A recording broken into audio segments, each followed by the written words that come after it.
Welcome, ladies and gentlemen, to the Laserforce Space Marines, Space Marines 5 Internationals 2024, Day 3, starting, shortly, if the timer is any indication. I'm your host, Guy Next Door. Welcome to Day 3, ladies and gentlemen.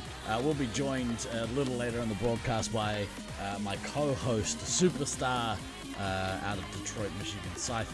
I hope everyone has had an excellent day, an excellent night. We are busily working behind the scenes here to see if we can try and make some improvements to the stream. It's a bit of a hit and miss. That's okay though. These things happen. We're learning. We're learning. What a session we had yesterday. Yesterday was pretty awesome. Bunch of really solid wins by the top of the table. Really interesting midsection of the tournament happening, and what an epic battle for 7th place between the Motor City Mutts and St. George Sunbeams. One of my favorite matches of the day yesterday. It was outstanding. Today we are looking to continue through the pod section of our schedule. We'll be looking, I think, to get through most of those games. Looks to be that we might end the day with at least the start of some of the elimination or double elim finals brackets. So plenty of games to be played today, plenty of games to be watched today. I hope you guys have got the stamina to be here for most of the broadcast today. I know those of you based in the UK, I'm looking squarely at you, Small and McSmall, really doing battle with the time zone, so hopefully it's all working for you guys. Let me see you in chat. Put your hands up if you're with me. Wherever you are in the world, I know that we've got a contingent from all over the place. The UK, Europe is being represented here, but a smattering of spectators across the United States of America, and then also some of my contemporaries down this side of the world. We're joined by the Brisbane or the Queenslanders, the Victorians from Australia. I think we've got some folks out there in Western Australia, the western parts of Oz, which might just be almost the furthest place away from the States as far as I'm aware. Northern Cali here, represent, let's go. And then obviously my compatriots here in New Zealand. Nice to see you guys pop in from time to time. I am loving this tournament. This is a chair. It's a seat that I haven't necessarily had the privilege of being in a lot during an internationals tournament. Many of you who have attended kind of know what I'm talking about. It's really hard to split yourself when you're at a Nats. Your focus is on the games, and then maybe when you're not focused on the games, the alternative to that is trying your best to catch up with your fellow laser tag enthusiasts. It's one of the best part about Nats actually is seeing friends that you have across the globe that you don't often get to see. I think that's probably my favorite part of Nats is catching up with all those folks that I haven't seen for a year, 2 years, 5 years, and in some instances 10 years. There's been occasions where long lost friends, long lost compadres you haven't seen for going on a decade. So awesome opportunity to catch up with those people. Let's have a look at the leaderboard yesterday. Obviously forgive the the lack of sight in the box above me. Loveland Pheonix sitting firmly, cemented their spot right up there at the top of the table. 16-0. What an absolute juggernaut. And whilst we, going into the tournament, knew that they were going to be a force to be reckoned with, I don't know if anyone outside of the building really just quite appreciated just how much growth Loveland Laser Tag and in particular Loveland A-Team have had over this last period. But it's so awesome to see them sitting pretty in first place. They've been pushed a few times. It's not like they are walking away easily with first place. They've been pushed to their limits, which is exactly what you would want to see out of any games. Coming in second place at the moment, California Inner Peace, right up there, 13-3, pretty good record. Got 40 overall competition points. Behind them, Cedar City Sentinels, sitting on 38 points, 13-3 as well. Five Nights of Loveland. I guess if you're wondering what the difference in the points there, with California Inner Peace and Cedar City Sentinels being on the same win-loss ratio, the difference is the amount of points that they've gotten from match wins. So when you win a game, you receive 2 competition points. There's 2 games in a match, so you get 2 points per game in that match. And then if you win the overall match, which comes down to a points differential, you get another 2 competition points. So even though they had the same amount of wins and losses, California Inner Peace managed to take more overall match points. That 7-1 win-loss match differential, whereas Cedar City Sentinels, whilst they took 1 game in a match, they overall lost that match. And I believe it was the game that they played each other, if I'm not mistaken. So pretty close there. Fourth place at the moment, Five Nights at Loveland, sitting there 8-6 win-loss ratio, 4-3 match loss win-loss ratio, 24 overall points. LAPD, Los Angeles Phaser Department, sitting in that 5th spot at the moment, 16 overall points.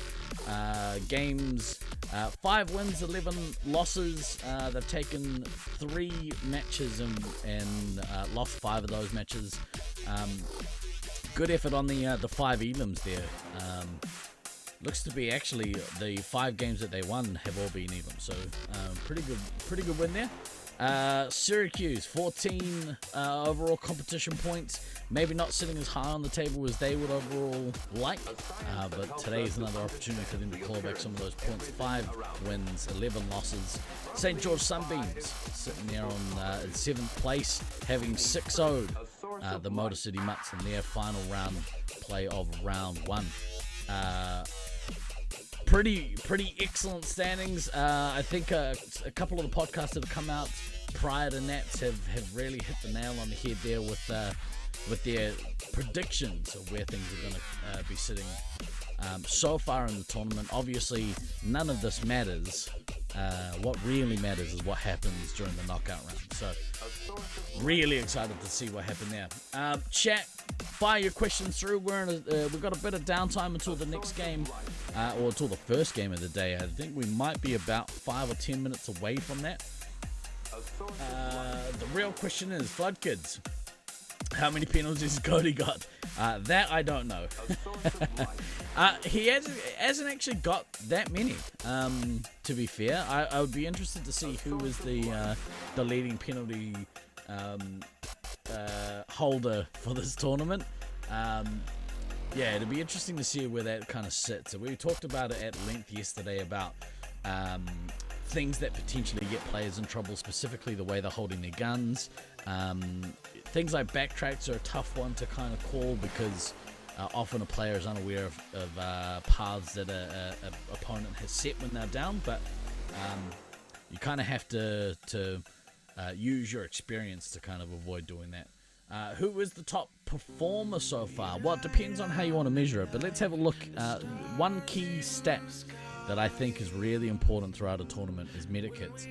So far, sitting at the top of that medikit leaderboard, starting to pull away from the pack. Slaughtermelon on 76.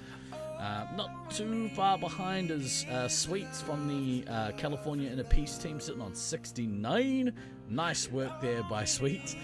Sitting in that 3rd spot, Kadama at 64. Cody on 61, rounding out that top 5. Mischief on 53. So pretty close. Pretty close grouping. I expect some shift to happen during today's gameplay. We'll see what happens. The accuracy leaderboard, I think, is another important stat, at least in my opinion. Jackal, even after playing that Commander game yesterday. He's still holding that top spot, 93.9% accurate. Sergeant Tucker behind him, 92.5. Rockwood, 92.4, so only 0.1% behind that second place benchmark Sergeant Tucker has set. At 4, we have Minette, 91.8, and equal 4th place, but sitting in that 5th spot, just I believe due to, I don't know why he's behind, but Med's sitting at 91.8%. Real accurate. It's one thing to be, and you'll notice that in this top 5, I believe Jackal, Tucker, Minette, and Meds have all played the bulk of their games at Resupply. So it's kind of a stat dominated by the Resupply, but it's good to see high, 90% accuracy coming out of these players. The final one we'll have a look at, and depends on whether or not you give too much credence to the MVP point structure. But so far, leading MVP point for this tournament, my heavy brethren and all-around nice guy legend Mischief sitting at 399 overall point MVP points. Slaughtermelon behind him at 395. Kodama 391, Snuffles 387, Meds at 373. Great work there by Meds, actually. Good to see, again, a predominantly resupply player sitting in the top 5 for MVP points. So, wouldn't be surprised to see an MVP resupply award go to Meds at the end of this tournament. We shall see. Great work there by all of our competitors, carving things up. Let me have a quick look here to see what we've got going on first thing this morning. Looks to be kicking off our bracket. Cedar City Sentinels will go up against LA Phaser Department. 5 Nights of Loveland will go up against Sewercuse. I'm looking forward to that match, actually. That's a really interesting match. California Inner Peace going up against the Motor City Mutts as well. So, a lot of work to do here for some of these teams. I'd be interesting to see how the Sewercuse 5 Nights of Loveland match ends up. Sewercuse is obviously trying to hit some strides. We heard this morning from Beans that there might be some illness in the camp, so this can't be blamed on Kiwi AIDS for a change, which is nice. There's no New Zealanders at this tournament. Can't blame us. I've also got another message just saying that they are currently having a captain's meeting and they're dealing with some in-house shenanigans, so we'll get an update on what's happening shortly. But in the meantime, you'll have me. I'll vamp. We'll sit. We'll relax this morning before the real intense competition begins. You guys can ask me questions about anything. AMA with Guy Next Door, almost anything. Try to give it Laserforce Cedric-ish. The missing 0.3 is hurting your soul. Missing 0.3. I don't know what that means. Please, Floodkids, please elaborate. Almost anything's falling. Almost. What I'd like to do though is take this very quick opportunity. We're gonna take a look at we've got a couple new ad spots this morning, so we're gonna quickly have a look at a word from our main sponsor for this tournament, Liquid Death. Today I'm here to educate America's beautiful youth about the dangers of too much sugar in soda. I get it. I too used to be brainwashed by soda until I found out that soda is basically just a bunch of sugar and water. Who knew? Here you go. Drink this. See? Who would give that to a child? That's why Liquid Death sent me here, because they have an entire line of flavored sparkling waters with just 20 calories, 4 grams of sugar from real agave. 4 grams is way less than whatever the hell this kid's drinking. Did you know that some studies show that overconsumption of sugary drinks can actually cause erectile dysfunction? What's erectile dysfunction? I honestly have no idea. So basically, sugar is the new smoking. If you're gonna drink a ton of sugar, you might as well smoke a ton of cigarettes too. You like sugar now? So drink Liquid Death flavored sparkling water. And enjoy all your childhood favorites without the extra sugar. It smells like my stepdad in here.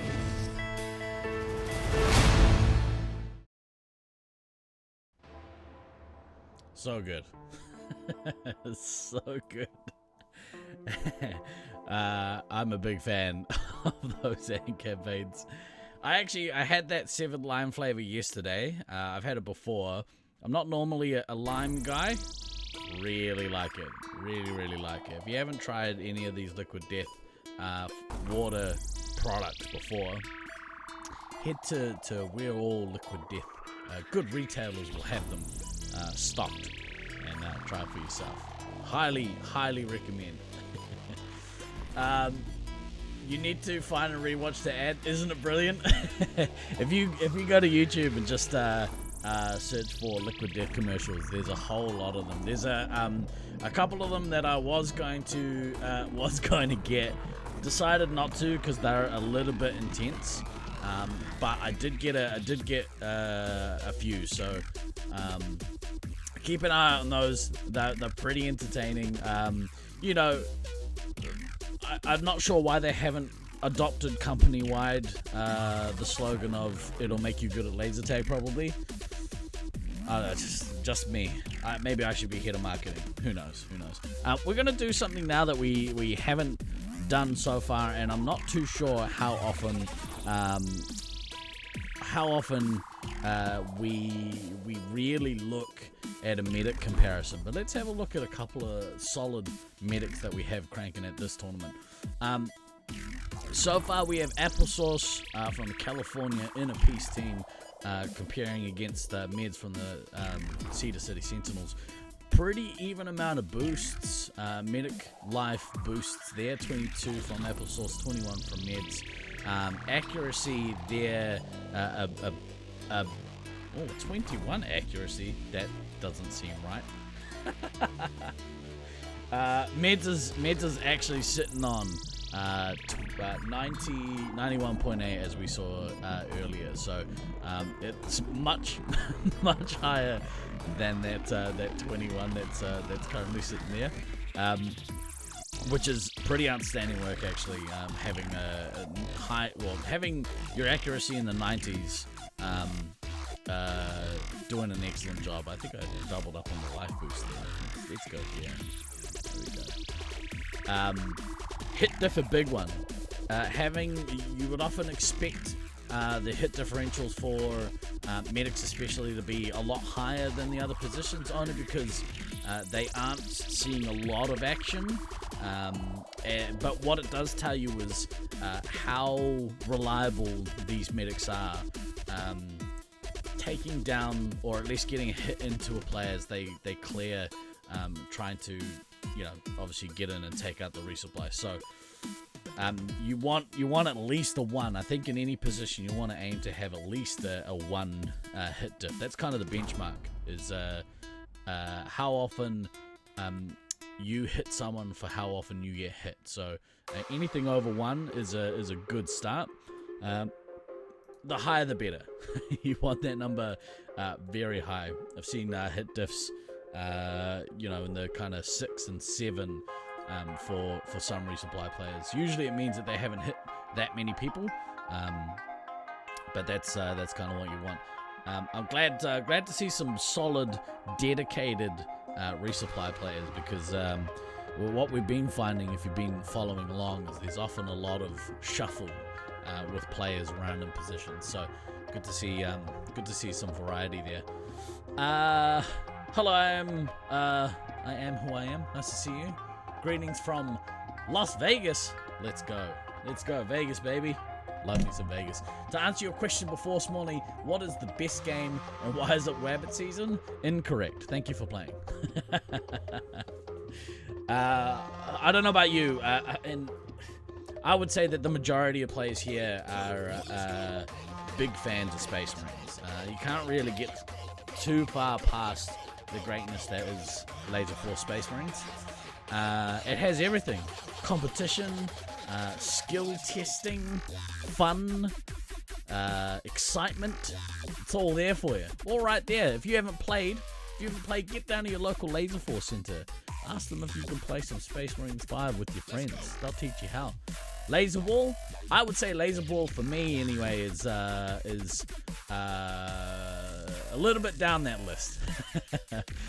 But what? No, get out of here with your zone ball. What I really like about Laser Ball though is that you can actually let me word that a little different. It's quickly establishing itself as a competitive version of our sport, or at least of Laser Force. Like Laser Ball has all the right elements to be a great competitive laser tag game. If you haven't played it, very similar to I guess football, but you're passing an imaginary ball around with your phaser. It's great. Highlander, I like me some Highlander. I find Highlander in Gen 8 has become a little easier because missiling with the Gen 8 equipment is much easier than it has been in previous generations of laser tag equipment. So it's still a fun game, a really fun game. Weird Luck. I do like playing a little bit of Weird Luck.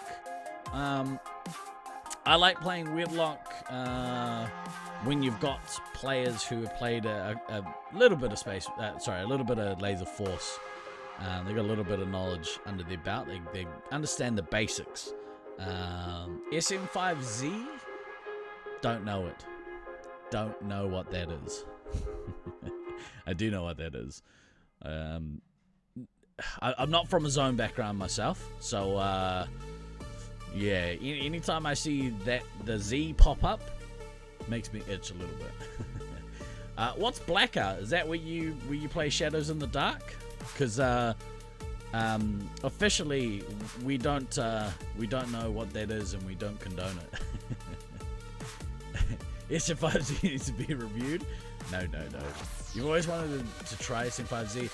Honestly, I haven't tried it, Spooky Bear. I'm of the opinion, don't knock it until you try it. You know what I'm saying? It looks like we might be almost ready to go here. I can see people moving around the maze. So let me quickly switch to here. We'll at least catch the start of the game if they kick in before we're ready. Shadows, love me some Shadows. Cut my teeth with Shadows in the very early days of playing some Laser Force. One of my earliest fun experiences playing competitive Laser Force was playing 1v1 Shadows right before we flew out for the 2003 Space Marines Internationals that was held in Oakley, Victoria, Australia. You quite like DM3? Deathmatch is a tough one. Not sure I dig it. Where's Scythe this morning? Scythe is held up with some work engagements, but he'll be here in a little while. He'll be joining me in about an hour. You know, I think he's actually just been sleeping all day, to be fair. No, of course not. Here we go. We're kicking off. Stand by 10 seconds. Big match here. LAPD on green. Cedar City Sentinels on red. 1. Mark. Let's go. Fire team has taken the lead. We tried to unmuddy the cameras this morning. It didn't work. Earth team has it almost taken worked. The lead. Then it didn't. I pushed a button and messed it up. Ooh, good attack there by look to be Snuffles on Odin's Fist. Trading 1-on-1. Good heavy on heavy matchup there. Surprised actually that Odin's Fist didn't move quicker, but you'll see red team have gone to the top of the fortress. Managed to hold there. Oh, in runs Odin's Fist. Kicks them all the way downstairs. He's obviously going to give up the hit by Snuffles, but good pressure there. Good to get in and get some medikits on meds. Snowflake is doing work in this game, currently on 1,200 points. Double the score of Slaughtermelon. Neither have bases. And is doing pretty well on lives. Is not going to have to go Fire back too team soon. is trailing by 480 points. We're not seeing double enemy yet, no. That'll happen at the end of the stream time, probably. Snowflake gotten one base. Got a second. Now has his first nuke. It'll be interesting to see him drop it right now. Canisters of CN20. So we roll them in there and Let's see if he manages to get it off. He does. He detonates his nuke. That has put an extreme amount of pressure on Snuffles as the heavy. He's going to need to go back and get some resupply. They've got the red 3 hits in a precarious situation here. If they could just push out a little harder, maybe look to get Snowflake to hit a little bit more, get Odin's Fist some much needed resupply, but we're seeing haymakers being thrown here. Here comes Slaughtermelon's nuke. Odin's Fist is going to be real trouble if he doesn't get a resupply. Oh! Fire team is behind by 200 points. Fire team has taken the lead. Did he get... I detonated it, sorry. Team Bit has of taken lag the on the lead. scoreboard. I got excited there for a second. Alright, so the first part of this, the start of this game, it looks to be maybe a stalemate. I would probably put them about even. Minette has lost half of her lives. She's gone down to 9 lives. Meds are sitting at 13, so a little bit of spot with the red team, surprisingly, because the amount of pressure that was coming from Snowflake and Odin's Fist. 2 massive haymakers being thrown here. This is a great game. What a way to start day 3.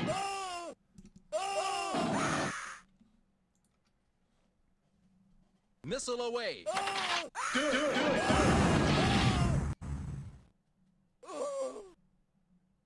Fire Snowflake team looks to is be trailing in, by 3,200 points. am I hearing if there might be more substitutions happening like yesterday? I'm sure there will be. I haven't heard what they are yet, or if they will be any, so we'll keep an eye on that.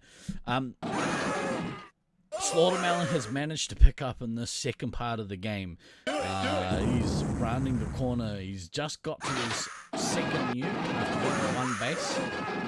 So he's sitting on about 1,500 more points than Snowflake at a look.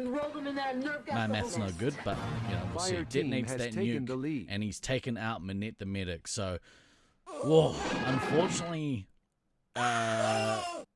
when you have 2 heavyweights slugging it out, it's only a matter of time before one of them lands a killer blow, and it looks like Cedar City Sentinels has done just that. They are going to take this game out. What a game, though. Excellent start from both teams. I would have called it a draw in terms of the damage that each did, but red team have really just pulled back, pulled out all the stops, really wrestled control away from the green team. So good work by Cedar City here. Watch your fire and check your targets.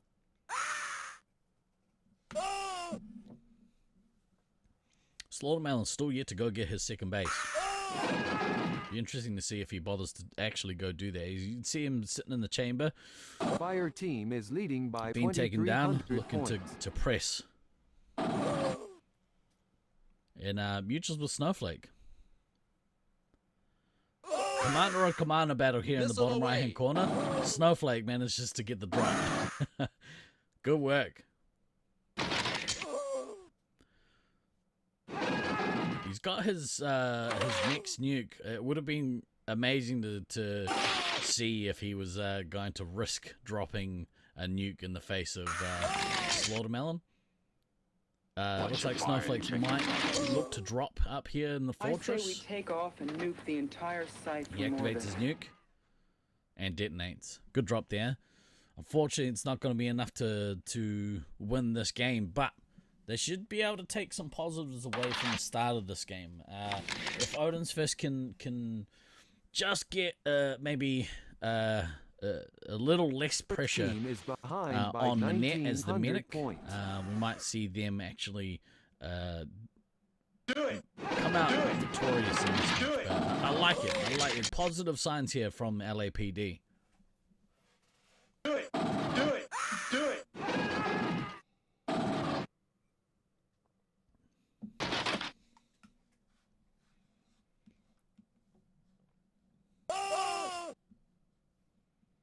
Do it! Do it! Oh, man.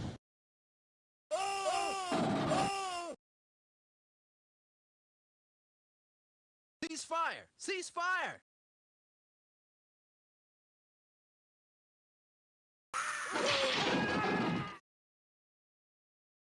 Do it! Do it! I say we take off and nuke the entire site from orbit. Do it! Do it! Do it! Do it! Damn, nice little melon. Fire team is ahead by Solid team win there. 8,400 points. We just got our asses kicked. You notice that once Meds got down to about 13 lives, there was too much damage had been put from Cedar City into the red team. So good win there. Good team win. Family win.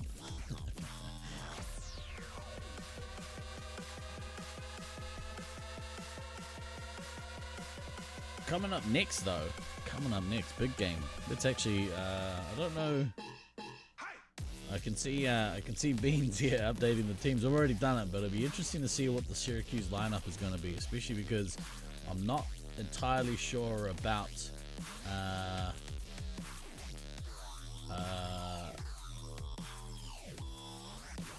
I'm not entirely sure what their health situation is like. I think you find this is game 1 of match 5. There Beans. Well done. I did see actually Beans walking around with what looked to be a sling this morning, so I'd be real surprised to see him make an appearance in this game, but stranger things have happened. I'm surprised that I saw him play as much as he did yesterday, so who knows? Maybe he got the all clear from the doctor. I highly doubt it. In fact, I would imagine he had the exact opposite from his doctor, saying, "Do not play any Space Marines." Okay. But we all know how good a listener Beans is. Is he playing? Not 100% sure. We're gonna find out. I'm gonna, at the moment, assume that he is. We're gonna have a look at a match preview between these two teams. Let's have a look. Five Nights at Loveland, Azra, Strikva, Judoku, White Ninja, the Rook, and the Rat. The Rat had to sit out a couple of games at the end of yesterday. I believe he also may be suffering from whatever illness is kind of floating around the site at the moment. On the green team, Cody, possibly Beans. Either Beans or Dr. Wookie. We have Jackal, Do Not Pass Go, King Fox, and Evol, Hate on Me. Hopefully the Rat is back. We will see. Unless you know more than I do. I am who I am. Which is definitely possible, because I don't know a lot. Let's have a look at one of these young up-and-coming Loveland B players, Judoku.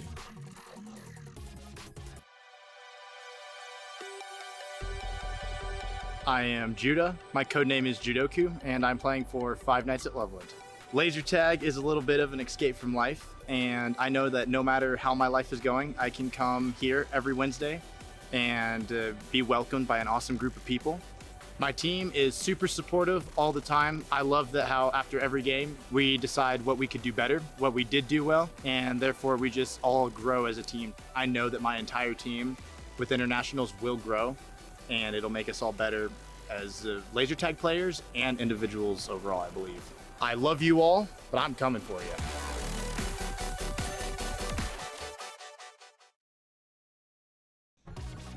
I love the overall attitude from these young players. They seem to be they seem to have a good positive mental attitude when it comes to playing laser tag. The rat is in fact back. Let's go. We're going to welcome the rat back into Loveland B-side. We won't have to get a milk. It's good. It's good. Thank you, Hockey. Appreciate you.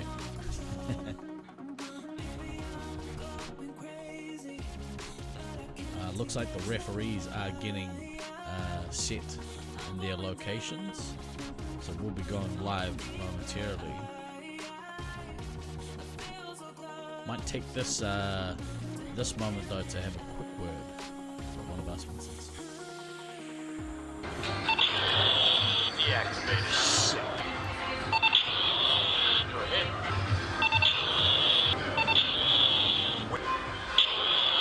Deactivated. Wasted.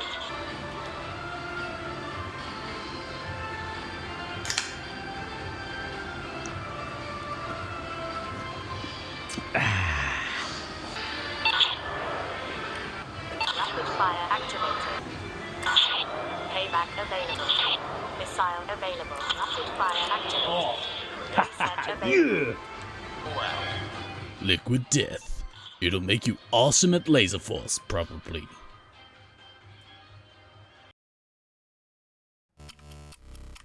Probably make you awesome at laser tag, probably. Whoops. There we go. That's what we're after. And we are live. Game 2 of the day. Stand by 10 seconds. Really excited to see what happens here. Beans is back in the lineup for Dr. Wookie. Obviously the rat is back in the lineup for Loveland B. Right at the start of the game. Green team. Looks like somebody coming through underneath. I expect to see them pop up under the switchback. Oh, Strickford manages to get Beans off the drop. So, looked like Beans maybe went underneath to go get the bases. Hey, what are you doing, man?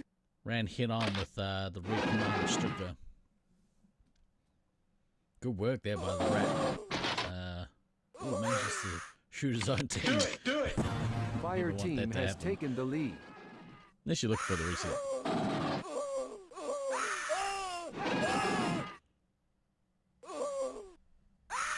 Pretty good start here by both commanders. I would say Strickler's probably got the edge at the moment. Looks to be on his way to his first hit without the base. Both teams just kind of feeling each other out at the moment. Nobody's gotten in to get any lives off the rat. So, good start here by the red team. Really protecting the rat and making sure that they don't lose any of those lives too early off the medic.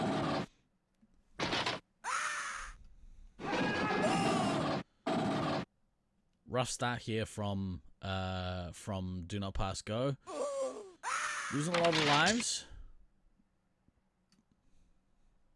Earth team is trailing by 520 points. Be interesting to see if Strickler has any thought whatsoever about going to get the bases to drop this first nuke. Beat Beans to it.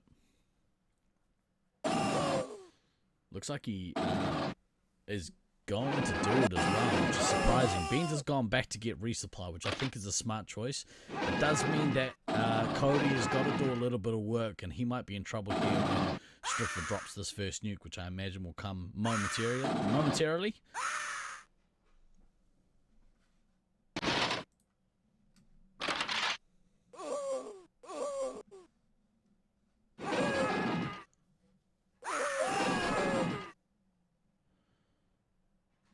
You want to see Strickler kind of drop here.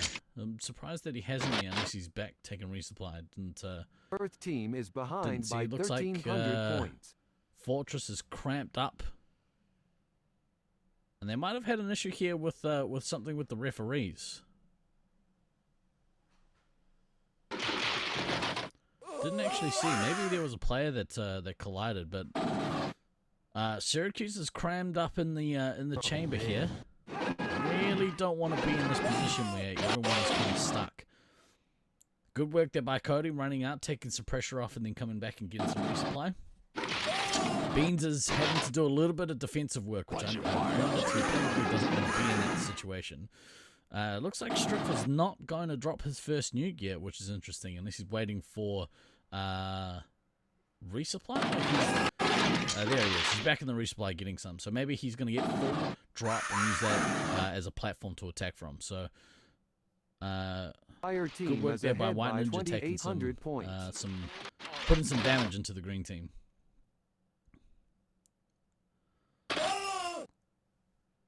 A little bit tentative at the moment. You can see players doing battle on the second floor.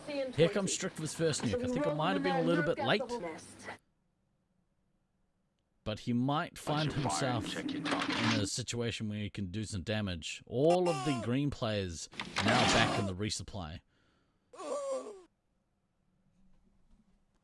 No pressure off that nuke. Bit of a nothing nuke, that one. Would have liked to have seen Strickver either drop it much earlier or get full dropper and use it as a platform to attack into the resupply, but it didn't seem like they're doing this. Sort of floating at the bottom of the third floor. Gonna be a good nuke up there from Beans. No pressure here. They're gonna look to get some medic hits. So that was a great medic hit there from Evo, getting the rat. He's down to 4 lines. They haven't really been pushing the red resupply at all, though. So you're right, Sneaky. The spacing not looking super good. They're all kind of cramped in chamber. I think now that Cody has gotten a few, you'll see him floating kind of the ramp and that back wall a little bit. You'll see Do Not Pass go down and get some sweet medic hits. Love to see it. The game, again, is pretty even. White Ninja sitting a little bit lower than he kind of would like, I think, but he manages to get some resupply there. Unfortunately, no pressure coming in from the green team along that third floor into Fortress. As you can see, if you're looking at chamber, these players are looking all the way down that corridor into Fortress. So that corridor leads all the way into Fortress. You can see that whole area kind of very clearly on the cameras. Cody there getting taken down. But it looks like he mutual who was shooting down on the second floor. Good pressure in here from what looks to be White Ninja. Good missile there by Beans. Good job. Cody standing firm. He gets taken down. This will be interesting. Here comes... Oh, good work. Confirmed. Wow, that was close. Good nuke there by Beans. And in comes, looks to be Cody, Evo, sorry, running down and getting some hits. Did he manage to get in on the rat? He did. He managed to get in, take some lives from the medic. So the red medic are down to 10 lives. This is looking really good for this Sewercuse team. Cody's a little bit low, but I think he'll be okay. Strickler does have his next nuke there, so but it feels like his nuke drops are just a little bit late. Like to see him get those a little quicker. I feel like you kind of need to make a decision. You're going to hold on for your nukes and maybe drop 2. Like if we see him drop at around 30 special points, it'll be, I think, again, a little late. But here he drops now. He's going to have to... He's going to have to make the decision to go back and get some resupply, though. He's running pretty low. Do not pass go. Sitting precarious at 3 lives. He is back in the resupply, though, I believe. There we go. He takes a double. Great work from him. Good timing in this game from Sewercuse. Again, they'll be really pushing to take points off this Loveland B team. I know that they're still, day 1 and day 2 still getting used to kind of moving around this maze, but it looks like they've got a little bit of continuity as long as they can get their rhythm going. Cody looks like he might be in need of a little bit of resupply. Beans is going to take the opportunity to get a couple more here before Cody comes back to take some. Switching to Looks like Cody's been doing a bit of work down in the fortress to try and kill the resupply. Excellent work here, though, from the scouts from red team. Just trying to be a little bit annoying around the bottom of that Earth team green is trailing ramp. by 2,000 points. This battle between Fortress and Chamber, though, is fascinating. My eyes fixed on those two camera angles. I haven't really been looking too much at the ramps this game, but I'm sure, as you can see, actually, on that bottom left-hand corner, looks like Do Not Pass Go, I think, and Cody both doing work out of the chamber. Oh, no, looks like Evo and Cody doing work on that chamber, putting pressure into Big Box, so they can kind of establish some Space position Marine there. requesting clearance for nuclear strike. Confirmed. It goes another nuke by Strickler, manages to detonate. That's going to force Cody to go back into the resupply down there. You can see in chamber. Going to take a couple of doubles to try and get full. Jackal's still on 8 lives. It's a lot of lives. The Rat's still on 7 lives. He's got a lot of lives. The big difference here might actually come down to bases. Less than 6 minutes to go. Not a lot of bases. Beans is going to drop another nuke. Earth team is behind Good by nuke drop. 2,200 points. And you'll see Cody come out. I think he's aware that the backtracks have been sent, so Cody there gets taken down. Good defensive work there by the red team in Fortress, keeping the heavy at bay. But he's managed to get hit, and he's running in to get some medikits. Oh, great work there by Cody. And he's in a position to get some excellent medikits. Get some excellent resets. Manages to reset... not sure who that was. It might have been the Rook or Azra. Oh, and he is bouncing. He is having a field day. Loveland B have stayed in there for too long. And Cody gets the missile there on the heavy white ninja. Great work by Cody. That might have just secured them the win. That was awesome. The Rat all the way down to 1 life. Jacko hasn't lost any for a little while. Oh, the green team not paying attention. Oh, the Rook just walks in and flushes everyone out from that spot. Oh, that, kids, is why you keep your head on a swivel. Oh my goodness, what a swing. Luckily, Jackal's only lost 1 life off that push, so Sewercuse still in a very strong position here. Everyone's got a good amount of lives. They really need a push to get the Brad out on before he can manage to fill his team up. If they can get the Elam here, that's going to put them in great stead to win this match. Switching to full on. What a swing! That was awesome!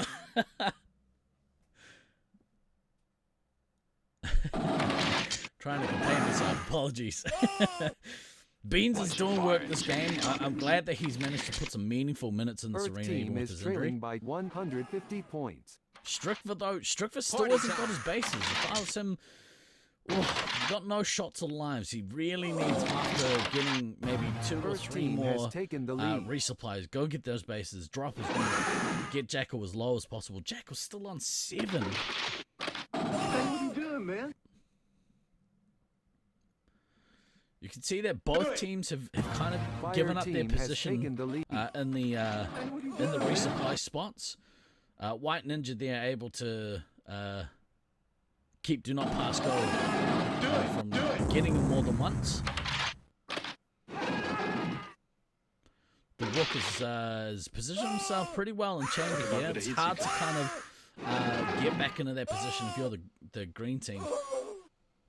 The Rat is out of the game, so the lives that red team have are the lives they have. Strickler is at his next nuke. It'll be interesting to see what happens. He's got no shots though, so it's always risky to drop a nuke when you have no shots. You're in no position to actually protect yourself from anyone looking to come and defuse. Space Marine requesting clearance for nuclear He drops strike. anyway. Confirmed. And detonates. Good work there. We stop. Jackal down to 1 life. Be interesting to see if they can take his 1 off. Oh, Beans with the counter nuke. Boosting now. Great nuke there by Beans. And Jackal gets the power boost off and resupplies the teams with live. This is coming down to the wire, kids. What a game.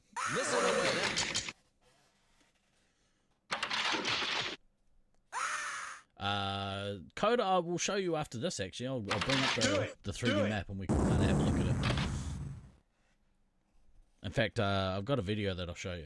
We'll play the video. Beans has come through clutch for his team here. Strufer's actually had a pretty good game too. Needs to go get his bases. Be interested to see if he could get to another nuke, to his 5th nuke, I believe. Fire just team you can is tell trailing by with Jackal still being in the game, they haven't put 3,200 enough pressure on. Red team are missing a lot of their bases. The point swing will be interesting here if they can go get his bases. Do Not Pass Go needs to go get his as well. I think the green team will put themselves in a really good position to last the rest of this game. I don't think they need any more resupply. Don't need the downtime. There goes the Rook. No more points coming out of the Rook. Judoku not too far behind them on 2 lives. I don't think green team will get the Elam here, but they should be able to manage the win. Judoku killed out without getting that base, so that's another 1,000 points down. Ezra not too far behind. I wonder if she can go down and get the base that she's missing. 60 seconds until extraction. 60 to go, kids. Is leading by 1,600 points. 60 to go. This game is close. Do Not Pass Go really needs to go get his base. Bean's there with over 11,000. That's going to draw them closer with that base get by Strickver. He needs to go get his other one. Do it, do it, do it.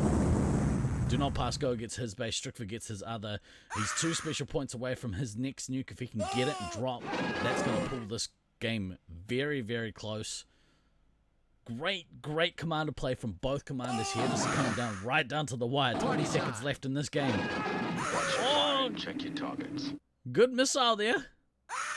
This is Bravo Echo 1. We're coming around on final approach now. Be ready to pick up in 15 There comes Strickver's So we nuke. roll them in there and nerve gas the whole nest.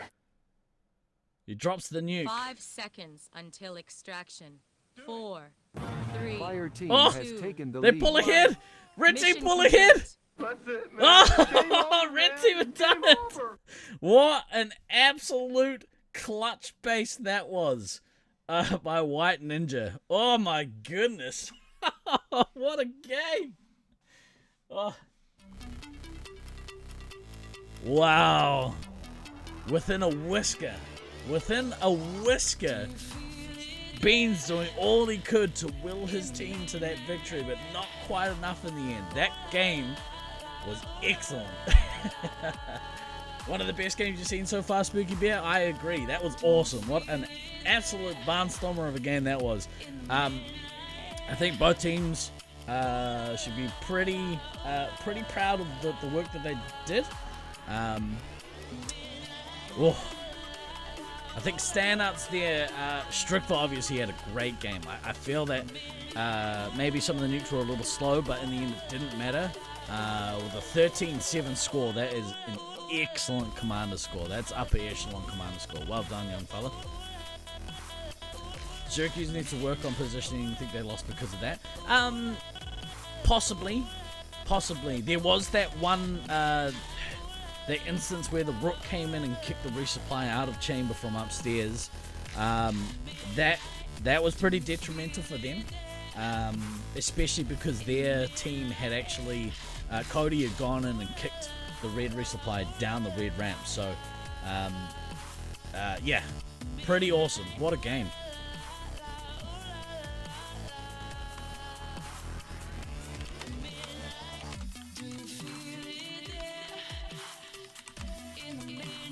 Apologies as I square stuff up behind the scene.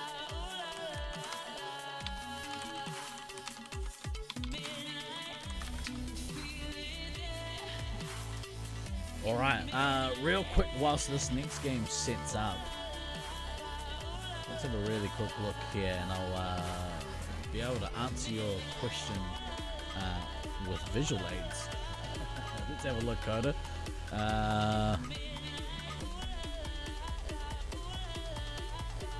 So your question, where is green ramp in comparison to the other cameras? Okay, so if you notice here, and I'll switch between the two scenes I think, but this is the green ramp here, and if you'll notice that goes all the way up this ramp into chamber.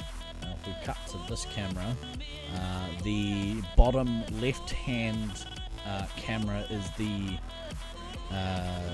view at the green ramp, and then at the very top of that you'll see chamber. You go around the corner, chamber is actually, if we follow this around, the chamber camera is actually sitting around about here. and it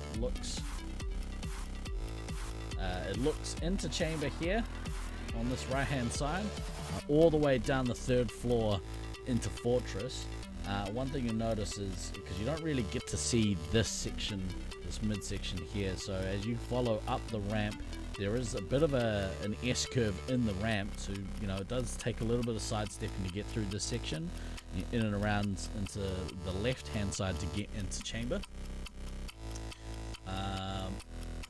If you then follow this back corridor here all the way along, we'll see the best way to do it. You follow all the way along, then you'll be able to see into fortress here, which if we switch back to here, this is the viewpoint in the top right hand corner, so that looks down into fortress and also looks over the top of that switchback ramp, the switchback ramp being the top left hand corner. And then if we go to the map, if we follow this around further, the ramp goes down, and where this red base is on the left hand side is actually where the other camera is situated on top, so that's looking at everything there. So if it kind of, each of the camera looks at the perimeter of the kind of key passageways. The only real blind spots we have are downstairs. We had a camera downstairs. Unfortunately, it was a little bit screwy, and so we decided to not use it. The other blind spot is everything that kind of happens upstairs. There is a lot that does happen upstairs that's really important. It's just hard to put a camera in a position where it's going to view it. Maybe if you had a crane camera at this angle would be pretty cool. That's the dream, is having one there. Is there much gameplay downstairs? The gameplay that happens downstairs is when a team gets kicked out from one of the resupply points. So whilst it is important, most of the attacking action you're seeing upstairs in these points. So if you zoom out, you get an overall view. This up here, the top right hand corner, that's the fortress. Chamber up here, the top left hand corner. The top section of the green ramp, over here, where a lot of players will come across past this closet and across second floor into big box, which is this section here that when we talk about big box is here.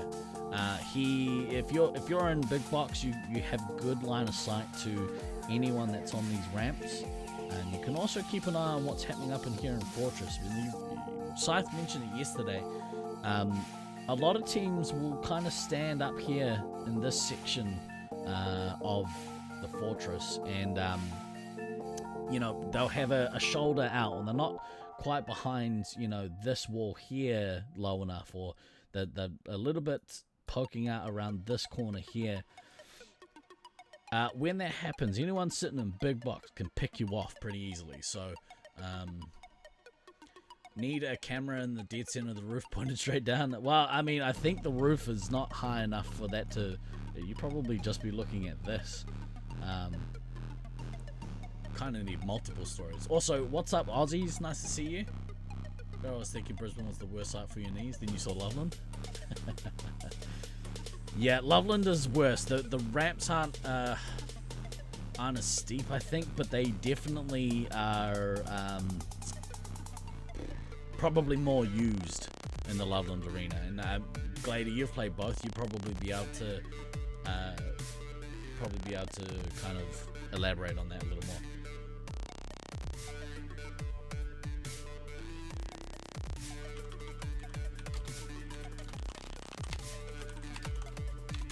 Apologies again, dealing with behind the scenes stuff.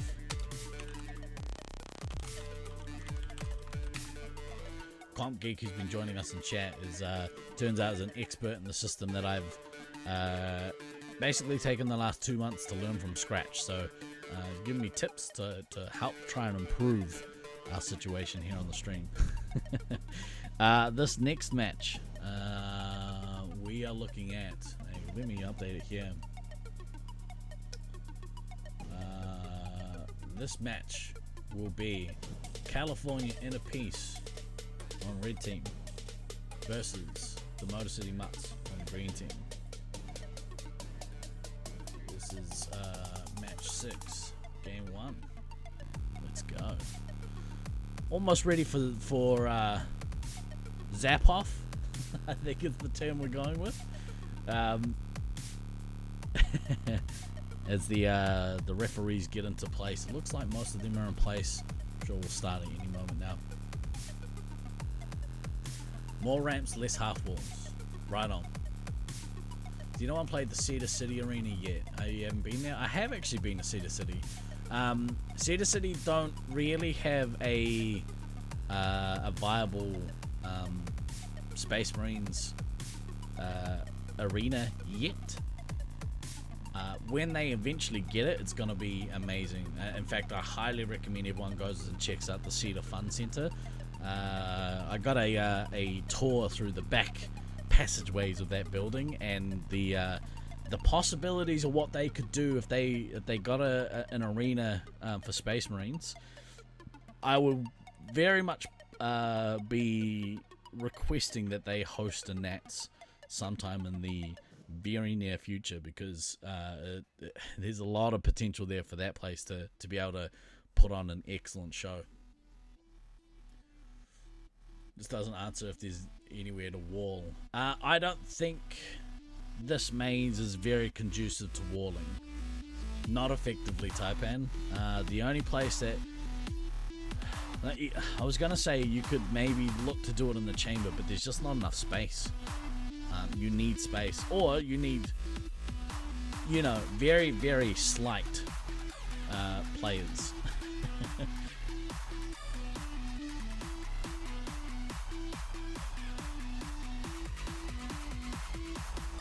Just got notification that my American counterpart Scythe will be joining us. Not too far off. Not too far off.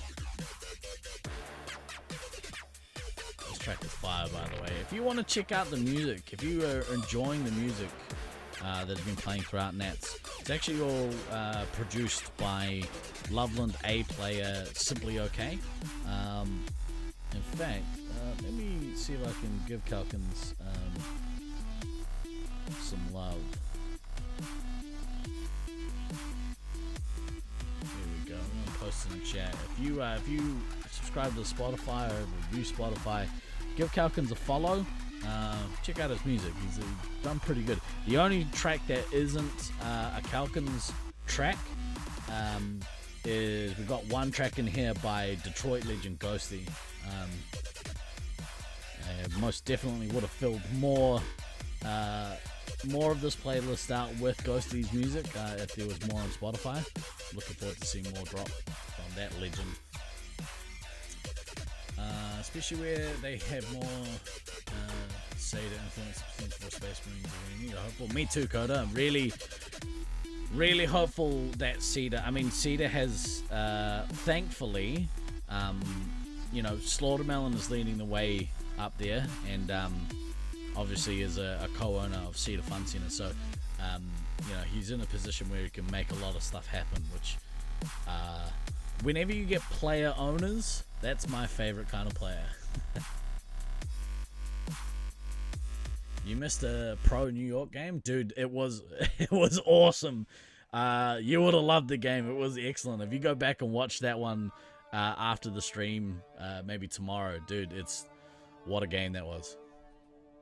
You pulled off a semi-successful wall once in 2015 that lasted about a minute. But yeah, so I would say that's not really semi-successful. That's just, yeah. I think a wall's got to last like at least a quarter of the game to be semi-successful. Is Thunder not a co-owner still? Does Slaughter join him there? I think he joined him there. I'm not sure. I mean, that's above my pay grade, above my knowledge. They're packing state-of-the-art firepower. There's nothing they can't handle.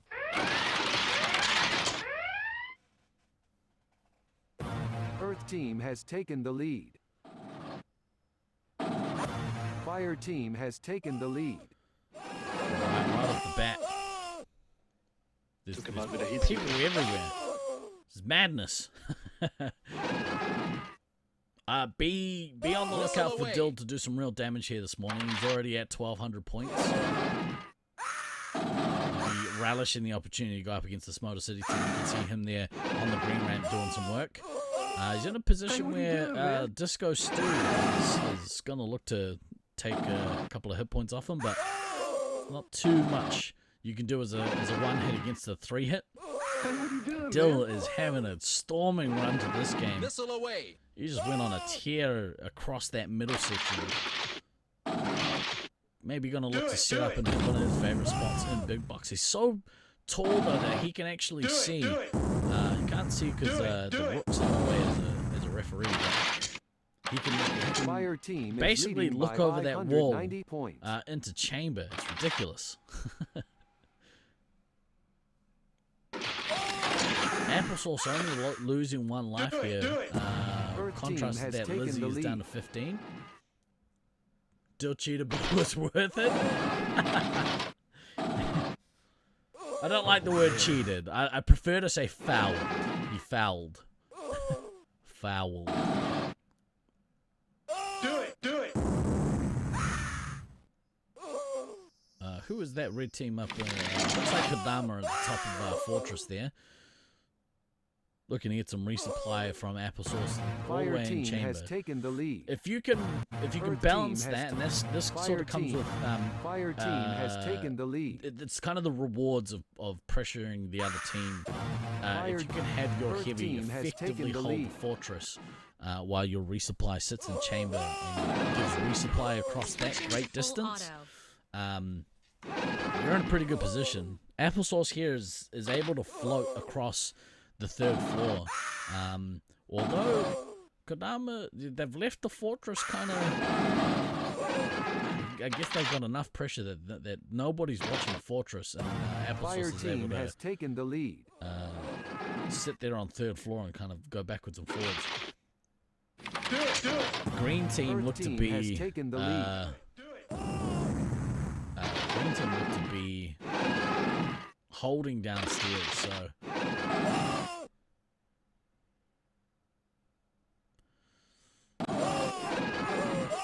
Yeah, I think it's just changing our vernacular around the Comp Geek. I think for so long we've kind of used the word cheat, and I think you're right. Cheat is not the correct term for most instances. There have been instances where cheat was definitely the right vernacular, but I like fouled or erred. He erred. Boosting now. Not erred, he erred. Not a lot of action happening here on any of the 2nd or 3rd floor, which tells me that there is an immense amount of pressure happening on the team downstairs. With that being said, Lizzie is still at 11 lives. I mean, we're only 4 minutes into this game, but 11 lives, considering how much pressure is being put on that team, is pretty massive. So you look at Than here running back and forth across the 3rd floor between Fortress and Chamber, turning back the clock on those old knees.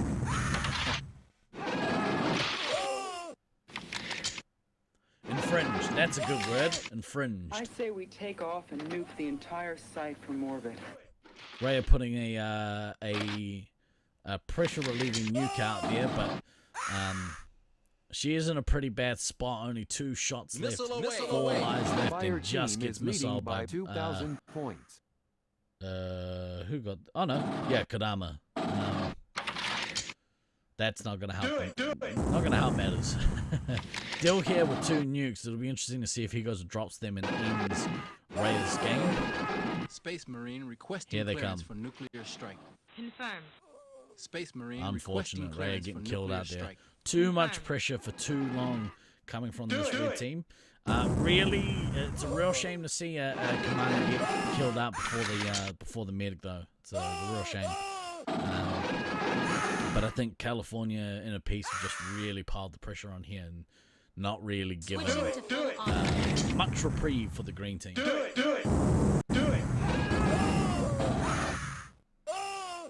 Boosting now.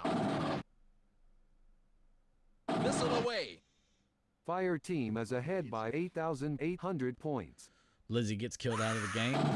Only a matter of time here. It's very much in the control of California and Peace.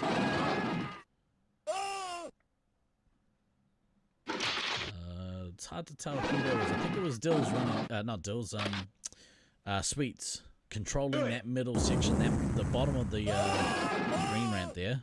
I think that's Sweets in the orange t-shirt. Not sure.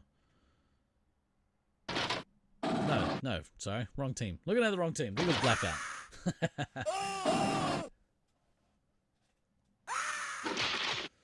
Great work here, all across the board for Red Team. I really like the movement that was happening from both Old Man Thanatos and Applesauce. Applesauce has lost quite a few lives.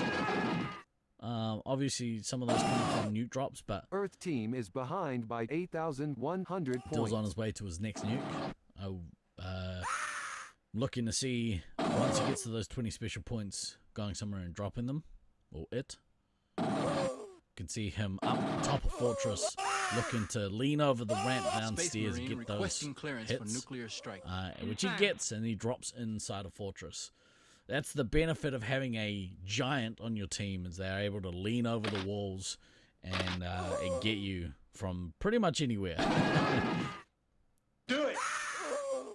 You can see Dill actually, just even if he's standing still, is at eye level with those ramps up in chamber. And I think, ladies and gentlemen, very quickly, as we celebrate the end of this game, please join me and welcome me to the broadcast.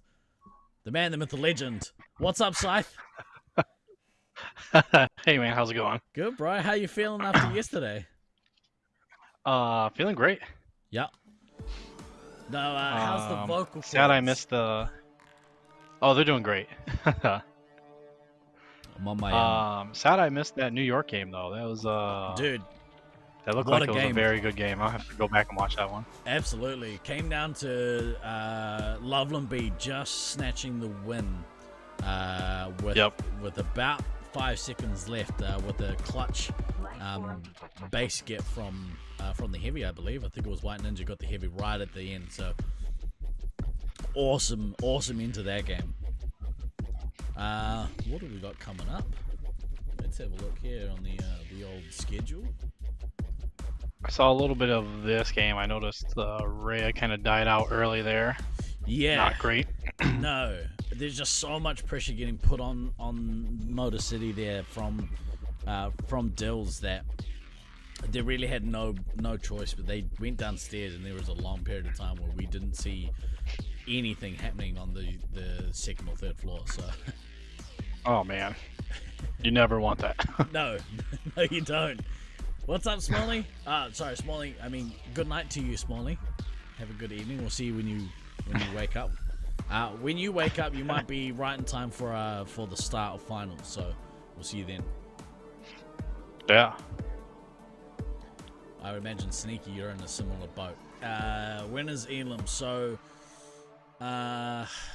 the round play today started at 4:30 p.m. local time, mountain time, and it looks to be that the first games for Elam's will be right around 11:30 p.m. local time, mountain time. So however you need to work out the time zones there, that's that's the best way to work it out. it's like 5 hours ish, right? From now? 6 hours? Oh, from now? Yeah. Ish. Barring some elims and the break. Well, they'll take it, obviously, their break, and then there will be a short break, which I've kind of accounted for a little bit. I would imagine it'll be about a half-hour break. If we're way ahead of schedule, they might take an hour, but I think they'll look to start around about 11. Actually, yeah, it'll be about 11. 11. What did I say? 11 Mountain PM Mountain time. Yeah. Yep. Coming up next, though, we have the second game of LA Phaser Department versus the Cedar City Sentinels. LAPD versus Cedar City. Game 2. I apologize. I have no background commentary for how the first game went. So, game 1 for me.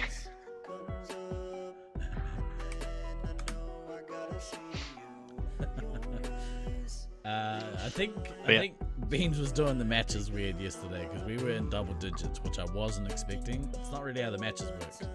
It's we should be in single digits for most of those matches until we get to later in the day. Yeah, that is a little weird, but we'll just chalk it up to Beans, like most things. Yeah, I think he's put his foot firmly back into the camp of I'm a player, I'm not doing background stuff. Screw you guys. I'm playing these games. I'm also laughing because Sammy has like his bowl of Cheerios. You just hear the sound of him dumping the bowl out. Merry Christmas to the ground. Yep. It's like, I feel like the rug is hungry. Here, have some Cheerios. Let me share some Cheerios with you. I got you, Rug. Don't worry about it. Let's have a look at this matchup, shall we? Yeah. What have we got going on here, Scythe? Oh yeah, so missed game 1, but we have LAPD here, and then we have Cedar City over here on green. So not particularly sure what happened on the first game, but Cedar City again, bit from yesterday still. Meds getting shot a little bit much in a couple of those games, but LAPD still going through that like kind of feeling out department of who's going to play like what 3 hit, at least from the games we were watching yesterday. So I expect probably more of that as we go through the round play, just really solidifying before you go to finals who's going to play what. But barring any like catastrophe or meds dying out or chaser dying out, even metal face, any of the scout 1 hits dying out early, I think Cedar City is probably going to take this one. What I did notice in the other game was right off the start, I thought the initial start game was kind of a draw, with Cedar City kind of taking control in that second section of the game. I'm going to leave you to do this for a bit. Yep.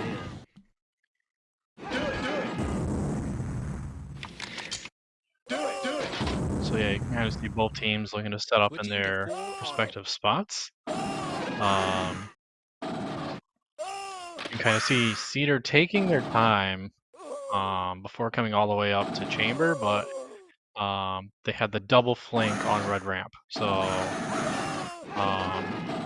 trying to get up there, they couldn't get into fortress though, but there's a big battle there. You can kind of see it looks like Snowflake's getting the missile on the medic, pushing them off the ramp. Blown away. I kind of talked about it yesterday. Snowflake powering through in that commander position. I definitely think that if you have Snowflake commander, Odin's fist at heavy, and you have Disco as scout, and you park Disco kind of in big box,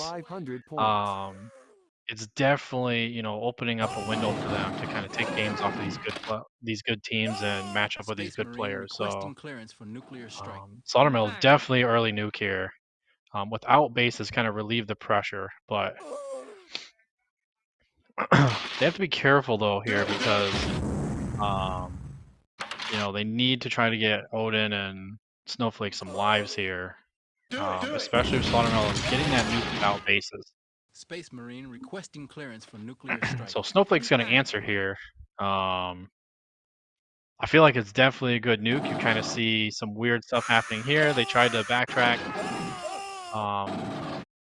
Odin on a rough spot there. He did not chase Snuffles there. Kind of, oh man.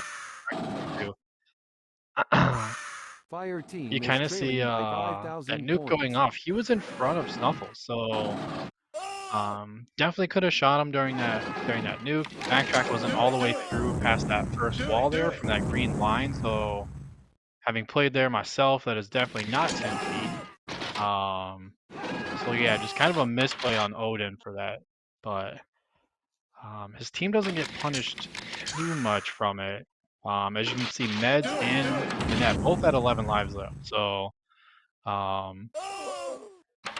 Snowflake definitely with the 2 bases a little bit behind Slaughtermelon there. Slaughtermelon a full 11 specials up on him. Do it. So you see red team now downstairs getting the base. You see green now spreading out the meta, which is that split resupply. You're resupplying your team on the ramp. Team has taken the lead. You kind of see Meds there following through. He's going to sit up on that 3rd balcony, just kind of call out. One thing that's tough when you're doing this, though, is you...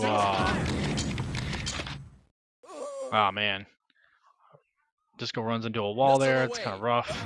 Earth team has taken the lead. One thing that's kind of hard when you're pushing up that ramp, though, is you don't know if they're going to be in big box ducking down or on the 3rd floor ducking down. So you can kind of see Meds there ducking down, kind of peeking over, looking around. He's not standing up to get shot either. He's waiting for his team to actually shoot whoever's coming up. Oh man, Odin did get full lives, but he lost 4 lives coming up the ramp. So he's trying to get in there, just hunt the medic down. Thunder getting a little low there on lives. He's at 4 now, so he's crit. Snowflake being able to get a nuke here would be an excellent time nuke here. Maybe trying to... and Thunder gets respawned. But you can kind of see here, like, Meds at 10, Minette at 8. Cedar City kind of bleeding lives here. They did it against LAPD. They also did it against Loveland B. Nothing for cause for alarm. They are a very strong team. They can regroup very quickly, but Minette down to 5 lives. So as with most teams here, when your medic starts getting that low, you want to just take as many as possible. Especially because you're going against Slaughtermelon. You know he's going to have another nuke here shortly. She may not live that entire time frame. Good nuke here from Snowflake, so you can kind of see the clown car party there of everyone just kind of running around, not knowing where to go. Snuffles, nice play in there, running into the resupply. Kind of a misplay from Odin's Fist, though. You definitely want to see him get that reset before he can get into your resupply like that. See Slaughtermelon right there on the 2nd floor. Odin takes the shot for the commander, but not against the heavy. Again, it's so hard to read those plays like that when you don't have a presence on the 2nd floor, but when you're stuck like that in that little cubby there outside a chamber, you want to make sure you're in the corner because you won't be able to get shot from the middle part of green ramp, and you'll be able to easily shoot that player coming around the corner. So a little bit of a misplay there. Slaughtermelon, not as tall as some of the other commanders, so he wouldn't have been able to legally kind of jump up and hit Odin in that corner. So Minette is out, unfortunately. Poopy's at 1 life. Not a lot of lives here on LAPD in the game. 3 though, so again, and Cedar it's kind of get him super low out of the game, almost crit. He's been eliminated, I want to say, a couple times against Loveland A, and I believe against Loveland B once. But other teams are definitely pushing them. And against Cali as well, as Cali did beat them to take the match 4-2. Sorry, I don't want to miss any of the California love there for them, but other than that, kind of relatively close game here.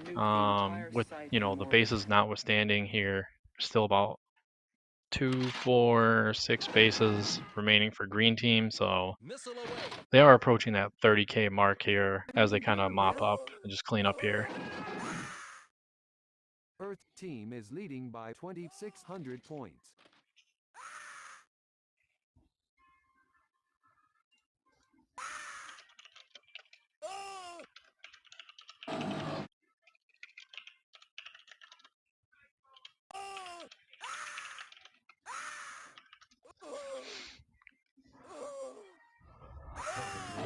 Yeah, so you see Snowflake, Valiant, last effort. Oh, nice drop shot there. That was excellent.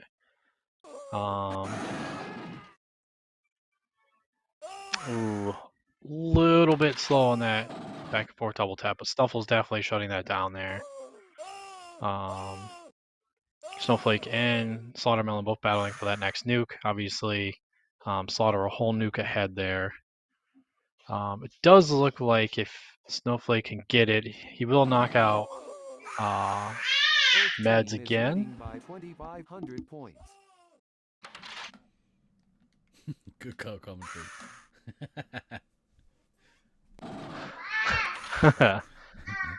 My co-host is currently in the background after dumping the Cheerios out. The Slaughtermelon with that nuke to end any possibility of Snowflake getting that nuke off. He is mad that Snowflake did not get that nuke off. He feels his pain. Pretty sure that's the exact sound that Snowflake made. Yeah. I'm pretty sure that is the exact sound that Snowflake was making in the arena, not getting that nuke off and being able to take Meds out.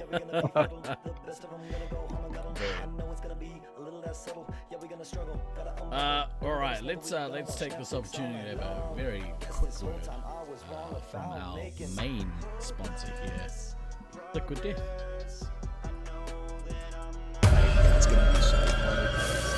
Hey, kids! No way!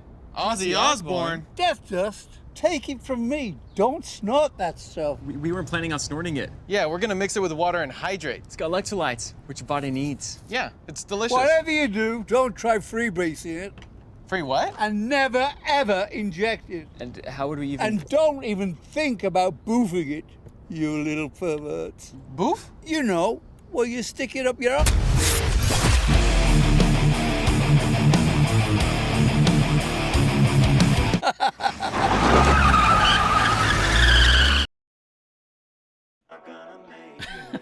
I absolutely love it. Absolutely love it. Liquid Death, ladies and gentlemen. Their Liquid Death and Ozzy. Their advertising campaign, like I said, I left some of it out because for various there's reasons. a couple of not safe for stream ads, but do yourself a favor and go look at a bunch of the Liquid Death commercials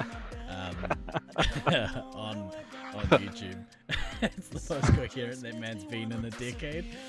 Yeah, it's pretty great.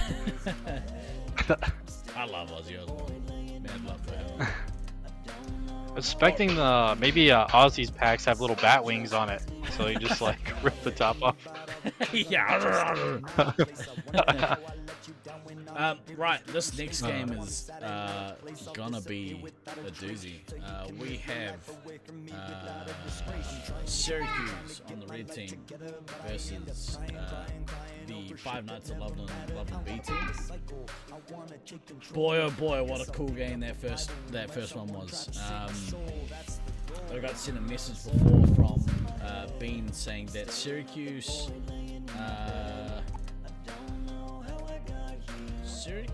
won game 1 by 400 points. Did they? I thought they lost by 400.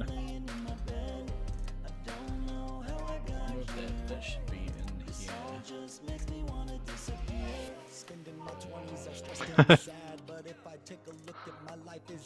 Hello, two. Trying to get a big ass needle in your hip? Oh my god. Cocaine is better. That's gonna be Beans if he injures his wrist again. Sending out love to you, call me too. Yeah, definitely. I'm trying to see here in the round 2 where it has that game and it doesn't show me. Why you no show me? Maybe now the stats have been updated. Maybe Beans has been too busy because I know this game means a lot to them. It means a lot to the Sewercuse squad, so I might be too busy to kind of to look or to update the stats yet. But yeah, if I remember correctly, it was a 400-point win for Five Nights at Loveland. That's what I thought. Because I did look at the score and I was like, oh man, Syracuse barely lost. They did so good. But man, definitely love seeing the better play. I honestly came back and I was looking at it and I'm like, holy crap, what happened in this game? Yeah. But you definitely you like to see that where you're in pod play now and teams are hitting their stride. So we can kind of see it, you know, a little bit of a weakness in the armor with Cedar City, like Med's getting lower and lower in some of these games.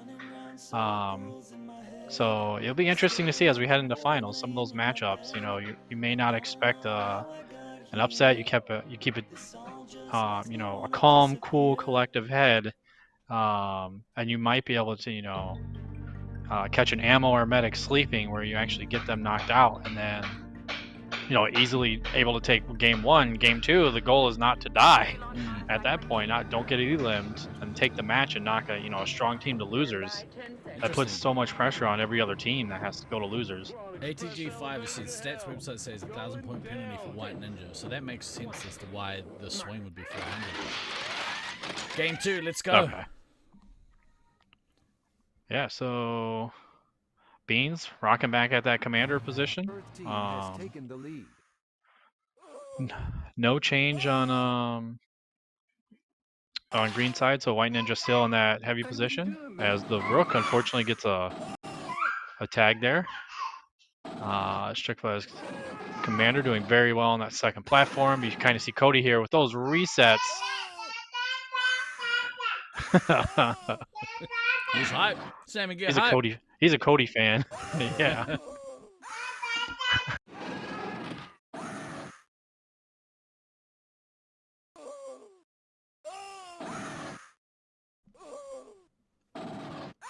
Good start here by Strickler, actually.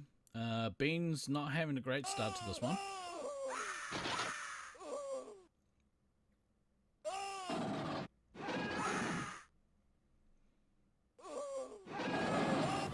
Fire team has taken the lead. Strickler over that 1,000-point mark initially on his way to his first nuke. Took him out with a heat seeker. Josh.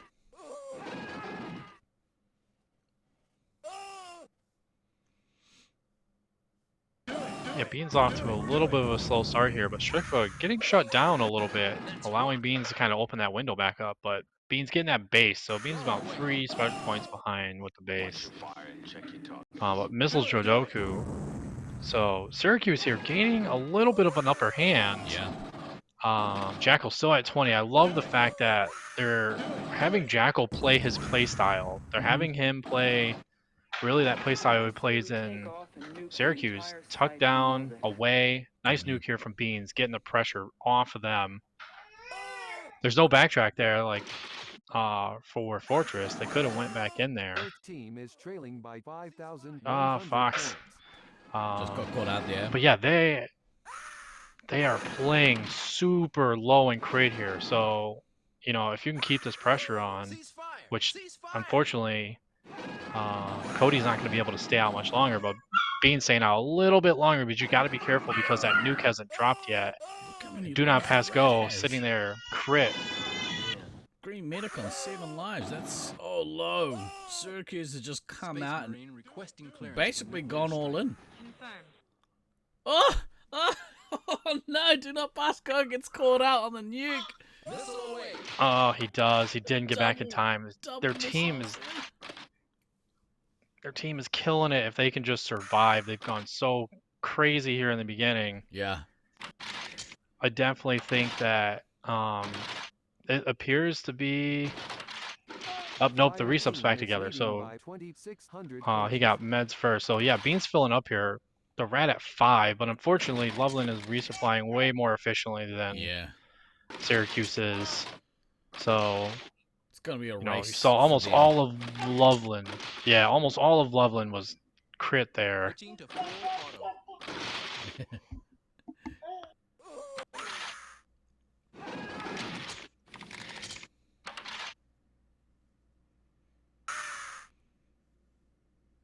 Yeah, I think Loveland B have done a much better job at the recovery. That was insane how low both teams got. Yeah.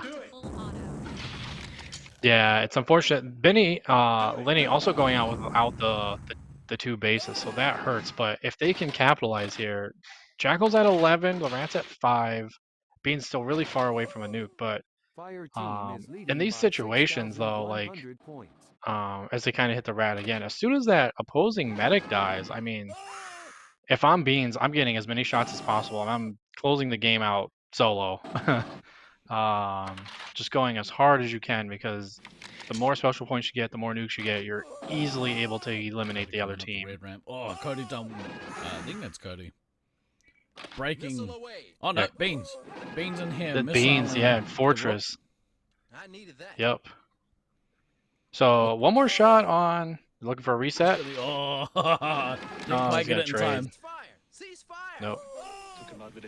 Oh. Victory struck there.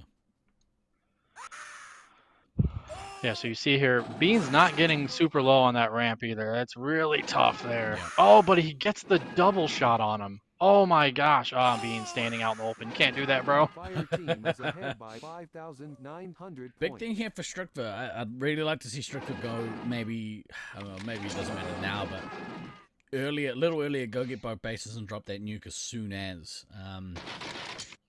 Really capitalize on red team being low, and on the flip side, I really want to see King Fox here get full before Jackal gets any more lives taken off. Yeah, the hard part here is you kind of see Evil there on that second platform. I would like to see Evil go big box instead of just trading with the scout, because then you're supporting Beans getting up. Yeah. And you kind of see Loveland stuck on the third area. So they have the resupply low, they have the other resupply low. Strickler might be going for 2 here. Like, if he 2. gets his bases. Yeah. Going to be able to drop 2, and that's going to swing the pressure way back on. Unfortunately, Sewercuse not able to capitalize on the Rat being on 4 lives. He's been on 4 lives now for quite some time. Yeah, it's also rough. Like Sewercuse not resupplying efficiently downstairs. I know it's super hard when you're in the heat of the moment, but you, like with Green also resupplying at the same time, like there's no reason why they should have outpaced you in resupplies. Be interesting to see here comes the nuke from Strickler. It's going to drop 2. Yeah, it's going to get Jackal out. Fortunately, Beans will be in a position to quickly counter nuke, which might swing things a little bit back. But yeah, with Jackal being taken out in those doubles. I say we take off and nuke the entire site from orbit. Here's his response. Good nuke there. Yep. Rat's still on 1 though. So that's huge. Yep. Do it. Fire team has taken the lead. So the Rat going out there didn't set a backtrack. He's kind of looking at the ref, and he's like, you got to go farther than that. I don't think the players realize, like, you have to go all the way to that corner for that to be 10 feet. You can't just go around, stick your foot around the wall, and then come back around the wall. It's not. Yeah, it's not 10 feet. But I like what Cody's doing here. He's low. He's just kind of baiting people into sight lines. Beans attacking the backside. Oh, they're going to get pincered here. Cody gets takedown on the back. Yeah. Ugh. I hate that shot so much. Yeah. You guys can see it prime here, like not coming around square. Phaser's coming first every time, too. He has his arm covering the top of the phaser when he comes out like that. It's tough. Earth team has taken the lead. It's really on those referees that are in chamber to kind of see that stuff. Yeah. You can kind of see though, like they're not really. I know they have 2 refs there. They're watching like the chases and the pass and everything, but the one responsibility of the ref that's closer to the chamber is to look down the hallway, like to watch for those. Yep. Specifically, and unfortunately they're just kind of hanging out talking. Yeah. Yeah, there's 2 there. They are right next to each other.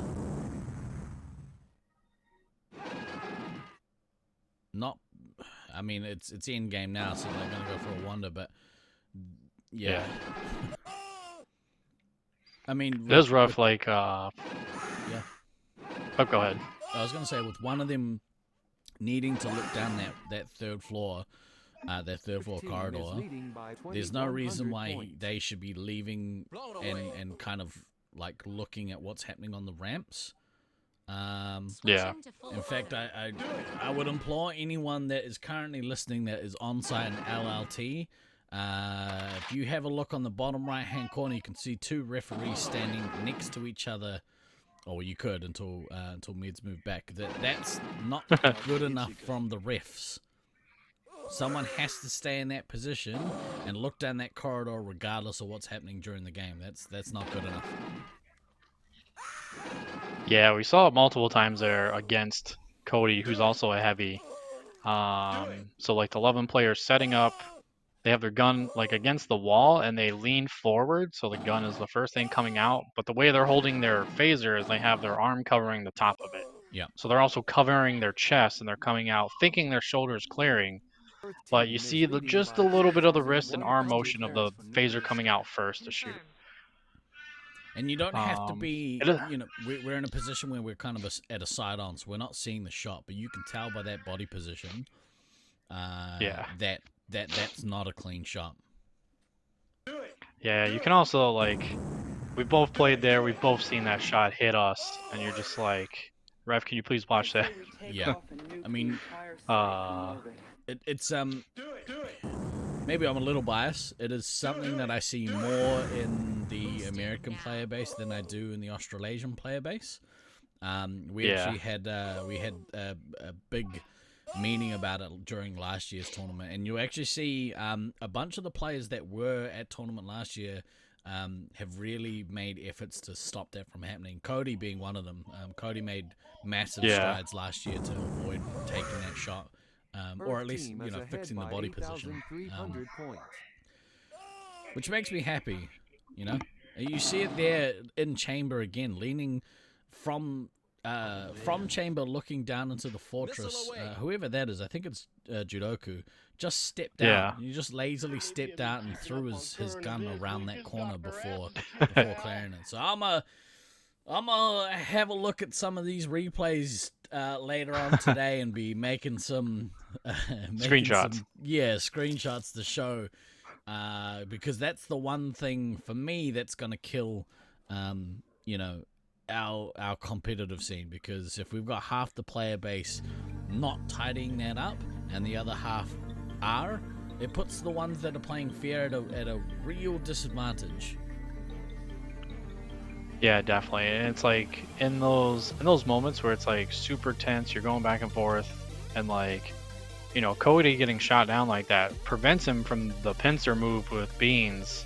And you look at it and it's like, well, that could have been, you know, game changing if he gets in, takes the rat out even earlier, and then they get flushed downstairs. Like, who knows what will happen in the game. But getting shot like that multiple times, you could see the frustration in Cody too. He kind of drops the gun, he looks at the ref, and he's just like, what's happening? He walks back, gets shot, and he limbed out the game. But yeah, it is unfortunate. Like I said, been on the receiving end of that shot many times. It sucks. Like, usually I'm able to trade with it pretty well, but it's still unfortunate where, you know, you're shooting the phaser and you're just like, well, I wouldn't have gotten hit if he would have came out sooner, or I wouldn't have like traded. I would have, you know, been +1 on the person. But yeah.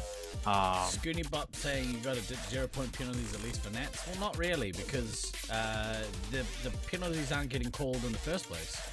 If there was heaps of penalties getting called and players were still not changing the way they were playing, then it makes no difference.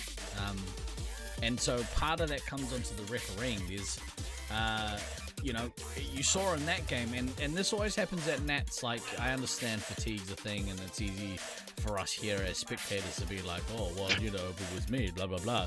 We're not there. I get that. People are tired. They're playing, like, obscene hours, like some of the worst Nats hours I've ever seen played at a tournament. But you have to have accountability as a ref, as refs, in my opinion. I'll get off my soapbox now. But even when they feel like it's not as pressing as an issue as it used to be, it is. And in some instances, it was supposed to empower the referees to make more calls. We should have seen an uptick in penalties because the mindset needs to change. Like if you should, as a referee, be more willing to give out penalties that are maybe borderline, because it's not as big of a deal as it used to be. Like, getting put down for 7 seconds sucks, but getting put down for 7 seconds and losing 1,000 points is massive. Especially if you're a scout, that's a fifth of your score potentially. A fifth to sixth of your score. So, I think it's more important for the referees to feel empowered to do their jobs and not be afraid to actually dole out penalties on 50-50 calls. This is important. Yeah, I would agree. I know there's like also a lot of apprehension because you're like, hey, I'm friends with everyone I'm playing against, and like it's competitive, but like as a ref, you have to watch for that stuff. It's just, I know you're tired from the game you just played. Maybe you're just like entertained by what's happening in the match, but you have to look down that corridor on both sides. Even the ref that's in chamber, you have to watch how the gun is coming down first, versus like it may look clean when they're leaning forward, but that's why we have the two refs kind of in chamber watching both pathways for a lot of the chases, but also the ref that's closest to the corner should be looking down the corridor. Have to be. That's how we had it in 2022. Yeah, because like so many shots were blind from, coming from Fortress or Stronghold, whichever Detroit way or, House way you want to call it. But you have to have like, that attention for that. What a legend. Evo coming up to the evil, yeah. Yeah, who is that? Is that White Ninja? I can't tell who. Yeah, it's White Ninja. That was a very heartwarming moment. I love that. I'm glad we caught that on camera. That was awesome. We'll need a screenshot of that too. Yeah. Not just it's not all just the blind. These old dudes getting mad. I hear what you're saying, Scoony Bob. I think we're still in a position, obviously we've been around, and by we I mean, all of us having this discussion have been around for a long time, and we've seen both versions of it. I prefer this version, I really do. It's just, I think, it's missing from our competitive side because we don't get really practice for refereeing. In fact, I'm pretty sure the only side that gets referee practice is Brisbane, maybe sometimes Loveland, but we don't get enough of it, and so players are still really apprehensive about making those calls. Part of it as well is the backlash that players get. In the past, you penalize a team or a player, and they turn around and look at it dancing. They turn around and they lose their stuff. Anyway, to be continued. Yeah, so the funny part, you see where Lenny is standing, looking down. We just kind of talked about that, but maybe they said whoever's going in the chamber to do that. But on the receiving end of it, if you're nuking or if you're reffing that spot, you're just like, hey, I'm going to watch this. Just going to watch this little cheeky move. Fire team has taken. Earth team has taken the lead. Wait for oh man, titles to kick in again. Rough start there from Motor City Mutts. Again, they go into Fortress. They don't have anyone. They don't have anyone watching the third ramp. Person comes in, just flanks, shoots all three of them down, and forces them downstairs in, roughly 30 seconds.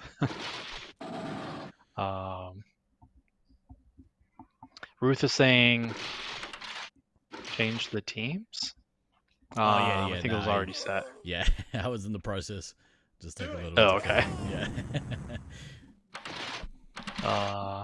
Took us a while to get off the soapbox. yeah, exactly. Yeah. I was too busy having a moan. It's Ruth. What's up, Ruth? 590 points. Your boy's doing work. Not in this game, obviously. He's doing a hell of a job reffing Chamber. He's doing a great ref where we job. want to see him. Yeah, exactly right. Unfortunately, Motor City Mutts nowhere to be seen in any of the cameras. Yeah, this is what happened in the first game too. Look at that work by Kodama and Dill. The 3 hits are feasting. Yeah. It's rough. I was asked yesterday, so we'll go a little off script here. I was asked yesterday if I would have made a difference on the Motor City Mutts team. Yeah. With them picking me up if I could have played. And I was just like, it would have been tough. So like with any hybrid that I've been on, like there's a lot of learning that has to take place of playstyle. So I'm a big adaptable player, but it's hard to say like, hey, me coming in would like drastically change any of the like gameplay results. Like yeah, maybe like we'd defend a little better or like we'd live a little longer, but you're still looking at a 3-site hybrid team. Yeah, granted, like I know how Little Bit plays, so like I could work around her. I know a little bit how like Phantom plays. I've never played with Blackout, so yeah.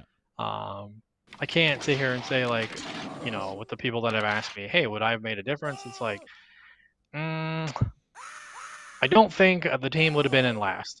I think we would have had some points on the board. Right. But again, it's a team sport. You need ammo. You need shots. Yeah, exactly. So, all I can do is help from a distance. So I know like they are watching the VODs. They are like looking into, you know, kind of the feedback and the assistance that we've been offering and like our viewpoint of stuff. But again, a 3-side hybrid team is so hard to like come together and kind of, if you've never played together, work through the round play and practice games to, you know, find a groove. Not saying that we wouldn't be able to, but I mean, even our West Coast team from 2022, individually, all of those players, awesome players, but we had no cohesion and, you know, did significantly worse than we were expecting to do. So it is a little like contrasting play styles because like myself, I'm more of a like midfield player, I would call it, whereas like G&D is used to like the certain style heavy, Baden's, you know, used to the certain style heavy. Yeah. And then obviously our other players, it's like you kind of get into the rhythm. You have Micro, it's like, well, if we have power 3 hits, do we put him as a scout? How would he do in the first time arena as a scout? Can he hold like the couple areas? So you get into those weird scenarios of where you can try to put players where it's more advantageous for you to not only like score points and win the game, but build that cohesion. Yeah. Dill, I think eased off the throttle at that excellent start. Went back upstairs to try and get some resupply. I think he's looking to maybe get those 2 nukes and maybe drop. Possibly looking to maybe look to stack 3. Not sure. I would. Who knows? Maybe he's doing that. Give Motor City Mutts a little bit more time in the arena, but. Yeah, I do like Motor City though. Still adapting. So you know they got pushed down early, but they immediately started resupplying. So. New York was missing that in their last game where they immediately, you know, when they went downstairs, they didn't start resupplying right away, but Loveland did. So you saw Loveland beating them on the, you know, filling back up, which is unfortunate because Sewercuse definitely had that game, you know, won dead to rights. But it's a game of inches. There's critical mistakes that happen, but in this arena, it costs you dearly. Yeah. Switching to full auto. Looking at my messages here. Yeah, I am still cheering for Motor City. I know I've kind of like before the tournament put my money on Sewercuse and Beans let me down, but he's still able to play. But no, I think like with Motor City again, like there was no guarantee that even if I was able to play, like they wouldn't have gotten, you know, Phantom or Blackout. Like they could have been down one of those players, I think they and possibly then does the dynamic Lizzie. look different. Like, I think Lizzie was added very last minute. And, you know, to be fair, considering Lizzie's never played competitive Space Marines before, she's having a pretty good showing as medic. Like, it's such a hard game to come into cold. Like, you need reps in Space Marines. It's such a nuanced, technical game. So, you know, it'd be like the equivalent of someone who had never competed in a sport going to the Olympics and getting thrown into the pool. Yep. Earth team is ahead by 8,200. That'd be the That's equivalent how good we of are. Olympics level Space Marines. Yeah, I would definitely say, like, also having Stu as her ammo definitely helps. For sure. Obviously, Stu and myself, a couple other players, like when we were building our team for 2013, the one thing we kind of knew was resupply was going to be an issue. You know, we had Ghost where wanted to learn medic, but wanted to learn it differently than how everyone else played it. Right. So shout out to Ghost there, because like easily the best medic we've had at our site. So a lot of that was Stu of working through the progression of like, this is what you do in a resupply situation. And then Ghost getting comfortable enough when he starts growing to say like, okay, well, we're going to switch it up now. I'm going to have you do this stuff and I'm going to go over here instead. But yeah, I'm sure Lizzie is learning all of the same, you know, techniques and stuff that Disco has shared with all of us. So she's definitely doing a great job, especially in these games where you're just like, we're getting steamrolled, and you're learning to prioritize, you know, trial by fire. So great job on her part as well. Ceasefire! Space Marine requesting clearance for nuclear strike. Confirmed. So nuke detonates here. Does take out the last two remaining, unfortunately. So good job to California continuing to roll along here in that second place spot.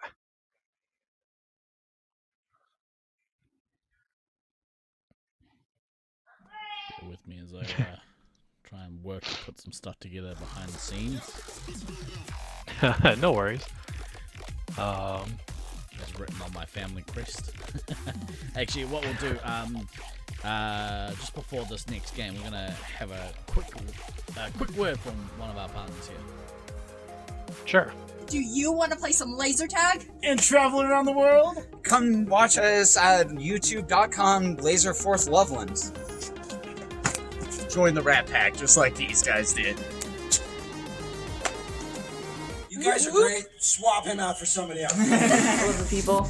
I love the game. It's so unique, so different. Better of a trade-off. You're trading a scout for a 3-hit.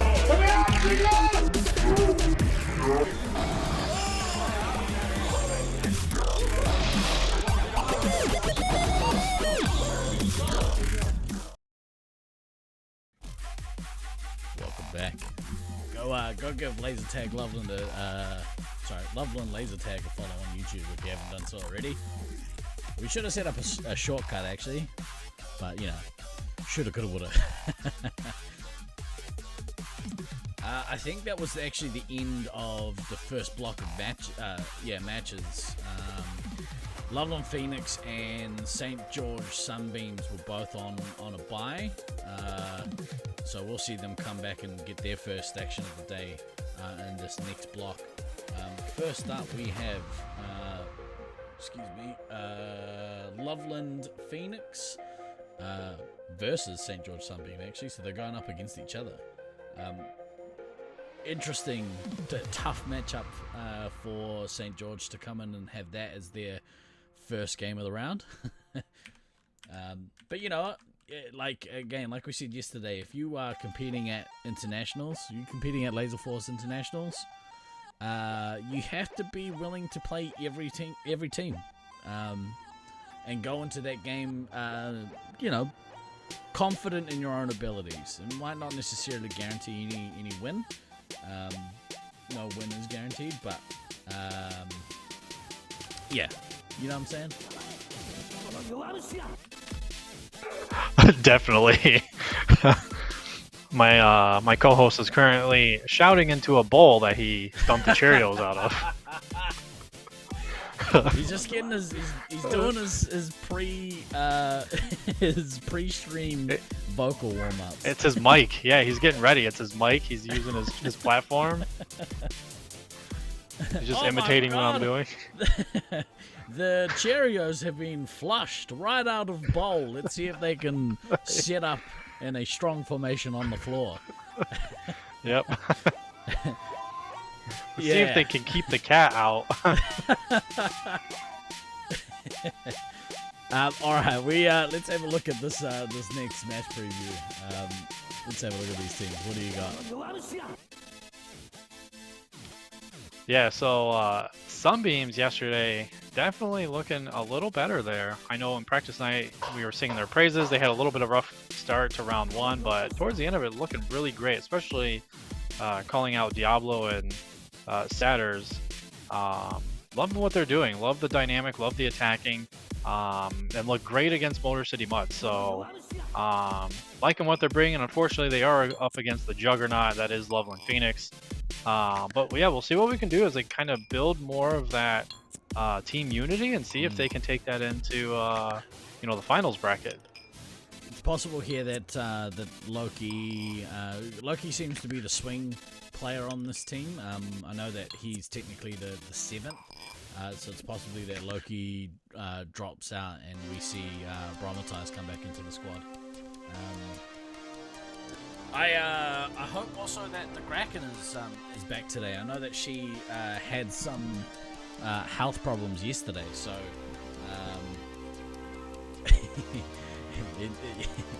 yeah, it'll be interesting to see how she's feeling today. Hopefully, everyone that was feeling a bit average yesterday is okay.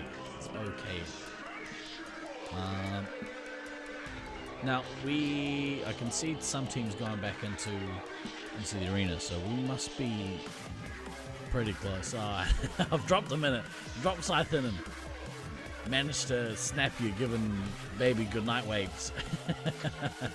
He was in a situation where he was being forcefully removed from his anchor desk for bath time. Yeah, I'm expecting that to happen to me shortly. I'm gonna be putting it off.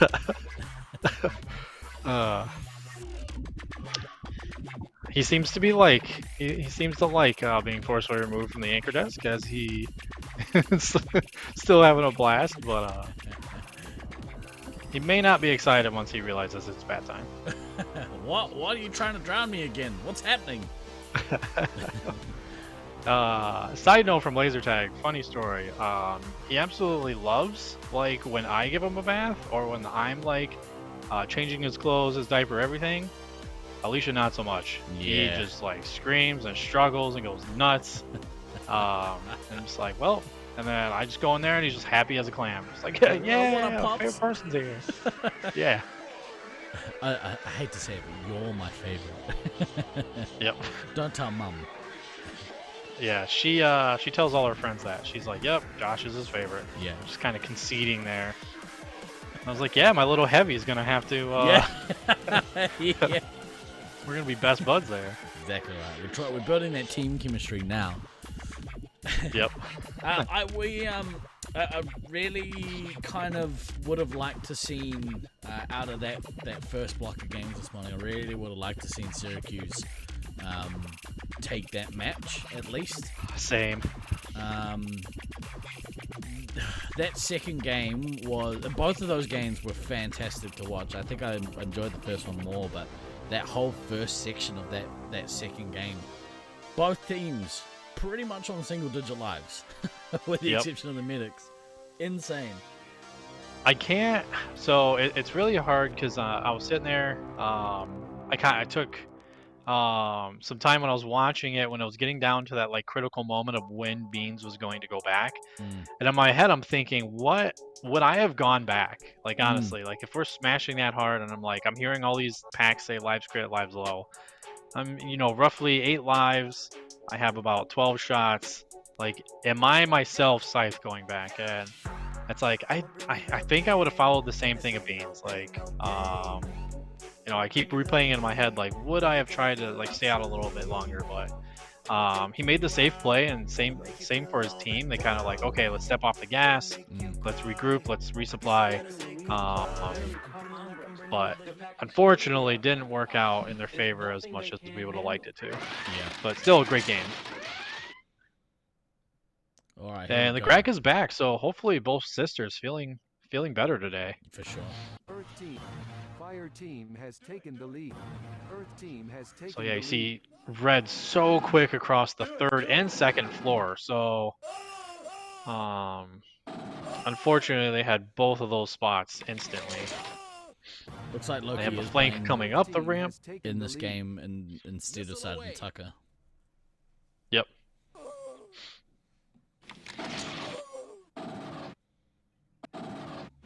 So yeah, as we kind of look through Green Medic, three lives out, so not too much damage done, but Ghost getting the finger gun start at Medic here. Fire team has taken the lead. Does look like Fire team has taken the lead. gonna be sitting pretty in that cubby for a little bit of time there.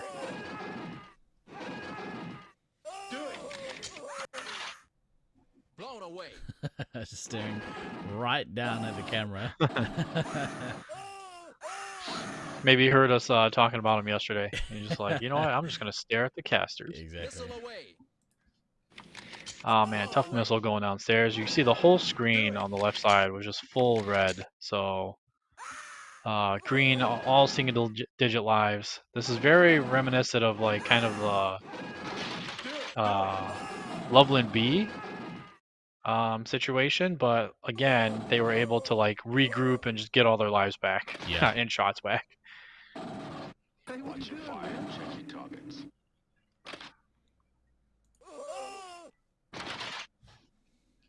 Do it! Fire team is leading by 2,900 points. So heavy getting lives there, getting off crit, but just simply okay holding on to that nuke. Doesn't have bases, so probably looking here for that double stack. It is going to decimate green team, unfortunately, but still tough spot to be in, regardless. But I am still liking what Sunbeams is doing, bringing to the table. Like, even though they're downstairs, they're getting kicked around. You can kind of see still competing. Medic isn't as low as I, would have expected with everything that happens as Diablo gets that nuke off. But the other part of this, though, as they kind of set up resupply shop is being able to resupply efficiently downstairs. So still liking the Sunbeams, though, as they kind of move forward and still continue to build this synergy with their team. We just got done talking about it. It's like it's really hard to take that hybrid team and really do work, so to speak. I will say, though, shout out to Team USA in 2014 and 2018. So, like, we had a crazy hybrid situations there. It took us a little bit of time to kind of gel. We weren't really used to like attacking styles, defense styles, resup styles.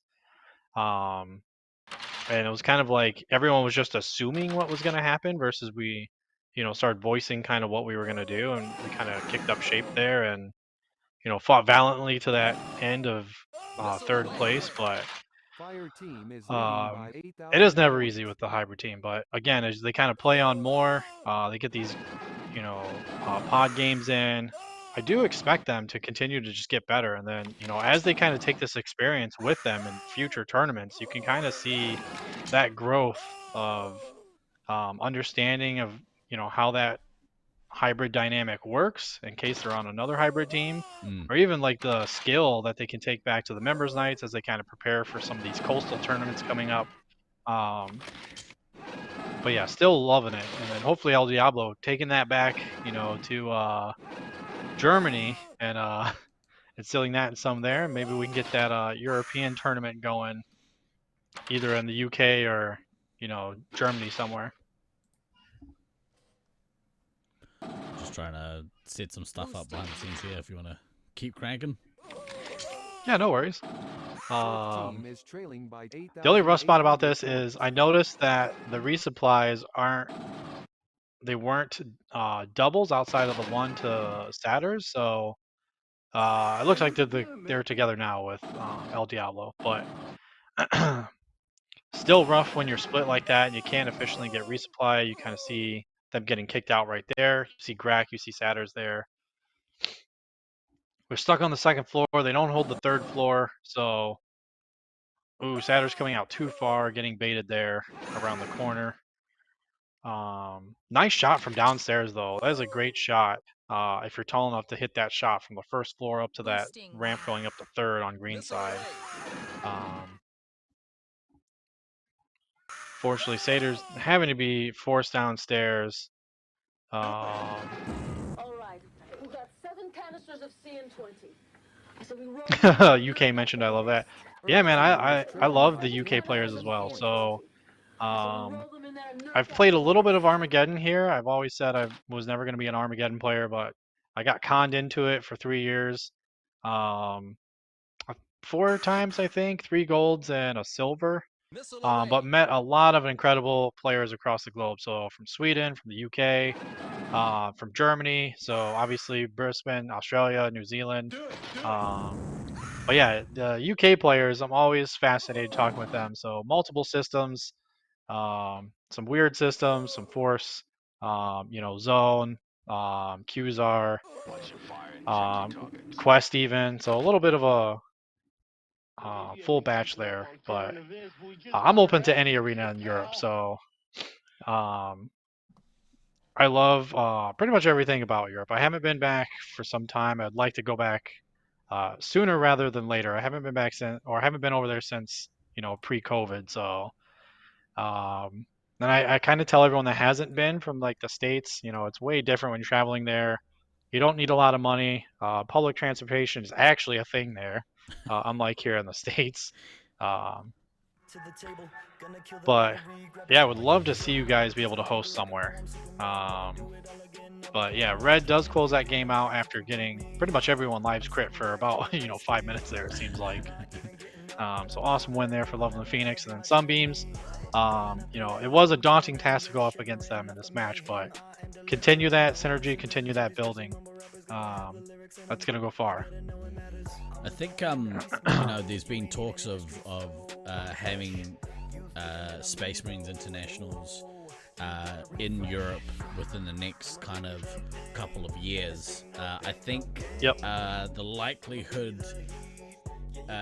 likely sites or spots that I think we'd be looking at would probably be either Germany or the Czech Republic. The Czech Republic actually has a massive competitive laser tag scene and laser force scene, but they don't play Space Marines, and as far as I'm aware, they don't play with the international rule set. Unfortunately, they're still stuck in their old ways. But it means that if there are teams that are going to look to travel from the States and from Australasia, which I'm at the point of my career where my body feels like it's in its 60s. Technically, I'm not 40 yet, but we're rounding the corner. But I think the thought of playing a Space Marines Internationals in Europe is really intriguing, especially if we look to put together a New Zealand team, which means I can hopefully poach Rusty. Hopefully I can poach Baden. And put together a quality New Zealand team. We'll see. Wait till I hit 50. Yeah, like I said, my knees, they are in their 70s by far. They've had a tough life. Too much fried chicken. But it's one of those things, like I think there's an appetite for it. Brisbane are on the docket to host next year. I believe you know, we'll look to have more discussions around that after this tournament. Obviously, you want to never look too far beyond it, but Brisbane look to be the likely host for next year. But you know, a 2026 European tour would be kind of cool. You know, I know maybe for some new parents like yourself, it might be a little easier to travel. You know, after you've established yourself as a dad for a couple of years, and you know. A funny story, like Alicia actually wanted to go to Denver this month, and I was just like, interesting, okay. And I was like, Loveland's about an hour away from Denver. You were like, no, we can't go. No, she definitely would be like, hey, we're all going. Yeah.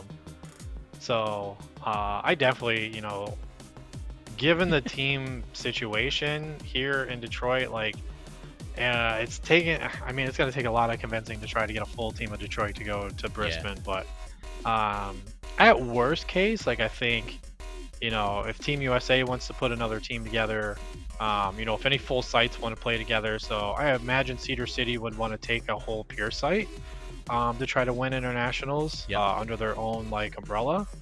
But yeah, if worst comes to, you know, shove, I definitely think I'll probably be there in either a USA uniform or a Detroit uniform. So, but I know we talked about it on practice night.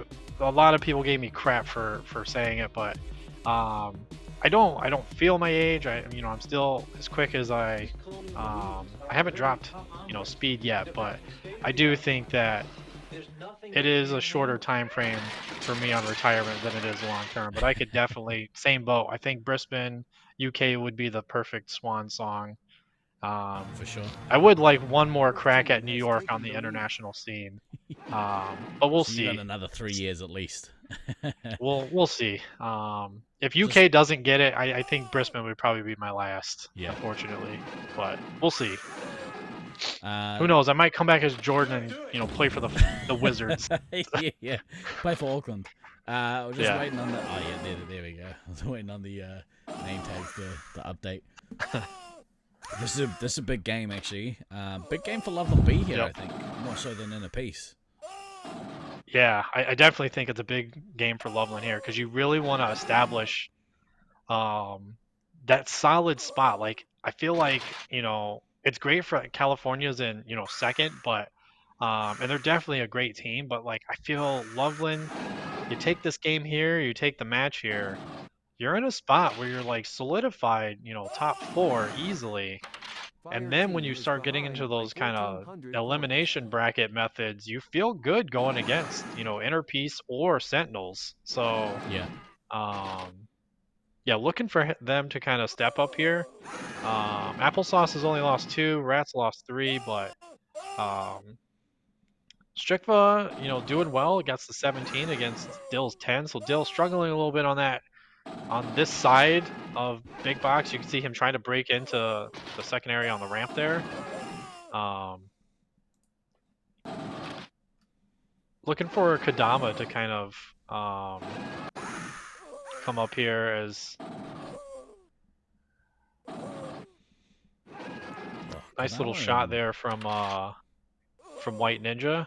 Yeah, that battle between the Kadama's heroes has really been awesome. Yeah, White Ninja there not backtracking far enough. You kind of see him stick that leg out the wall and then come all the way back as he gets shot in the back.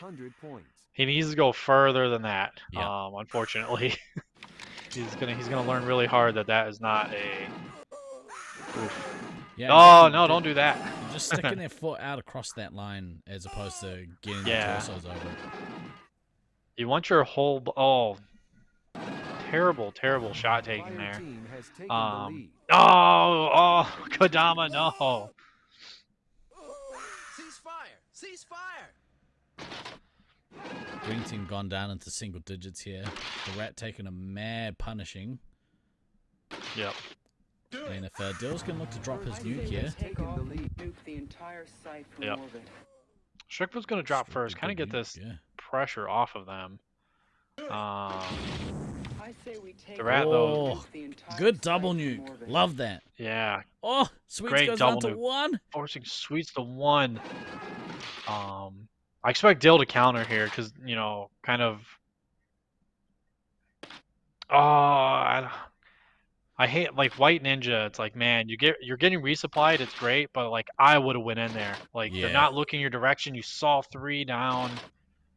You kind of see there. It's like he's down. It's like, it's rough to be in that position, obviously, but Switching to full auto. 3 referees in the box there. Maybe they heard us.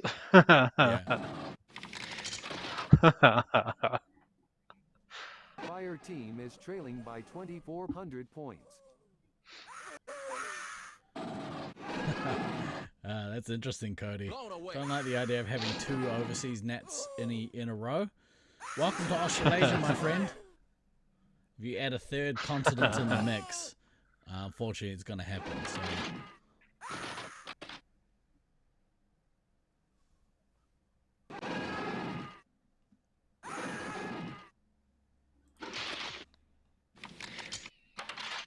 Ladies and gentlemen, I think we might have a special guest commentator for a little while. Space Marine requesting clearance. Have we got you in the background there? Hello. Oh, ladies and gentlemen, and I hate to do this halfway through a match, but there's no time like the present. Please give it up for arguably the greatest Space Marines player of all time, playing out of Brisbane, Australia. Rusty, what's up, my dude? Fire team is trailing by Hey, man. 1,500 How you feeling? It's a little chilly. You know, It's Brisbane. a little chilly. A little chilly with What it. is chilly in Brisbane? 42 degrees. Look, Celsius. it's way colder where you are during winter, and it's way colder where Steve is. So I'm just being a little baby. Cold's cold. To be honest with you. Can I get the Celsius right now currently so I can judge heavily? 20. I mean, That's hilarious. It's almost 11 a.m.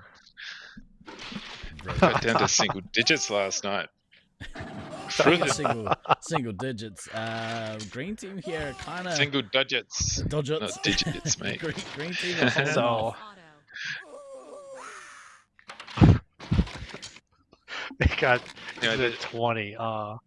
That's like our nighttime low is like 18, 16 Celsius, so like 63 to 68 Fahrenheit. I know, and it snows. Like, pass, mate. There's a reason why I left and didn't hang around for it to get cold in November when I came over that time. Have you? It's been really weird. It's been really weird here. I'm sorry. Go ahead, Genie. Yeah, Rusty, have you managed to keep an eye on any of these games? Yes, I missed a chunk of them yesterday.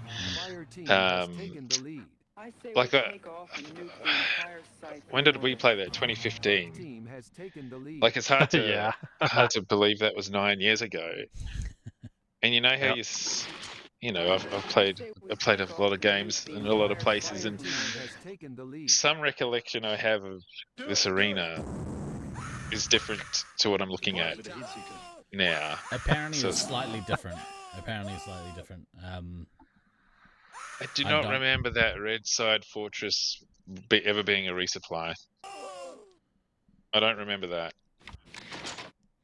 I just remember being in the chamber, whatever it's on wherever they are now. That's where we tried to resupply every single time. Yeah. Yeah, that's because you were on a good team that just always took chamber. Maybe, I don't know. I don't like, but see, I mean, look, we've obviously come a long way, but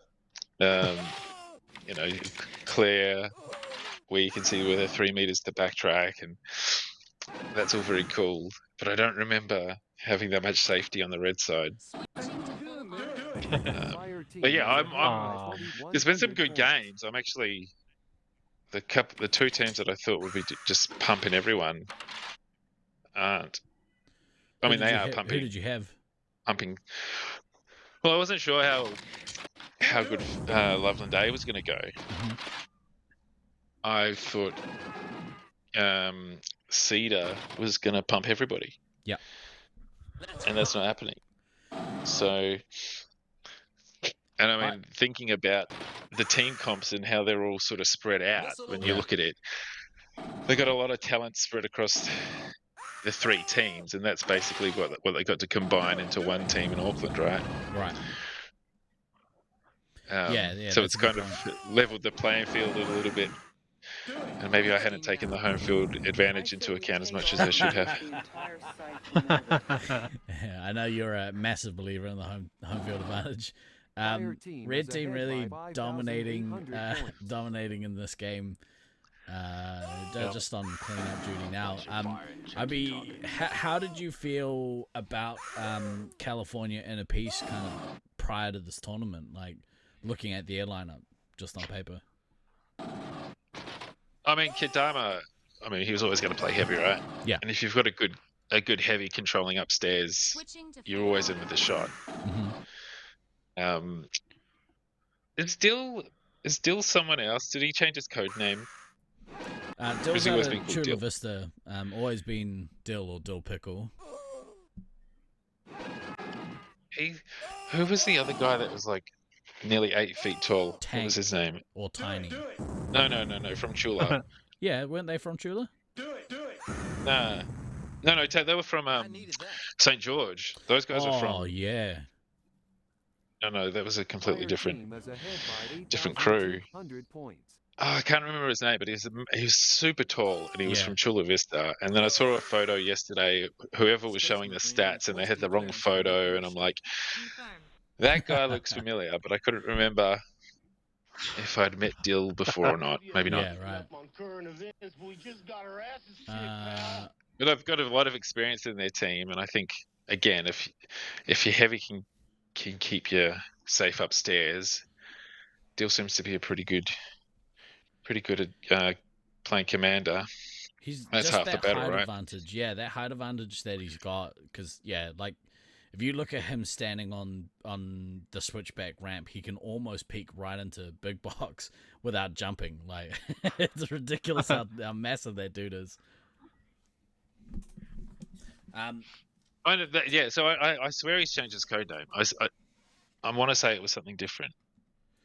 I think I remember when he came to Loveland. Did he come to Loveland? Was he in Loveland in 2015? That's above my pay grade. I can't tell you. Someone needs to answer that question. I don't think so, but again, I don't remember that well. 9 years is 9 years is way too long. To go back to what they were talking about in chat earlier, Sneaky would 100% advocate for UK internationals. From what I hear, and obviously this is just speculation because I haven't talked to anyone outside of maybe Small and McSmall or like a smattering of UK players, but I think the wider UK competitive Space Marine scene don't want to play the international rule set, which would be a massive roadblock for anyone from Australasia or the US wanting to travel across to Europe. We traveled from Australasia to Chula Vista in 2010 and played what's now been dubbed the US rule set. I wasn't a fan. As far as I'm aware, neither of you two were a fan of that rule set either, that tournament. Hey, depending who you talk to, mate, I love not showing a shoulder. Ugh. So I can't help but do it.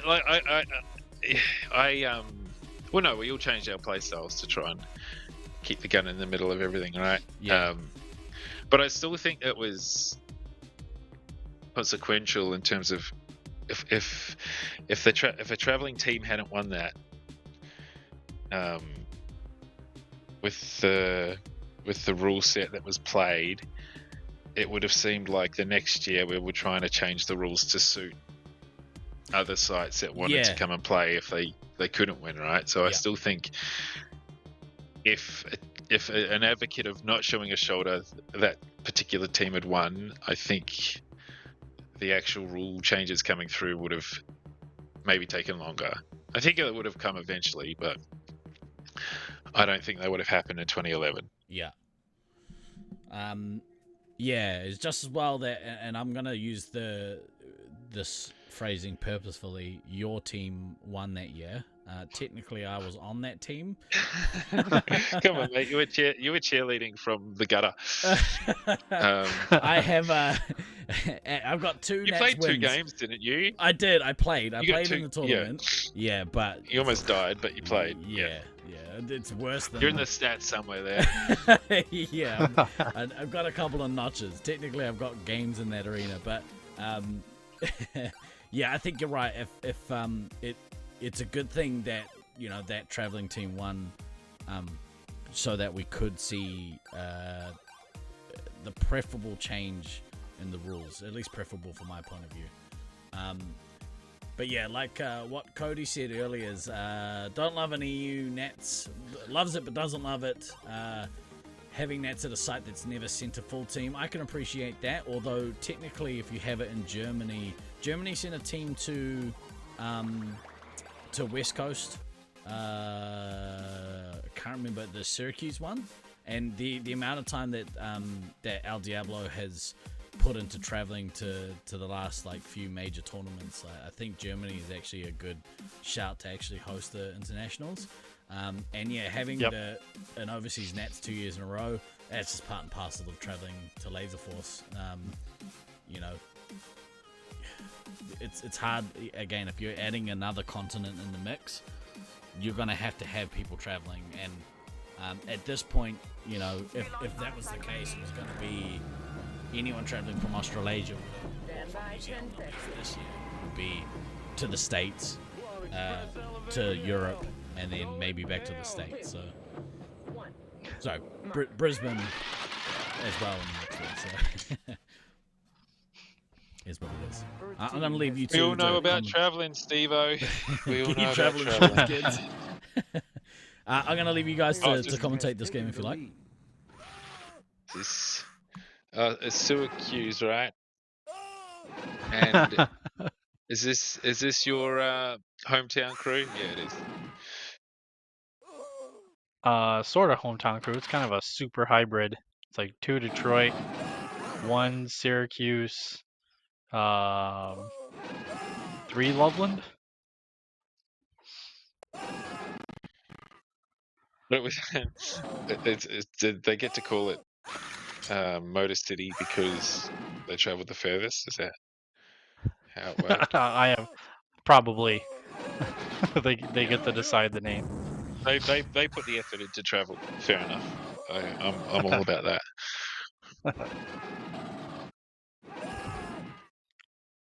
How's Are you surprised? How's everything been? Team has taken the lead. Mate, as you know, there's a little Rustina in the world now, as Tom would say. That's awesome. Congratulations. Yeah, thanks, mate. So yeah, she just hit 3 months. So that's awesome. Everything's still pretty hectic, as you can appreciate. So yeah, Sammy the timing just wasn't hit correct to 12 potentially months. try. Yeah, right. Yeah, so 9 months behind you. So you know the fun and games that's around the corner. Yep. Yeah, Sammy was really easy though. He was like carefree, always happy, like only ever cried when he was like hungry or like wanted to like lay down or take a nap. But for those of you with kids out there thinking about kids, the electric baby swing is by far the best money you will ever spend in your lifetime. It's like 5 seconds and the baby's asleep. Come for Laserforce International stream, get baby advice. It's Yep. Who would have thought? Who would have thought? No, we didn't. We'll start a podcast. Like that, but we just Sice and Rusty's baby corner. Baby tips. Yeah. It'd be cool to get her to play a game one day. That's a few years away, though, I think. I said the same thing. So everyone's been asking like, how long is it gonna take before he has a pack on? It's like we'll see if he wants to do it. See what he likes first. That's right. No pressure. Yep. No pressure. I'll be like 40, 45, 46 by the time she's old enough to wear one. right there with you. It's crazy. Absolutely nuts. Yep. I heard you were talking about maybe potentially getting a Detroit team to come to Brisbane if it ends up being there. That'd be pretty cool if you yeah, pull so it like, off. yeah, our original plan. So when we won in 2019, our plan was like I was bringing the same team to 2020 to New Zealand. And it's like they had no excuses because I was like, look, I'm just gonna pay for everything, and then you guys have to go. Like we have to take this team and play somewhere else. And we were all like, everyone was for it. We had everything kind of figured out, and then COVID hit, and then by the time like New Zealand actually happened, baby SKR was like, yo, I'm knocking on the doorstep here. So yeah, that's right. Life carries on. Yep. So I wasn't able to make it last year. I know I was reached out on multiple players trying to pick me up, and I was like, guys, it's 8 months. He's doing a month. There's no way I'm gonna be able to do this. Hey, what are you doing, man? Oh no, you would have got murdered, mate. Oh yeah, You'd have I got know. murdered. You'd be dead. You'd be dead. Game over. Requesting clearance for nuclear. You would have come back with jet I would've got lag nuked. and just got shot in the face. Yeah. Yep. But yeah, we'll see. We'll see next mate, year. it's Like I smart. definitely think I can try to coerce some of the players that come, because I mean our team was really good in 2019, but unfortunately it's like we're the home site team, so we're expected to be good in our own arena. But I really gotta wanted take them to that go to show on the Loveland road. this year. Yeah, I really wanted them to go to Loveland. I Yeah, couldn't even get them to go there. Like, Yeah. dang it. Yeah. I mean, yeah. The only upside is coming, getting out of the country, getting to Australia is a completely different experience, and you wouldn't just come for tag. You'd do other stuff while you're here, which is always fun. So. Yeah, like so far it's me. It's probably me, Ghost, and Stu currently. So Ghost is making the trek because he wants to go to Australia. So I mean, we have 3 of a solid team. So we'll see if we can get 3 more solid players, and I can introduce them to the Death Stairs and Bilge and Helm and everything they're gonna hate about their life as resupply. The stairs are gone. The Death Stairs are gone. Stairs are gone. One way in, one way out. It still plays pretty much the same, so you'd have fun. Okay. Have you been playing, or have you been busy on baby duty? No, I don't know if you remember, I popped my shoulder out in Auckland last year. And I did hear that, yeah. Everything was fine up until February, March, and then it sort of partially popped out again while I was walking on a treadmill, of all things. Oh man, what? Well, I was like, I lifted my arm up to look at my watch to do, I don't know, kind of rolled out. But in the last 6 weeks, I've popped it out 2 more times to play laser tag. So I've had a bit of time off recovering from that. I've been back the last few weeks. But yeah, it's cooked. It's absolutely cooked again, which is really sad. I might, being realistic, I might be a couple of dislocations away from just having to stop because I can't. Yep. I literally popped it out, took 2 weeks off, went back and popped it out again. So it's just if every time I end up playing, I have to put my shoulder back in. It's not gonna be a feasible thing. But I just got to keep with the recovery and slow down a little, stop running as much as I was. I think just playing it safe. But yeah, are you gonna swap out a commander? Where I can. Yeah, man, I might be medic. Who knows? I might be medic. I might be medic. Might be medic. Who knows? Well, I mean, if I'm worried about injuring myself, I might have a choice. But I mean, as you know, we've had a completely big change in terms of player base and who's around and who's still playing and who's not. So it's not like the Brisbane Nats of when was it 2018 when we had 3 teams. I reckon we'd have 2 this time around and maybe a couple of mercs. Anyway, I feel like we should have been talking about these games, right? It's okay, we're just catching up. But yeah, the game itself, though, as we kind of return back to it, so way closer than I thought it would be. Motor City Mutts coming out strong against the rivals of Syracuse. So great showing here from Ray. It's probably bringing the rivalry to this field. The East like, Coast, hey, the East Coast hate. Yeah, if I want to beat one team, it's just Syracuse. Yeah, I was really bummed though because I wanted a full Detroit team.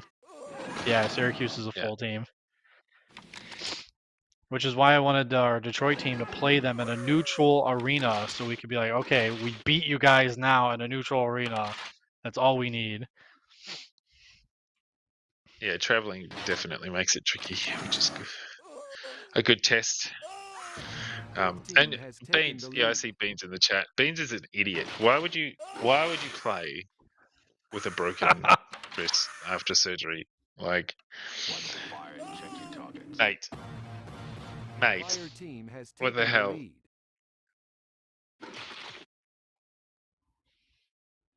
You're insane. I mean, I love laser tag, but I don't love it that much.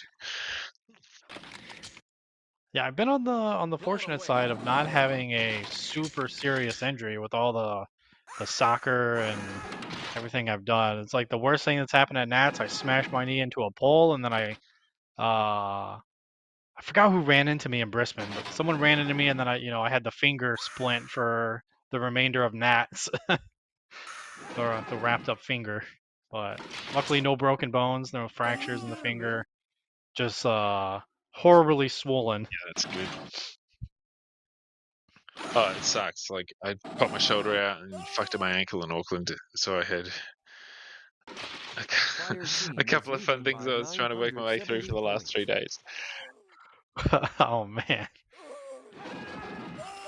Lizzie though here, living forever on this one life here, so this is crazy. One life. It's really good. There's certainly not going to be an Illumi here. But Red's got a shitload of targets to get.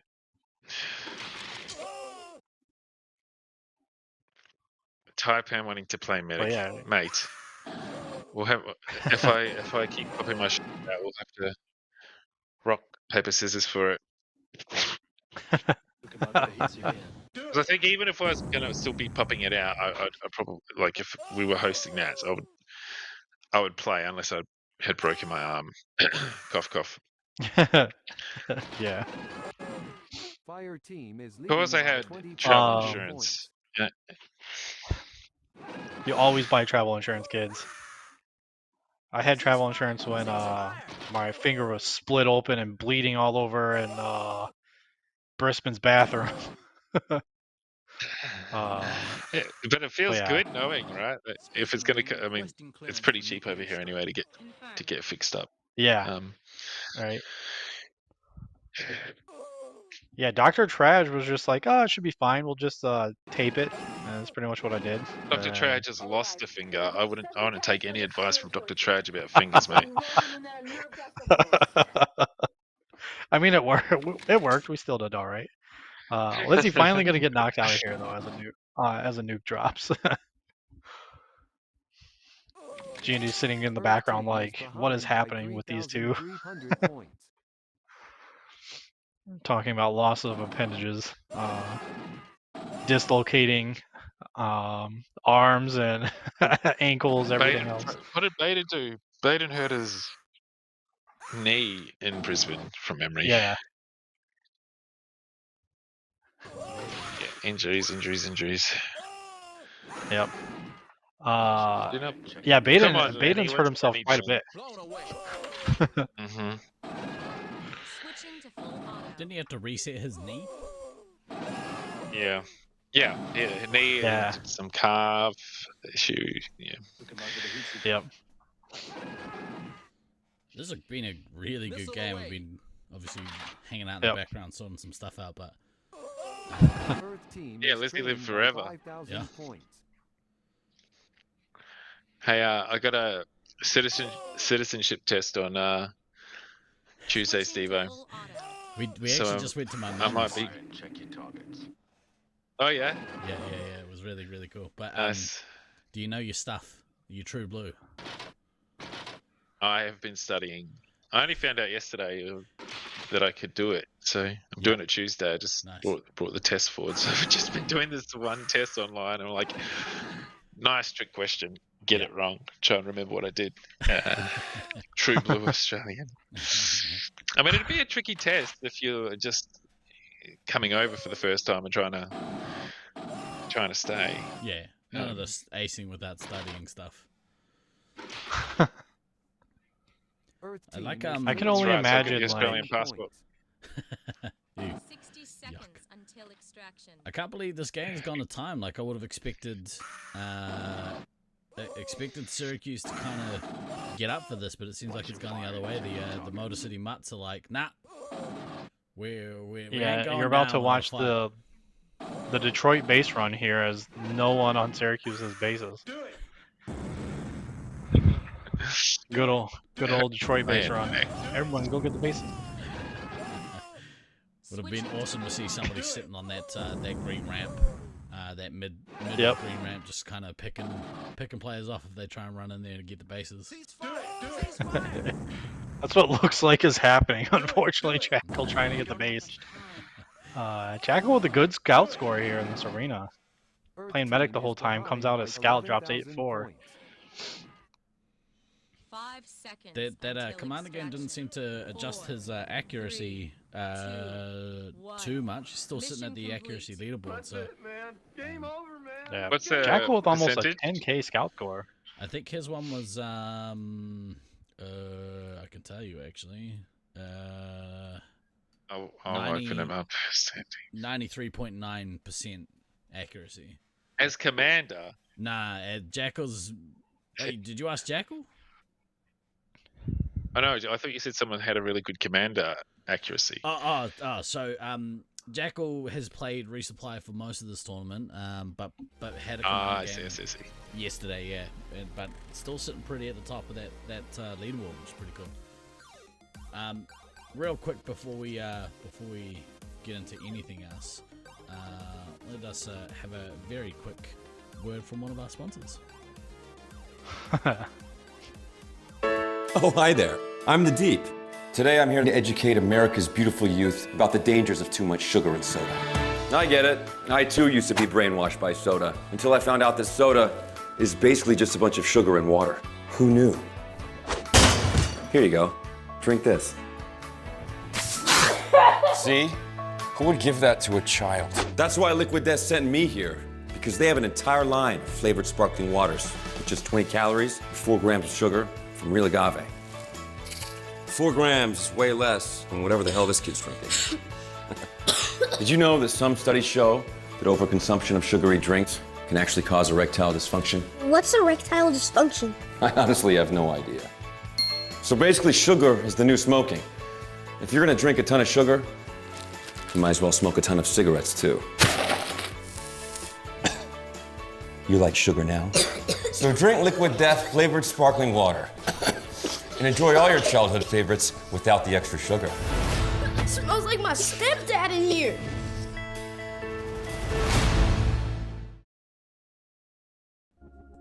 That was awesome. What an ad spot that is. That was wild. Ladies and gentlemen, Liquid Death gets them in you. Their ad spots are magical. So good. So good. So yeah, coming up after this this very short break, we have Loveland Pheonix going back in against St. George Sunbeams. Good showing by the Pheonix in this tournament. Surprised, well, maybe surprised. Maybe anyone outside of Loveland Didn't think they were going to be quite as dominant as they have been, but they've had a good tournament. Definitely. I mean, I did pick them after the whole losing all my money on Sewercuse. I did pick them, the first couple rounds there. In their tough games where they had, playing against their B team, playing Cedar City. I did pick them. I thought it was going to be a smaller margin than what it was, but it was at Elam. So, yeah, they're looking great. It's just like, there's always the curse of like the undefeated team for you to drop one game you're unexpecting, but we'll see if they avoid that curse and if they head into bracket play undefeated. Yeah. Rusty, you've seen a lot of this Loveland Pheonix team kind of grow up over the last, let's say, decade, almost. Have you got some standouts from that Loveland Pheonix team? Look, it's always been Josiah. Yeah. For me, like he's always just had so much potential to just shit on everybody. Yeah. And for whatever reason, he got off track a little bit. Maybe took things that happened in the game a little bit too much to heart, and maybe didn't give as much effort as I wish he had, which he could have done all the time. But when you see him play a good game and he's engaged and focused, like I reckon he's their best player. Yeah, by a mile. And then Mischief, he was like just consistently consistent, but he took it up a notch in Auckland. I think he learnt a ton from just playing in a completely different arena and being on that particular team, having a bit more responsibility, and he looks like he's pumping. I remember Sergeant Tucker from 2015, I'm pretty sure. Yeah. But I haven't seen him play since, but it looks like they've got a pretty good balanced team. Like smart resupply, knows where to go if they get kicked, from what I could see. And you just let Mischief and Fair Turkey do a lot of the heavy lifting, but like Simply OK's pumping as well, right? Very Ghost fast. also some really good scores from him. Yeah, very fast, very short. Reminds me a little bit of maybe like an Anarchy, or maybe not quite as quick as the like the King brothers, but like has that kind of similar like speed in the arena, which I think is real important in this one. Kind of darts around like a pinball. Like something I like to check, and I think it is a huge factor in most outcomes, is hit diff. And I just noticed like Ghost and Simply OK had amazing hit diffs from memory. Yeah. And I think that can make the difference between winning and losing if it's a tight game, right? Because the less you get shot, the less points you give away.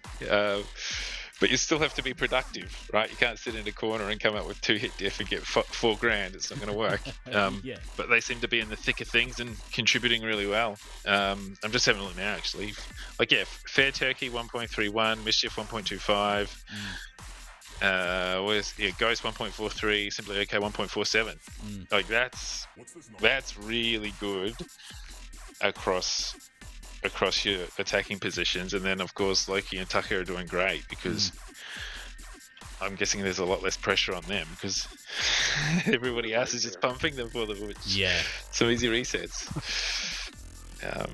So no, that's a big thing. Hit diff's huge. They seem to be doing really well with it. And Kadama, he's only been playing 3 hit, right? 1.34. That's great as a hit. Really good. Yeah. If you can get over that 1.34 right? is heavy is outstanding. Yeah. That's really, really, really good. Yeah.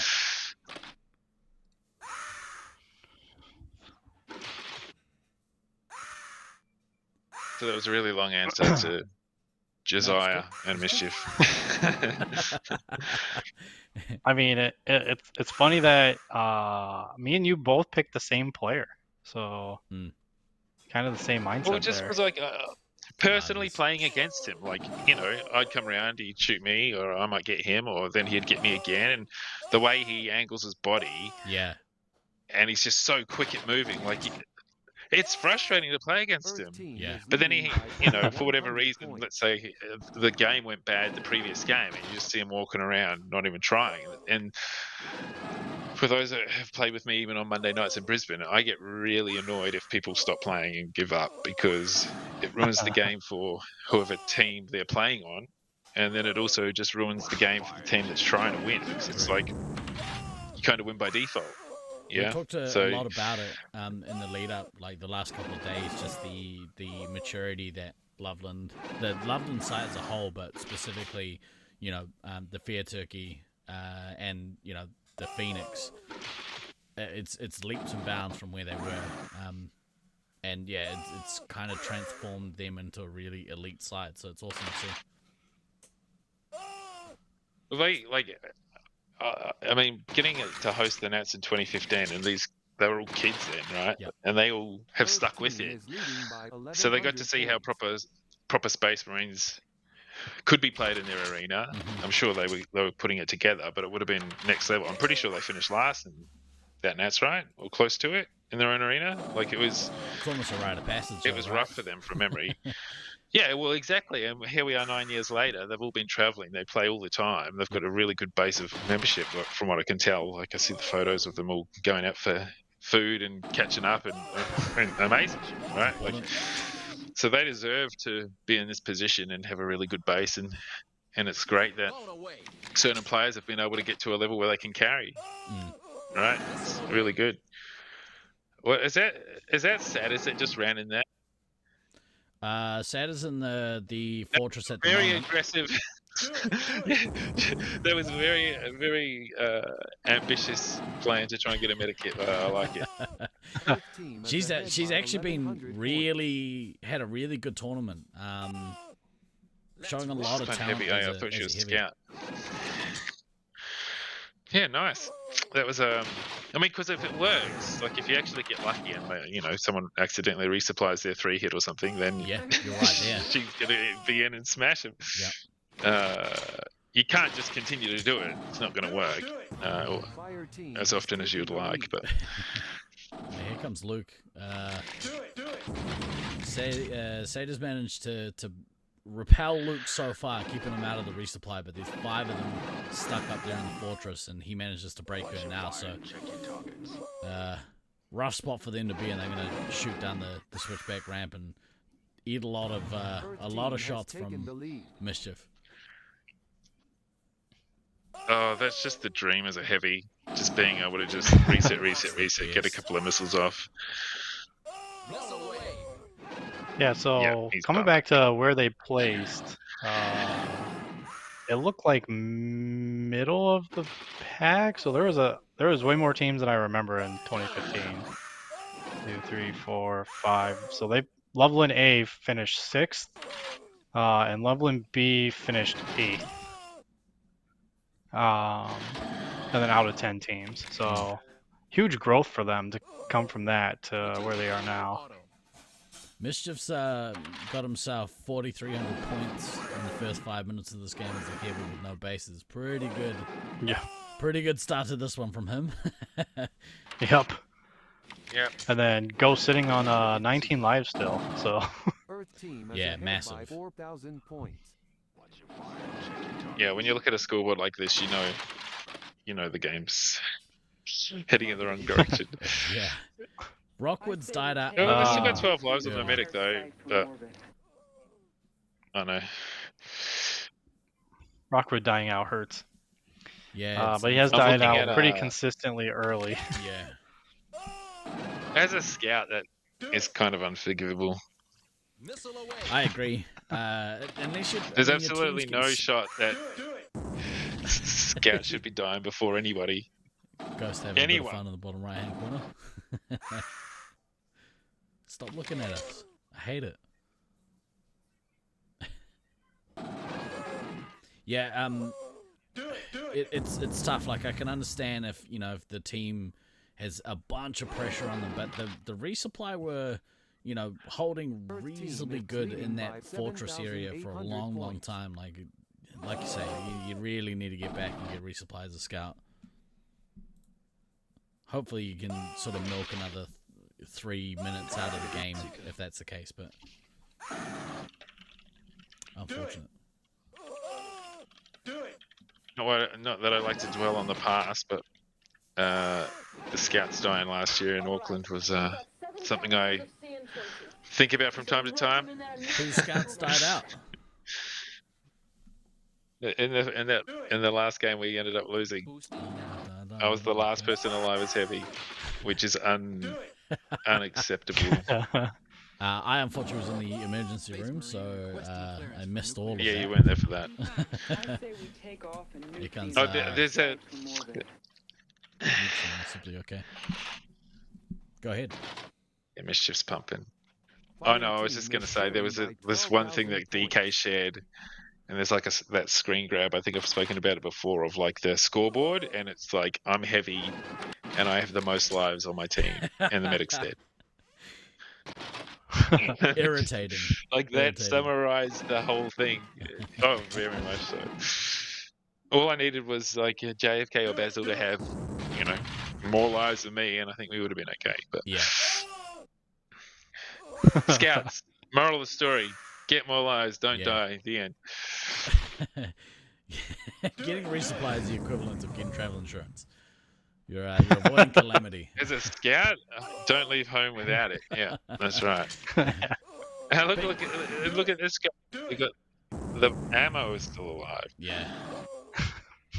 It takes the ammo and the heavy. That's a weird combo, yeah. It takes so little resupplies to fill up a scout. Like, you really need to be going back and making the most of your time back in the resupply. Let's rock. I think that's the most frustrating thing, is when you look. I mean, no one's perfect, right? We've all had an early scout death at some point in our gameplay. It'll probably happen to me this Monday now that I've spoken about it. But it really is one of the positions that you shouldn't die earlier. Yeah. I think maybe we've seen it a little bit, and it's hard to know without kind of being there, but maybe some of the teams, or maybe Loveland's one of those mazes that, like, a good kind of rotation in and out of the resupply doesn't make as much difference as I normally would think. But I mean, that can't be the case. There's no way that's the case. No, not as a scout. Like, 5 resupplies, 40 seconds, you're out. Like, part of that, you know, and by rotation I mean, you know, how well both scouts are kind of in and out of the resupply at different times, rather than both coming back and freaking out because nobody's getting resupply, or the doubles aren't happening, or however, you know, it kind of works out. The outcome there, pretty much as we expected. Loveland Pheonix comfortably taking the win over the St. George Sunbeams. This next game, I believe, is 5 Nights of Loveland versus Cali A. I really like this matchup, and I like the next one. The Mutts going against Sewercuse, but we'll take this one. 5 Nights of Loveland versus California in a piece. Loveland being kind of pushed Cali A in that first game, from memory. Yeah, they definitely did. So we'll kind of see. Again, if they can kind of keep up that, I don't want to say cohesive like unity, but if they can keep that attack up, because they had the really good attack the first game, but then, you know, again, you're against the Juggernaut, so it's like you gotta sit there and just kind of take your time, especially if you're having to deal with you know, Dill in the middle, and then you have Kodama coming through as well. But you know, White Ninja definitely has the ability to, you know, take out Kodama and Dill and kind of defend. And then some of the nukes haven't been the greatest from Strictva, but we'll see. They're going against the second place Juggernauts, but you know, you never know at these kind of instances where one thing goes wrong and then the game totally flips on its head. So we'll see. I do think California is probably going to take it, but you never know. Again, So go ahead. I was going to say, so this is a full Loveland team, right? Yeah. The Five Nights at Loveland. Yeah, I haven't. Like, I'm kind of a, like, and I said over the last couple of days, California in a piece, maybe my choice to win this tournament, only because of my my affiliation with DK and Old Man Dan, but I would really like to see, for the good of good of the game, maybe the B team kind of take 2 or even 4 points of California in a piece here. Yeah. Just to kind of cement their talent, I guess.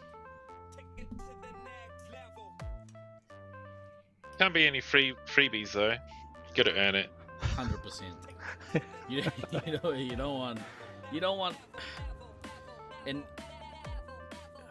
maybe it's not the right way to say it, but giving them a free pass by switching up their positions. Like, I think in a piece have their roles. I think everyone's comfortable in the roles that they're playing. Now, maybe gonna be the only team that might not see any position changes throughout the entire tournament. Versus other teams who are like, I'm a big advocate of not changing too. Same. Get your lineup and then get your reps in with that lineup. Like, the only reason you change it is if you're still trying to find that kind of lineup. But otherwise, yeah, know your role. My role is scout. Knowing my role. Mine is commentary team at this point in my career. And I'm okay with that. It's just talking about the graphics and the setup. This is next level this year.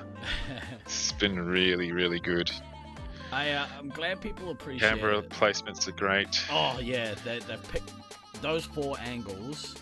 I mean, if we had one set up downstairs, but I think these 4 at the kind of minimum. That's what you want, right? It's where the bulk of the action's happening. Yeah, no, it's really good.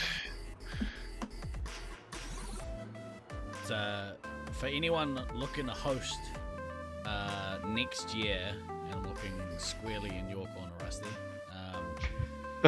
You know where the bar's at. Oh, I know the first person who I'm going to be calling for help too. Comp Geek. Comp Geek. It turns out, like, I had to build and learn a whole new system, and Comp Geek turns out is actually a pro at using the software. So I wish I'd known that like a month ago. Cody, why can't you go back to watch this stream? The stream's still live. Can't watch the VOD until it team has taken the lead. Until it comes off of being live.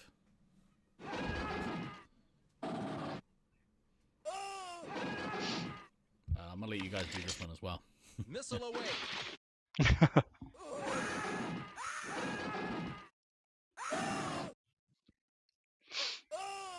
So, red team setting up in Rusty's least favorite box in Fortress.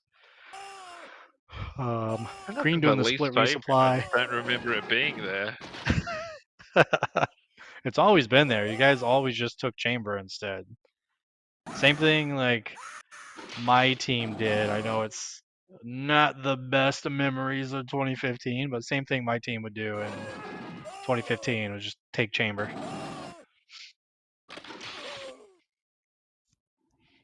Yeah, no, I've only got a couple of really definitive moments, and that was things that went wrong that I remember. And you only remember the bad things. Well, just the specific things that changed the outcome of the game that were in our control, and we stuffed them. If that makes sense. Yeah. I remember all the bad stuff. I don't know. I couldn't tell you like if I had an amazing game or if I did really well in a game, but I could tell you the games that didn't go well and we could have done better and things went bad. Like I remember all those. I'd have to look at the stats for overall games and stuff. I wouldn't remember. I'm very much the same way. So I go back and I see like the critical points of like, what did I do? What didn't I do? I'll go back and watch the VODs and see like, okay, well, I should have did this at this point. And I'll remember like the things in the game of like those. Yeah. Remember those like key areas. So same thing, but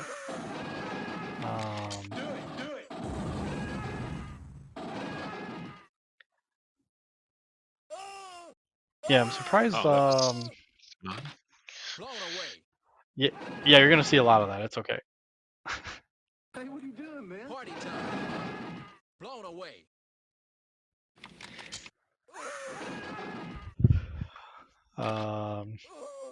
Green, they'll take him back the upstairs. So, good thing though is Rat still at 17 lives, Applesauce at 19. Green. So, I know you're not used to this. We didn't really do this too much. We only did it a couple times on Green, where you have the split resupply there. So instead of actually sitting in the chamber box, you have one on the ramp, and you have where Than is kind of shooting for ammo. It works to an extent until like teams flank, and then you're like, oh crap. We didn't really have that flexibility in 2015 because we had 4 Brisbane people, and then we had Yama and Ivy as our 5th and 6th. Yep. So we couldn't get too adventurous with 3 supply. Missile away. Yeah, I mean, I like the team was on that I was on. I'm sure you're aware of what I'm talking about. The team I was on, 1000% only wanted to sit in the cubby, and they'd have like the heavier scout float the top ramp and like back and forth, and then I would always be on the middle platform. But it's kind of similar to what you guys were doing. Like you guys were stuck in the chamber box as well. Couldn't really like do the split resupply. I mean, me, G&D, and Baden tried it a bunch of times in 2022, but it just wasn't working. Like we couldn't hold the second floor enough. We couldn't like our team kept getting flanked on like the ramp, so then we just gave up and we're like, hey, we're just gonna sit fully in chamber and resupply that way. But it is definitely an advantage if you can pull it off, but not quite there for either team during those time frames. Still here stacking 2 though, so it's probably gonna be a little devastating if he drops those. No, see, look who's gonna die first. Scout. You hate to see it. And Dill's gonna drop here and put the exclamation mark. Fire team is trailing by 5,000 points. All right, we got 7 canisters of CN20. So we roll them in there and nerve gas the whole nest.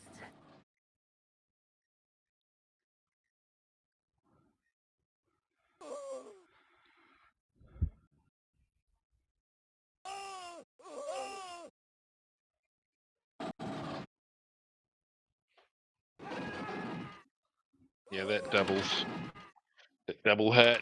Let's rock.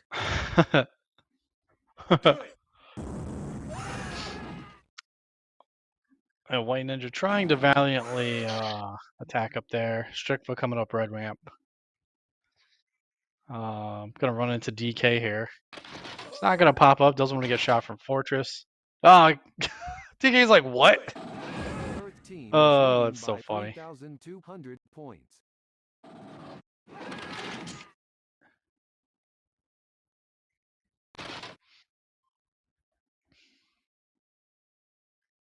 Let's rock.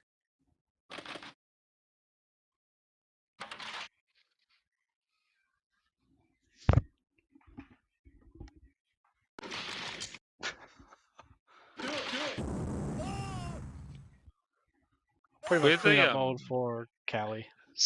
What's up? Schedule. The schedule. Is that on? Are you just running off Laserforce stats for that? Beans posted it, I think, also in the Facebook page. Yeah, it's also on the Facebook page. So, this is the. Earth team is leading by 4,900 points. My camera is in the way. I can't see the. Yeah, let me see if match I can find game. on Facebook. Laserforce tournaments, right? Laserforce. Yep. There we go. 3 hours ago. Sunbeams So is this- red and Pheonix, so. Oh, that was the game before this. So, Five Nights at Loveland red. Yeah, we've got Cali. Yeah, so Motor City Mutts and Sewercuse is the next game, and then there's like an hour and 20-minute break for dinner after that before we resume. And then Pheonix versus Sentinels. All right, I'll be here for that. I think. I will ping you, or me and G&D will both ping you. Like, hey, Rusty, they're starting. Get in here. Yeah. I do want to see that.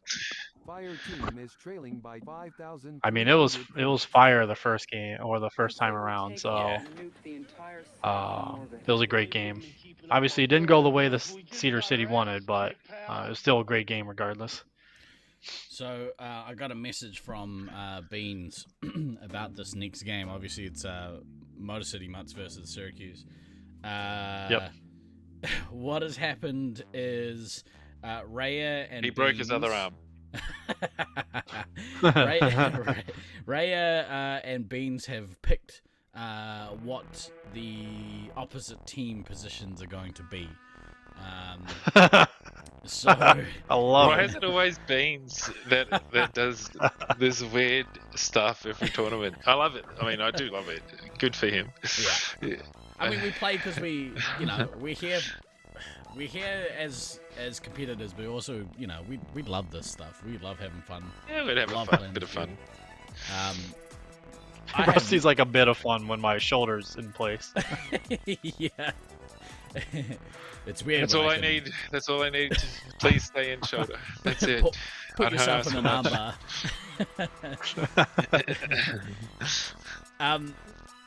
Who's have you guys got a prediction for who you think is going to play the commander role, or even the 3-hit roles from those teams? Can you show us the team matchups? Let's guess. Yeah, hang on. Sewercuse versus Motor City Mutts. And we'll see that update in just a moment. I think Raya's gonna pull some cheeky stuff and make Wookiee probably a 3-hit. Yeah. Maybe Fox is a 3-hit.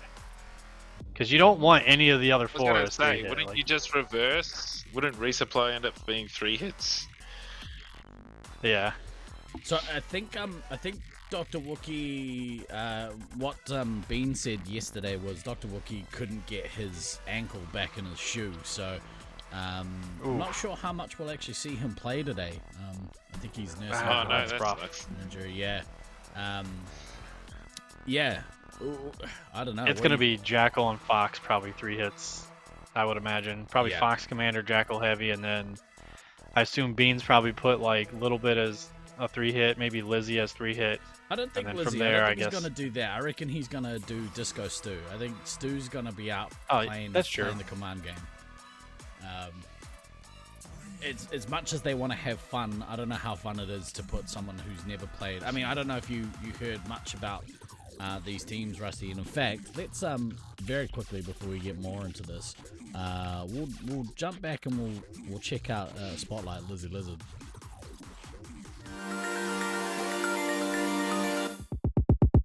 I'm Liz Thompson, also known as Lizzie Lizard, and I will be playing for the Detroit Motor City Mutts. I have become president of the Laser Tag and Pancakes Club at CU Boulder, so if any of you guys are coming to college, come to see you. I have not met my team yet. I was drafted very last minute to fill in an empty spot, and so we're coming in with only a small amount of experience. Have done a lot of laser ball though, but I'm excited to just meet people, have a good time, make some friends. Since I'm so new, I don't really know the scene very well.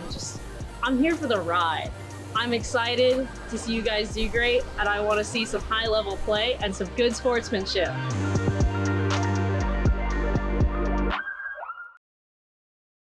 Hang on. Did I hear that correctly? More laser ball than Space Marines. Correct. In fact, I don't know if Lizzie actually had played any Space Marines leading into this tournament. That is a brave lady. That's awesome. True story. 10 out of 10. Yeah. Mad respect for, especially because, you know, playing Resupply is a hard thing to do if you're only used to playing laser tag but not Space Marines. You know, you layer that with the fact you're playing against the best teams in the world that could travel there. And, you know, like, as well as she's been doing in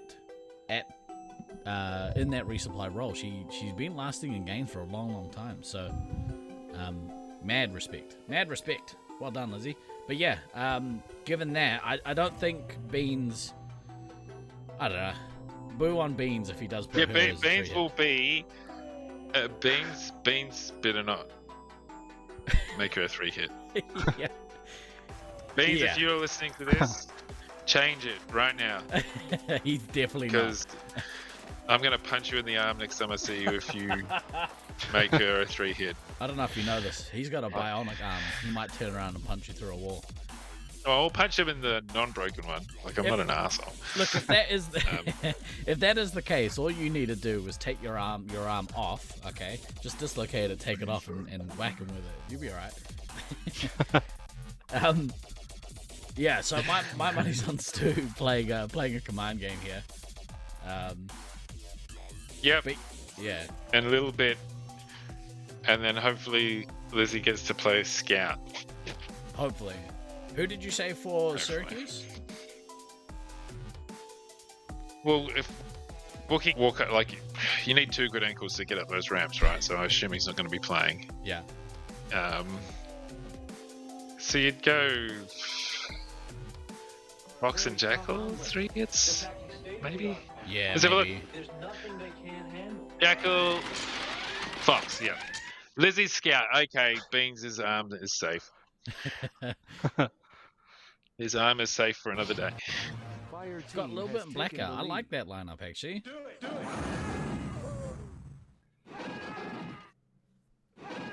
I think Sewercuse is probably more even across the board with their player base. It can kind of have most of those players, like slide into any of those roles. But we'll see. Blackout being a local knows how to play heavy in this arena.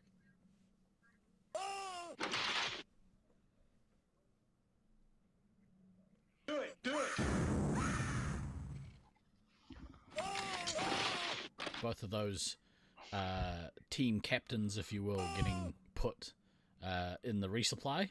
Smart choice by both of them.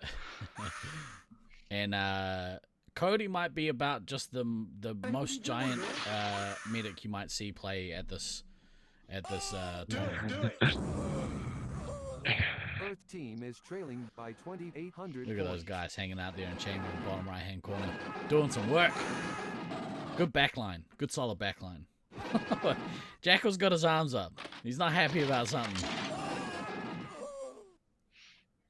I think that was Jackal. Hey, what are you doing, man? No, Blackout.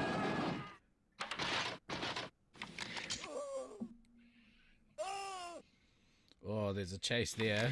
Yeah, there we go. Saw that happen. Dill getting Evo.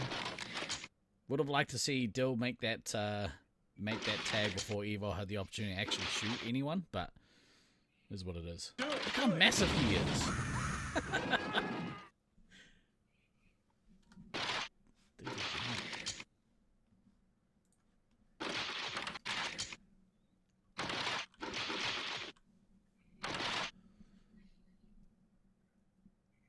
Kind of a, I wouldn't say a nothing start, but pretty even start for both teams here. Cody hasn't lost a life yet. He's full on everything. No lives, no points.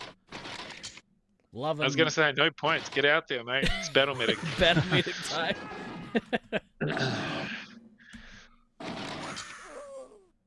Someone is trolling a little bit on the ramp, just like ducking up and down. I don't.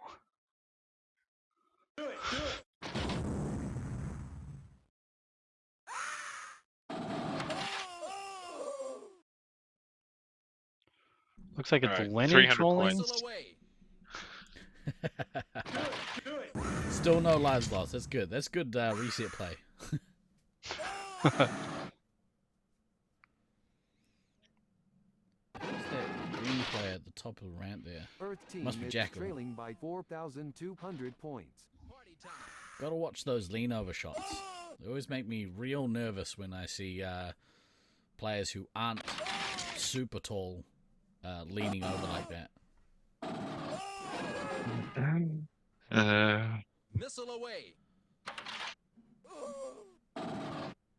Oh, nice missile.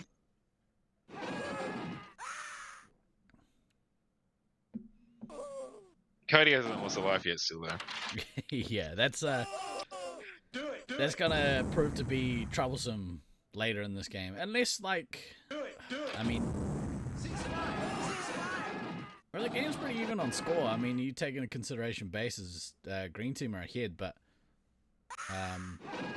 not by massive. 8-1 though. True, that is actually pretty massive. Yeah, $7,000. That'd be on 3. 2,600 points. Missile away. Oh, sorry, 4. Got losing another one on King Fox.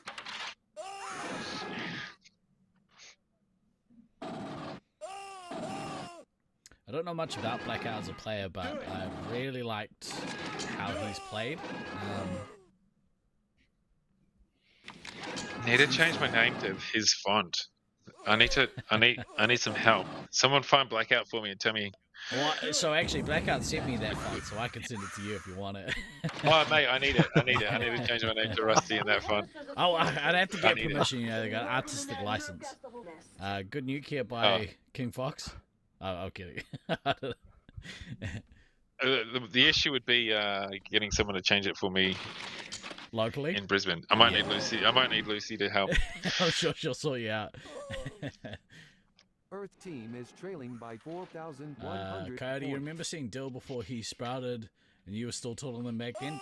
Did Coyote? You'd be able to tell us. Did Coyote? Coyote. Did Dill play in 2010? I can't remember. Oh man. Teams are the wrong color. Yeah, man. Party time. You are 100%. I remember meeting Nolan in 2010. Remember how big he was? He was tiny. All right. What is he, like 8? 7 canisters of CN20. Something like that. It's crazy. And I remember his dad, Scott. He was awesome. Yeah. Because his whole family's awesome, actually. Such a shame to lose that site, but it is what it is. Yeah, I went there in 2017, I think. Oh yeah. Was it 2017? I think there was the SACNATs. I got there early, flew into, drove down to San Diego to stay there, and I went to the site, and it was basically in the final stages of closing. Yeah, right. Nolan was in the snacks, right on. Yeah, we definitely remember Sweets. The way that you see Cody there standing up against the wall. I don't like that. Nah, I mean that's technically shielding, right? Like you're not supposed to block your sensors. Well, he resupplied his own player, so I don't have a problem with that. Yeah, sorry. What I meant is if somebody runs in and he's standing like that and shoots them or even targets them. Yeah, I don't care how you resupply your own team, but is that how that rule works? If you block your shoulder sensors with your arms like that?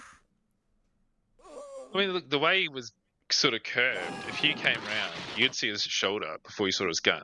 Right? See his so he's still, in my mind, his gun. Well, the way he was square on, yeah, and his gun was higher. So I feel like if you came around low, you'd see his right shoulder first. His right shoulder first. Do it. Oh, sorry, his left shoulder first. Oh, right. Because his right gun shoulder was up against the wall. Yeah. Yeah. I don't know, like, it's one of those things that just looks weird. I don't think you should try and shoot people like that, but it's borderline for me. Yeah. Most of Red Team have got their bases. Blackout still needs to get theirs. Only 3 bases on the Green Team, and they are ahead on points, and also on Metaglive, so they are firmly in control of this game. I don't know if it's going to be an even, though. Halfway through the game. Still plenty of lives left and still got the Medicans, so we'll see. Do it. You can mop up pretty quick in this arena, though, from memory. Yeah, there's been a couple of games so far in the tournament where, like I'll look away to check out or try and set up for the next game, and I'll look back and all of a sudden, the teams of the medic has lost 8 lives. You're like, what the hell happened? Lizzie gets penalized there. Probably on a chase, I would imagine. Do it. Did someone get their nuke defused? Let's rock. Oh, look at that wall of green. Do it. Do Not Pass Go is having a field day.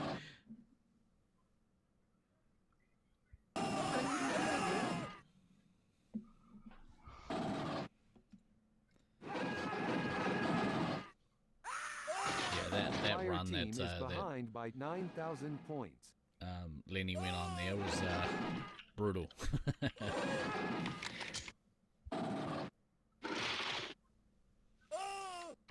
Hey, what are you doing, man?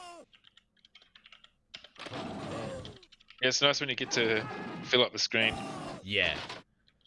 Especially as a scout. Like if you go in there and you've got 3 people and you're just pinging back and forth or 4-3 getting resets is just, ugh.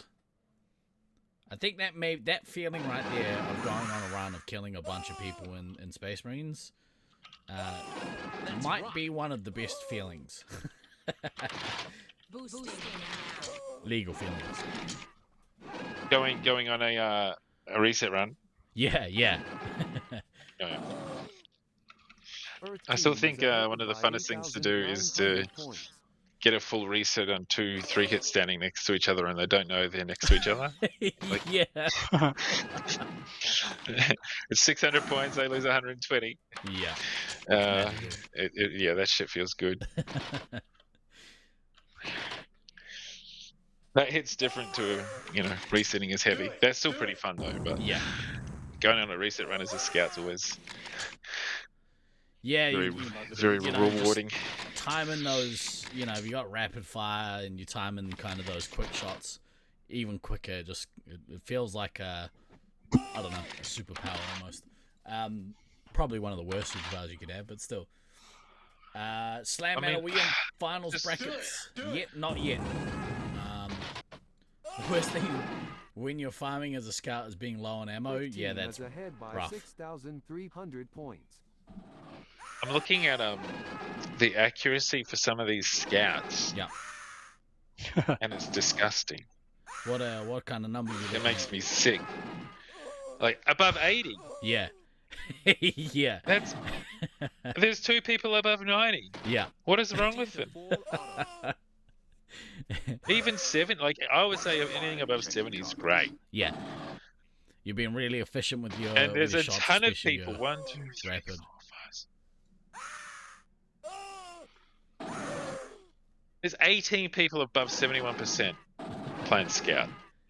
That's that's not crazy. Not quite half the player base, right? Well, no, that's over half. It's really good. It's really good. Now I'm looking at what mine is because I just. Earth team is ahead by 7,600. I'm looking at all the accuracies and it's crazy. Yeah, we have 51 players, so it's not quite half. And then I was looking at Commander. A couple of people over 90, ton over 80. Heavy. I thought it'd be a bit higher, actually. Heavy's quite a hard roll, so, No, like, there's usually a few people over 90. There's only 2. Take offense to whatever. Hang on, I'm just trying to find out what my scout accuracy is for all my social games in Brisbane. Hopefully, Jackal can remember to go get his bases. I know he spent a lot of time playing in the resupply this tournament, so go get your bases, young fella. King Fox detonates that nuke. Good nuke.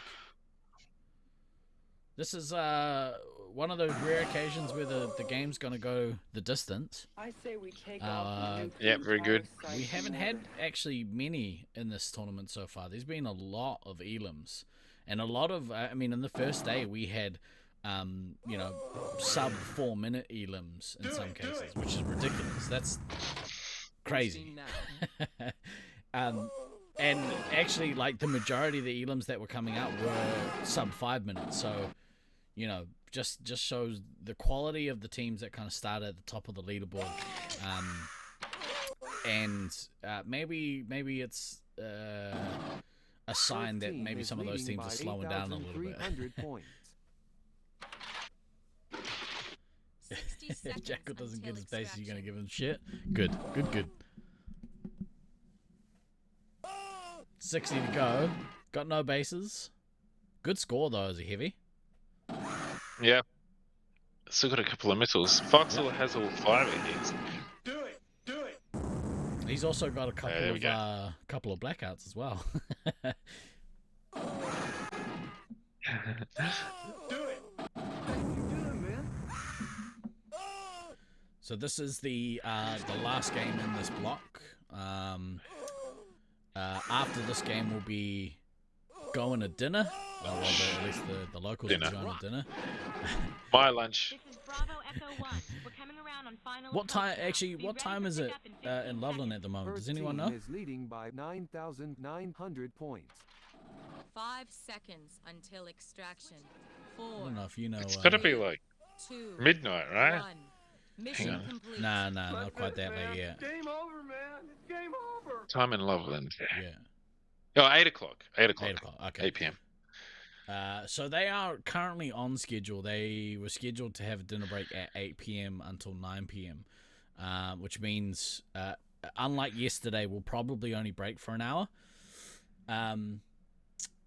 The block that's after dinner, we actually only have 3 matches, so 6 games, and then they'll take another quick break, probably half an hour, and then we'll be rolling into the double elim finals session.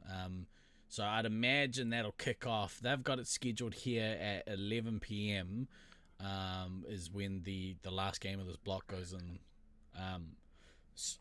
So I would say that maybe 11 or 11:30 local time PM is when they are due to start finals. We might get some quick elims. I guess the matches we have coming up, Loveland Pheonix versus Cedar City Sentinels, you don't want to miss that one. That's going to be fire. I want to try and be back for that. I've got yeah, for sure. Sorry, yeah? What, you busy? I know, I definitely don't want to miss that. I want to see that. I have a team meeting in a couple of hours, which I have to attend, but other than that, I'll be fine. Yeah, yuck. How dare I get paid to talk about laser tag? No way. It's bullshit. After that, we got Loveland Pheonix, Cedar City Sentinels. LA Phaser Department will be going up against the St. George Sunbeams. And Motor City Mutts versus Five Nights of Loveland. I'm kind of excited about that matchup, actually. Fresh off of being beat by the Inner Peace, Five Nights of Loveland, I think, will probably be looking for some retribution. But Motor City Mutts still have an opportunity to claim some points from this tournament. I think Raya especially will be full of pride, wanting to get some points locked down. Before we go to break, we might have a very quick word from our principal sponsor, Liquid Death. Iced tea? Come on, Liquid Death. This is like my grandma's energy drink.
Don't be scared, it's only iced tea. Love it. Dude, their ad campaigns are a bit of magic. They're awesome. Yeah. We'll take a quick break. We might be back in like 30 minutes. The gameplay will be back in an hour. I'm gonna try and tee up a interview with someone before we head back into the round play. So yeah, we'll be back in like 30 to 40 minutes here on the broadcast. Enjoy, go get yourself a Liquid Death, get hydrated, and we'll see you guys. We'll see you guys real shortly. Rusty, you joining us after the break? Yeah, I'll be back. I'll be back. Fully sick. Can we get some Fox commentary? I don't think they'll let us on Fox. I thought they got bought out by Disney. TikTok or TikToks. TikTok6. Thank you very much for the follow. Apologies for butchering your name. We'll see you guys in about 30 or 40 minutes. Enjoy the music here by Calkins, and we'll see you guys real soon. Right.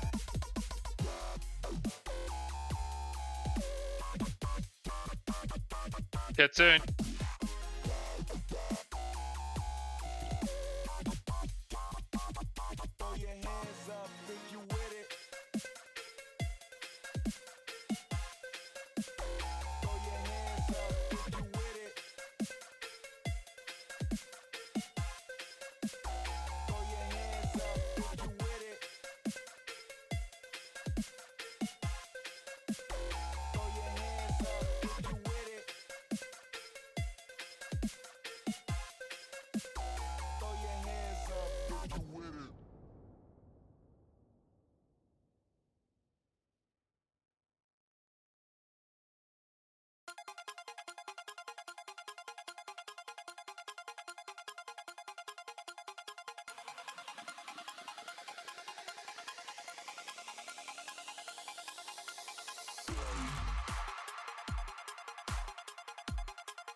Go down.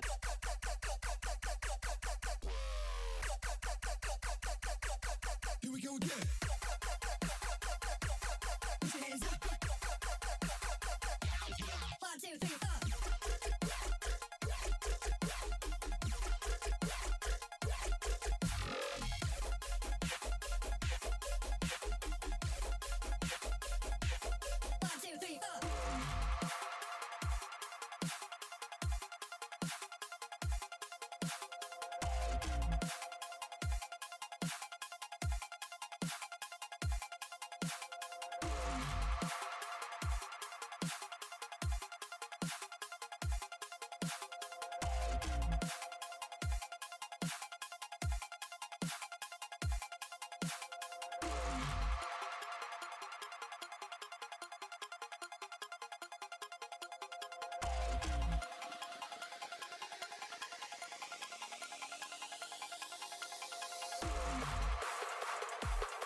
Just to make your head bang.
Having difficulty sleeping. I wish my mind would calm down. I'm having difficulty seating. Do I always wear a frown? Feel my skin crawling off of me. Feel the people staring. I really wish I had the key to make my soul stop tearing. My anxiety is freaking me out. My mind is filled with nothing but doubt. All this craziness make me wanna shout. My anxiety is freaking me out. My anxiety is freaking me out. My mind is filled with nothing but doubt. All this craziness make me wanna shout. My anxiety is freaking me out. I'm having difficulties breathing. 2020's been a rough one, yeah. I'm having difficulties thinking. For once I just wanna have fun. I knew it all along that there was something wrong with me. Couldn't put my finger on it now, but I can see that all this time it's been my anxiety. My anxiety is freaking me out. My mind is filled with nothing but doubt. All this craziness make me wanna shout. My anxiety is freaking me out. My anxiety is freaking me out. My mind is filled with nothing but doubt. All this craziness make me wanna shout. My anxiety is freaking me out. My anxiety is freaking me out. My mind is filled with nothing but doubt. All this craziness make me wanna shout. My anxiety is freaking me out. My anxiety is freaking me out. My mind is filled with nothing but doubt. All this craziness make me wanna shout. My anxiety is freaking me out.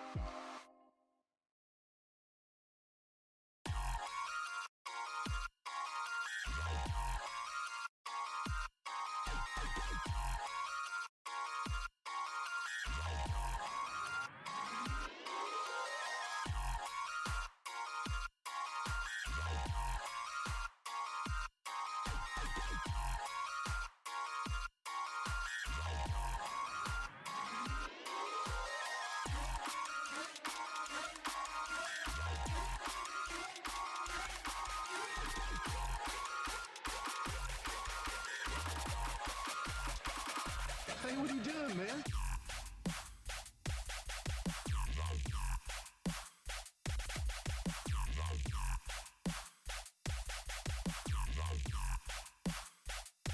I love the core.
Hey, what are you doing, man?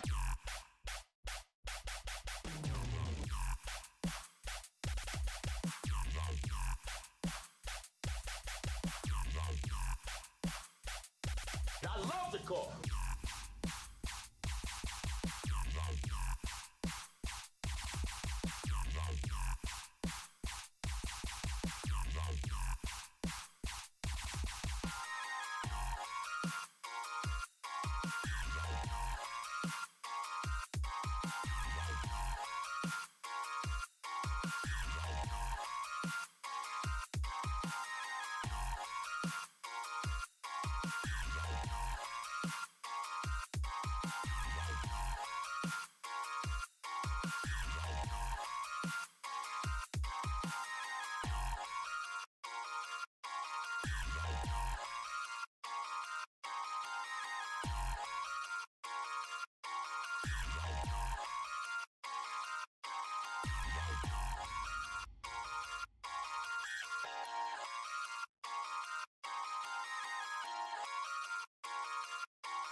I never had anyone else before. I don't even want you to walk out the door.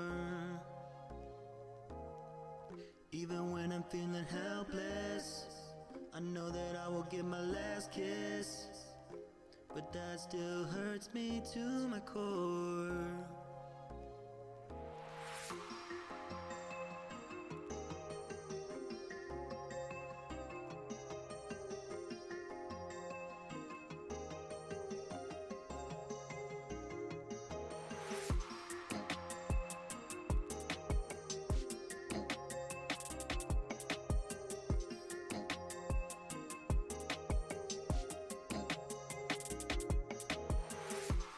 Thinking about you when I'm all alone.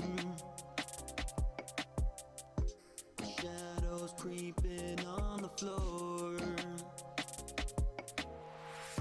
I feel like I'm hopeless. I wanna know what comes next. I just can't take it anymore.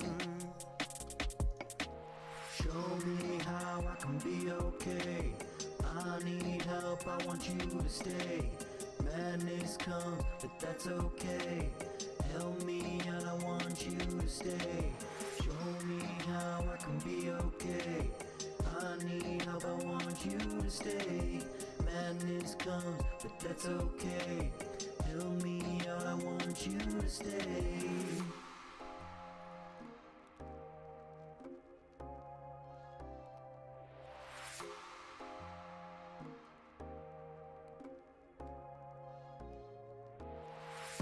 I never had anyone else before. I don't even want you to walk out the door. Even when I'm feeling helpless, I know that I will get my last kiss, but that still hurts me to my core. Show me how I can be okay. I need help, I want you to stay. Madness comes, but that's okay. Help me and I want you to stay. Show me how I can be okay. I need help, I want you to stay. Madness comes, but that's okay. Help me out, I want you to stay. Show me how I can be okay. I need help, I want you to stay. Madness comes, but that's okay. Help me out, I want you to stay. Show me how I can be okay. I need help, I want you to stay. Madness comes, but that's okay. Help me out, I want you to stay.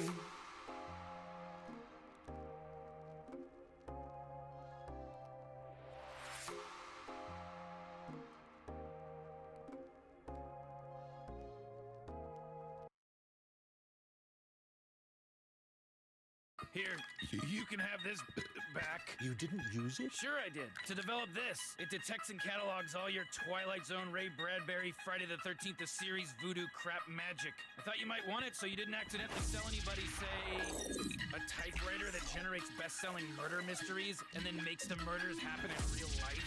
Ooh. Be quiet. Don't you want to make sure people know what they're getting? You're not intentionally selling beauty cream that makes ugly ladies pretty but also makes them blind? I find this all quite preposterous. Oh, I say, good sir. Oh, harumpo. Oh, popo, topo, popo, popo. That's beautiful. You know it's going to be wearing you in 3 hours? Do I need to call the police? Here, you can use my phone. Don't worry. It won't make you deaf because I'm not a hack. You work for the devil.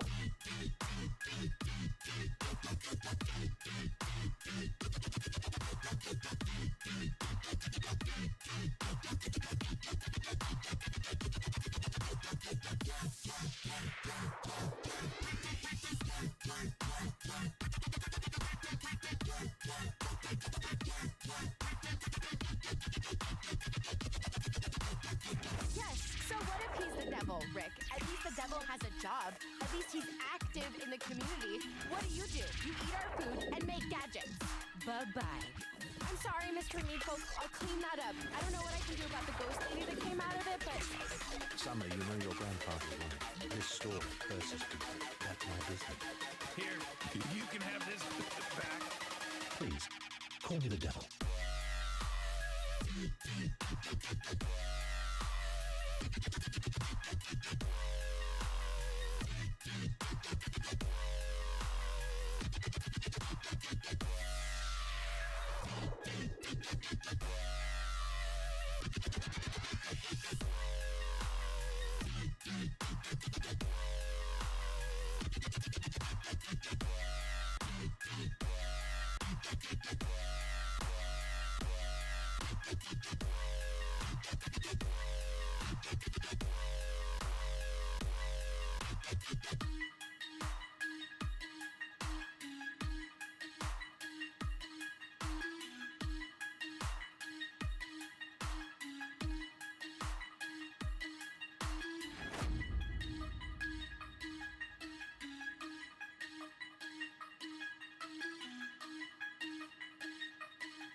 Welcome, ladies and gentlemen.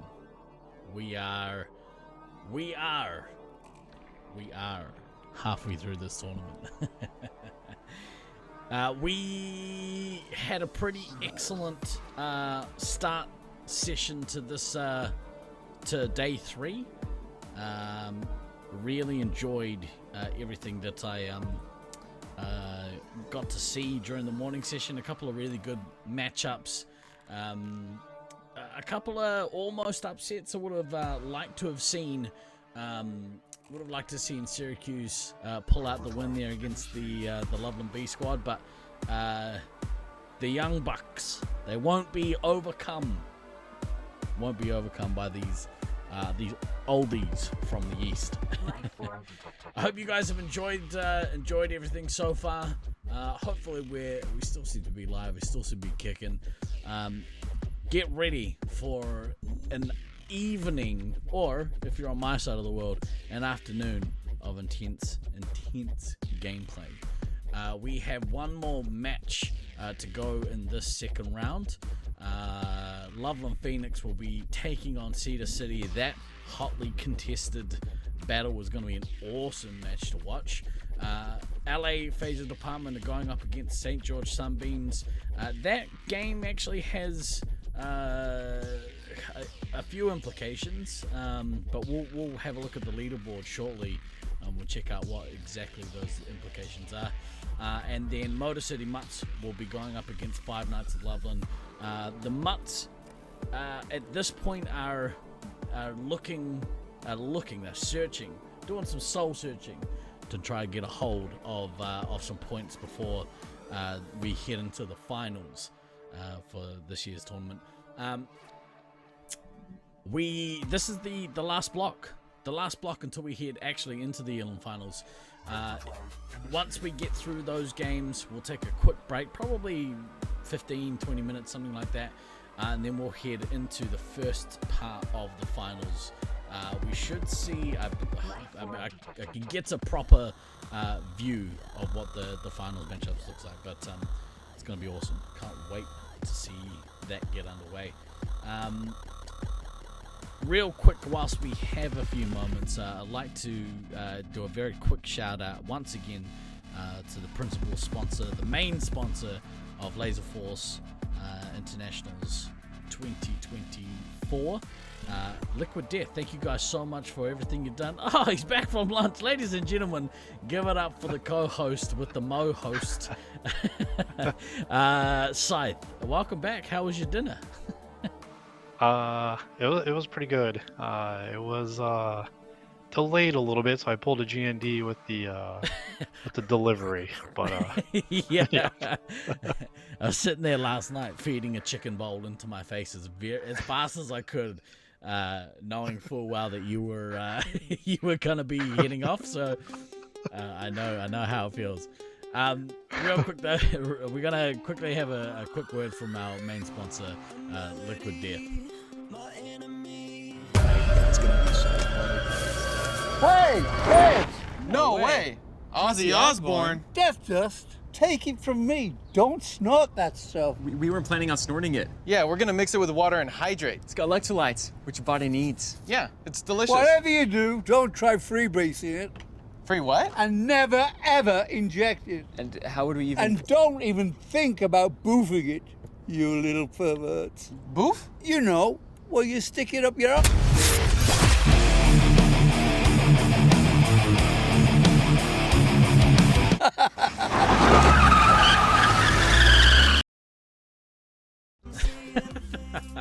Ozzy, you gosh darn legend, you. I have my Liquid Death for the afternoon. I'm cranking on a can, which I think maybe might be my favorite looking of the can. It's the black with the gold.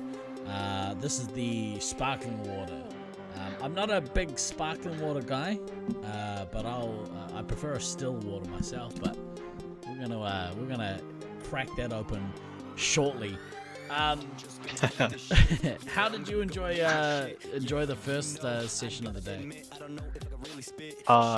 It was great. Like, I think Syracuse and Motor City Mutts mixing it up there with some fun games.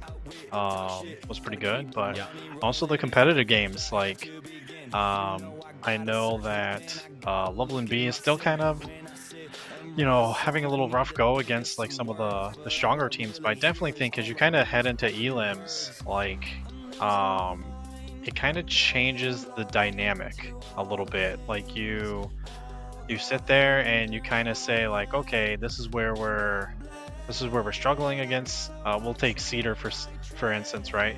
This is where we're struggling a little bit against Cedar, and then see if that trend stretches into where you're playing California, right? And you kind of look at those consistencies and say like, if we change it this game, will it work for the next match or the next match, or how do we shore up those inconsistencies? So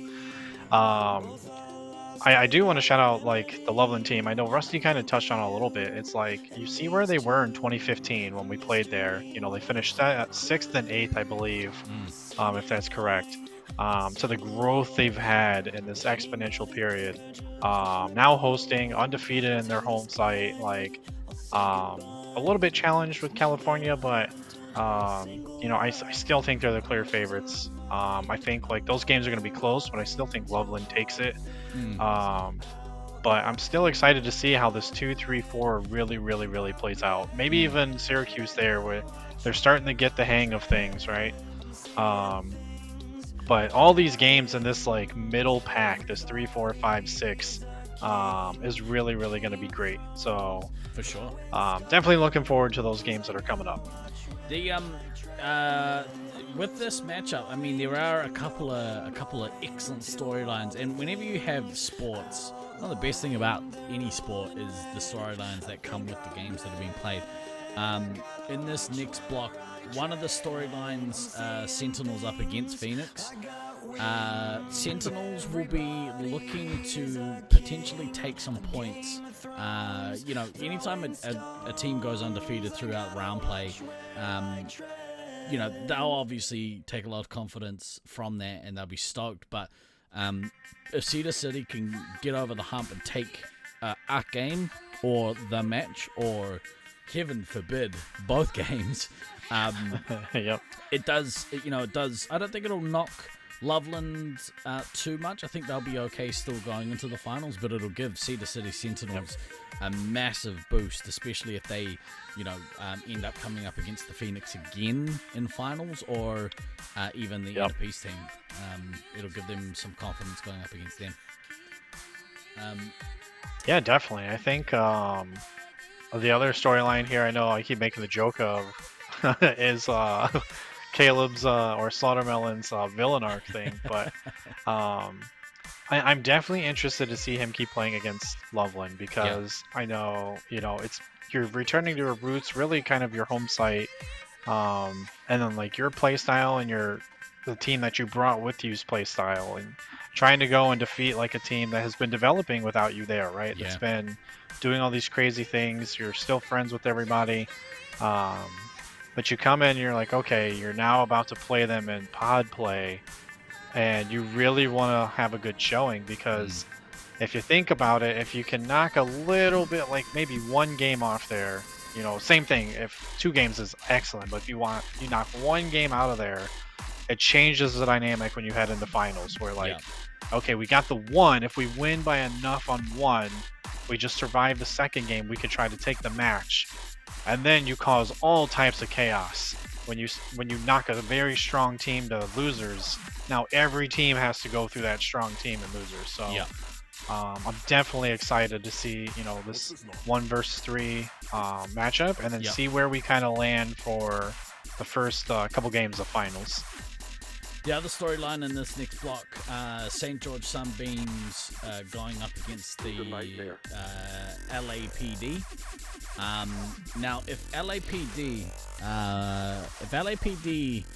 manage to take, if they take 6 points from this match, that's going to put them tie position with Sewercuse. Sewercuse don't have any more games. They're on the bye this one, so 22 or 5th position is the best that they can actually finish. I believe they are still ahead on points ratio. So even if LAPD can go ahead and 6-0 this Five Nights at Loveland, this St. George Sunbeam team, they'll end up on the same amount of points, but I think still sixth. The graphic might flip, but they'll have that 6 seed going into finals. Yeah, it's crazy to think about that too, because on the point differential, I know it rarely comes into effect in some of our games, but Sewercuse was struggling heavily in like the first games they were playing. So for them to still be up on point differential shows the amount of growth they've had in this small block period that they've had. So again, you can't take anything for granted here. One mistake in a game, you end up getting elim'd. And then you got to fight back, and then you're looking, if you lose, that happens in finals, you're going down to the losers bracket. So you can't take any of these teams for granted, especially these middle teams where one mistake is going to cost you. The last matchup that we have in this block is Five Nights at Loveland going up against Motor City Mutts. The storyline from this one, I would say, is Motor City Mutts' last opportunity, and they will be in the last game of this last block. It's their final opportunity to try and take some points away from the round play and go into the finals with a little bit of a boost. I think it's probably just as important for Five Nights at Loveland to take as many points as they can from this matchup. Because they'll be holding their heads high anyway, but it's going to give them an opportunity to do that. I think joining us back on the mic, I don't know if he's back on, but Rusty, are you there? Hello. Welcome back, my friend. Real quick, welcome. We've got an interview lined up, so we're going to switch across back to the studio. We're in the studio. Back to the ground floor at Loveland, and we're going to welcome to the show. Bear with me 2 seconds. So the suspense is killing me. Ladies and gentlemen, please welcome to the broadcast, the Rook. The Rook, can you hear us? Oh, it seems I've done something wrong. Bear with me a moment, dude. I can hear. Yeah, it's my fault. There we go. Oops. How are you, dude? How's things? Oh, things are going great, dude. We're kicking butt. We're kicking a lot more butt than people expected us to do. So we're just going to carry the momentum into finals. I'm one of those people that really need to eat my words. Old-timey guy next door. It's not that, we thought that you guys were going to do bad. It's just we were, obviously, it's a team of rookies. We haven't seen you perform at a net so far, but honestly, dude, you guys have impressed the heck out of not only this old guy, but the scene as a whole. So you guys should be really, really proud of yourselves. It's been awesome. How have you found the competition? The competition was about what we expected it to go. A lot of the predictions that me and my team made were true. We were just able to execute a lot of the strategies that we thought of going into the games. So awesome. It really worked. I've been thinking a little bit about like your guys' team and sort of the players that you have around you. Have you got anyone that you try and model your game after, or do you kind of try and do your own thing? I think Josiah and DK are really good examples on scouts, especially Josiah, watching him play scout and all of the practice games that we've had against us. Yeah. Just really, really, really playing the arena in a way that nobody knows how to defend against, I think, is really going to help for me. Rusty was saying before, you picked Sewercuse as kind of one of the strong standouts on the Loveland A team. Is that right, Rusty? Sure did. He's a really good player, and if you're going to model your game off someone from that site, I would definitely say Josiah is a good person to learn what you can from. How long have you guys been playing? Because there's names I don't recognize from my time back there in 2015. How long have you all been playing and playing together? Well, Pollux has been here for a while. I'm actually the newest person on my team. I joined Space Marines in February of 2023, so about a year and a half ago after I moved to Colorado. I've been wanting to do it for a while. but didn't live here. So Sammy and Judah and James have been playing. James has been playing for a long time, since he was like 8 or 10. Sammy and Judah are like 3 years into it now. So we have decent experience, just not at a tournament this high level. Dude, for a year in, well done. Yeah. Just the way... I was about to say, Yeah, sorry, you go. No, go ahead, Rusty. I was going to say, like, if I think back to 2015, there's a ton of people that are playing right now today in this tournament who had maybe been playing for a similar amount of time to you, had no idea what was going on, no idea what to expect, and you can see that they're some of the best players in the country over there now. So as long as you're enjoying it, soak it all up. Pick your role models to follow and learn as much as you can, and hopefully you guys are still playing in 9 and 10 years' time, and we're talking about how you just started and now you're smashing everybody. So, mate, keep it up. That's awesome. Have you? Thanks so much, guys. Have you got anything before the rook hits up, Josh? I would say just like you were the person that I picked as like the standout person for 5 nights at Loveland. Just your scout play alone. I know you're kind of modeling it as Josiah, and Josiah did definitely pick up a lot of tendencies from some of us. So I just want to say excellent job, man. Watching you on camera, attack and float, especially on the second floor. So when I played in 2015 and won, I was midfield all day on second floor. So I love the way that you come down, you attack, you go back up. Your resupplies are efficient. And you're one of those scouts that doesn't hang around your resupply, and I love that. Like, you don't crowd them, you give them space to work, and you're taking 2 and 3 and going. So you have all the scout points nailed down. So keep up the great work. Yeah, I can't wait to see how far you guys go. In practice, the resupply thing definitely took a lot of games to get used to and a lot of annoyed resupplies. So just had to work on that for a while, and realized that a scout can go fight on 15 lives, 30 shots, and do fine and come back soon, especially if it's 3. That warms my heart. So I'm a scout at heart. It warms my heart. Just do me a favor. Don't die before your resupply. All right. That's all I ask. If you're playing scout, you do not die first. No promises, but before you shoot off, dude. You've got the right chops, the right stuff, if you will, and you're really impressing a lot of people. But more importantly, you seem to be pretty confident in your own ability, and you got a really mature way that you're approaching the game. It seems like from the outside perspective, dude. Yeah. I mean, as soon as you get scared of a team, scared of some people on the team, that's when you start performing way worse than everybody else. Luke's coming in. Hi, Luke.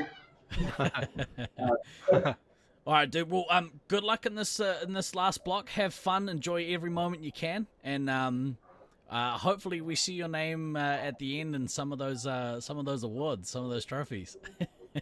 I'm good luck. For it, dude. Yeah, man. Awesome. Thanks so much, guys. Thanks for joining us, dude. Talk soon. Yep, thanks. Good luck, mate. Wow. Anyone out there who tells me that the scene is dying, have a chat to some of these youngsters at Loveland, because it's only dying in Detroit. These younger players are carrying a torch. Hopefully they'll carry it for many, many years to come. I mean, at this point, Rusty, how long have you played this game for? My first game was 1996. Yuck! You're so old. Some of these kids' parents hadn't even met yet. Like, it's a weird way to look at it. Yeah, that's about the worst thing I've ever heard. No, that is awesome, dude. I love it. Just out of curiosity, so you most people have heard of Rusty across the world. You play your Laserforce out of Brisbane, Australia, but you're actually a Kiwi. Well, for another couple of months at least. That's right. Yeah, I got into it in New Zealand, Wellington, school holiday program. You know, my mum had to put us somewhere while she was working, and the day trip just happened to be to the city to play some laser tag and do something else. And then I was 12, I think, at the time when that happened. So I started super early. Managed to twist my dad's arm into getting us back in there and getting a membership, and then I was old enough to start playing members nights, and the rest is history, except, you know, the whole moving country and leaving New Zealand thing. But that's the short answer to that. But I mean, if I'm honest, I was so obsessed with laser tag, the whole idea of going to Brisbane. I had some family there, and then I just never left. Was just the ultimate way to continue to play Laserforce multiple times a week. Did you? Obviously, a bit older now though. And, was your I'm move stuck purely to play tag? Like, was that the biggest contributing factor for you to move to Brisbane? Was to play Laserforce? Well, I was going to go to the US for a few months, and then that just sort of didn't work out. So I still had all the time booked off. So I decided I'd go spend some time with some family, and I knew Brisbane had Laserforce, obviously. Yeah. And I'd played Nats in Brisbane already. I'd met all my best mates that I had already sort of crossed paths with. I'd already been to a Nats in 2000 in Melbourne for the first time. I met all those people. Yeah. So it was kind of like I knew I was going to have a good time. I just didn't know how much I was going to enjoy it. And yeah, just ended up fitting in and getting a job really quickly, and it just made a big difference to me. And it was fun. Like I said, I was obsessed with the thing. So being able to move country and have some family to live with was a bit of a no-brainer. Yeah, it makes it definitely easy if you've got, you know, friends and family to kind of base yourself around. It was meant to be, if you look at it like that. Like, there's no way I would, like, if I didn't know anyone in Brisbane or have any friends or family, I would never have moved there. I'd still be in Wellington, New Zealand, probably.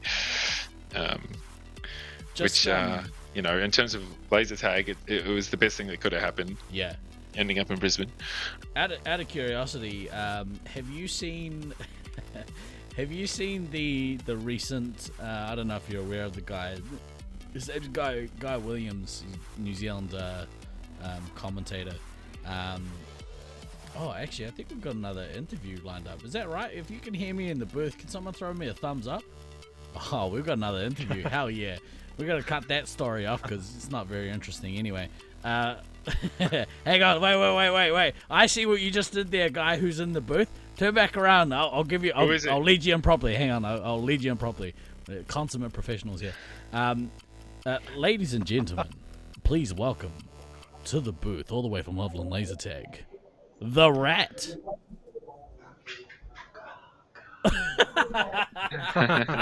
Perfect. Those were meant to be fireworks. I'll edit them in later. We'll put it in post. Dude, how's your tournament going? Like, how are you enjoying the Nats environment? By far, this has been one of my favorite tournaments I've ever been to. It is the most organized that I have ever seen it be. It is something where we have two teams coming from Loveland that are just crazy. Yeah. I can't believe on how much of a change that Loveland has proven to show themselves this time, and I think it's been just awesome. I guess in the lead up, because it's hard to see it like until it happens, right? Like the lead up, you guys have been playing each other, Loveland A versus Loveland B, for months and months and months. The real test. How did you feel after that first victory against like an outside team? How did it feel for you guys? Well, the victories that we were getting have been really good, and we are really showing our strengths in certain teams that we're going up against. Where I am seeing our need to learn a little bit more is when we're going up against like Loveland A or Caleb's team, the Sunbeams. And it's just showing on what their version of experience and aggression during the game that they can pull, that, you know, stuff that we've got to learn how to play around, and that maybe we just gotta try it again. Sure. I mean, we watched you guys go up against the Inner Peace team, I think it was, in the last round or the one before, but there was, I think it was the first game of that match, you guys took it to them, and it was almost like two really great teams throwing haymakers at each other. Like, everyone was down to single-digit lives. It was on a nice edge. It was such a good game to watch, dude. I asked... No, go ahead. Awesome. Oh, you're good. No, this has been we're seeing on how Bradley and James on my team can really work together and, really push forth on those victories. And especially when we're getting pushed downstairs. And I've seen Bradley and James just get their resubs and do what they need to do to take ground for not only me to get back up there, because as we all know, first floor is lava, but that's my place to be. That's such a perfect way to look at it, man. I was gonna say, yeah, I love because you were playing medic. It's crazy fun. Go ahead, Rusty. You've been playing medic this week so far, yeah? Yeah, I've been playing medic for the last 8 months, something like that, when we all started really practicing for this team. Mm. And what I will was say originally always scout. Yeah, what I was going to say is you are unique because not a lot of people enjoy putting themselves through the trials and tribulations of playing that position. But to play it for 8 months and still come in here and have a massive smile on your face to see how well your team's doing warms my heart, because for those that know me, I will do anything I can to get out of playing that position. So hats off to you. And I'm pleased you're enjoying it and having an awesome week. So, I mean, things have changed since I was in 2015, but from what I've seen, you guys are very good at, if you get kicked, you know where to go, you know how to stay low and not get that extra reset on you. So, yeah, keep that up. That's awesome work. Yeah, I'm glad I didn't play heavy. Yeah, me too. Josh, what do you got for us? So yeah, I know you guys kind of went through the first round. So I had some great games, but do you have a team that you like playing against the most? I wouldn't say there's a team I actually like playing against the most, but there is one team that I am resonating the most with, and that is going to be the I called them the Mongrels, but that's not it. The Motor City Mutts. Motor City Mutts. Yeah. Just got off of lunch. I'm getting tired.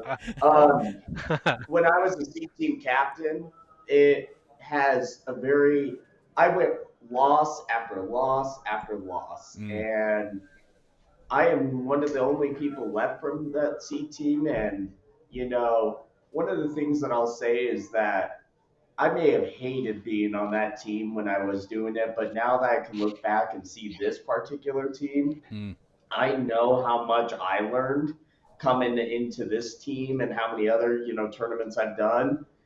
With knowing that, I feel significantly confident on a few of those members that are going to definitely take those skills that they've learned from this tournament and definitely make them much better than what I ever could have.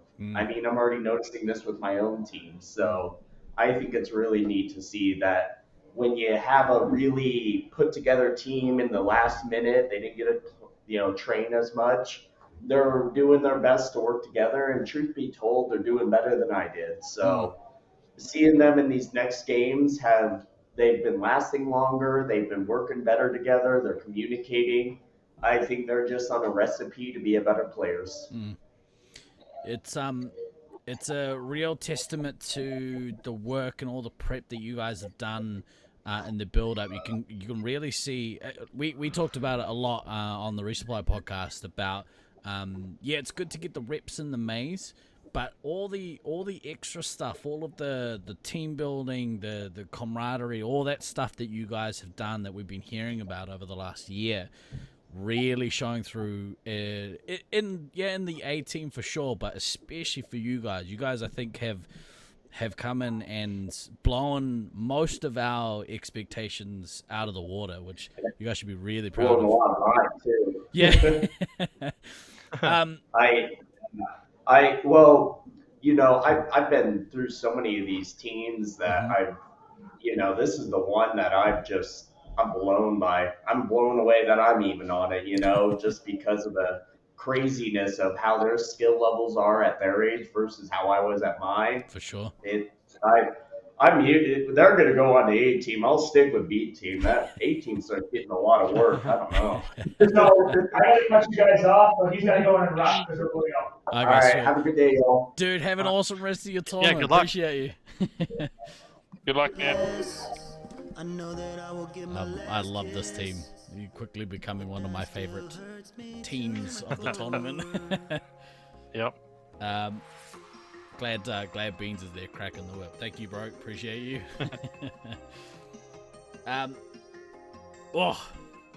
This has been a really, really fun tournament. I had some apprehension about it heading in, just with the time of the tournament and all that sort of stuff.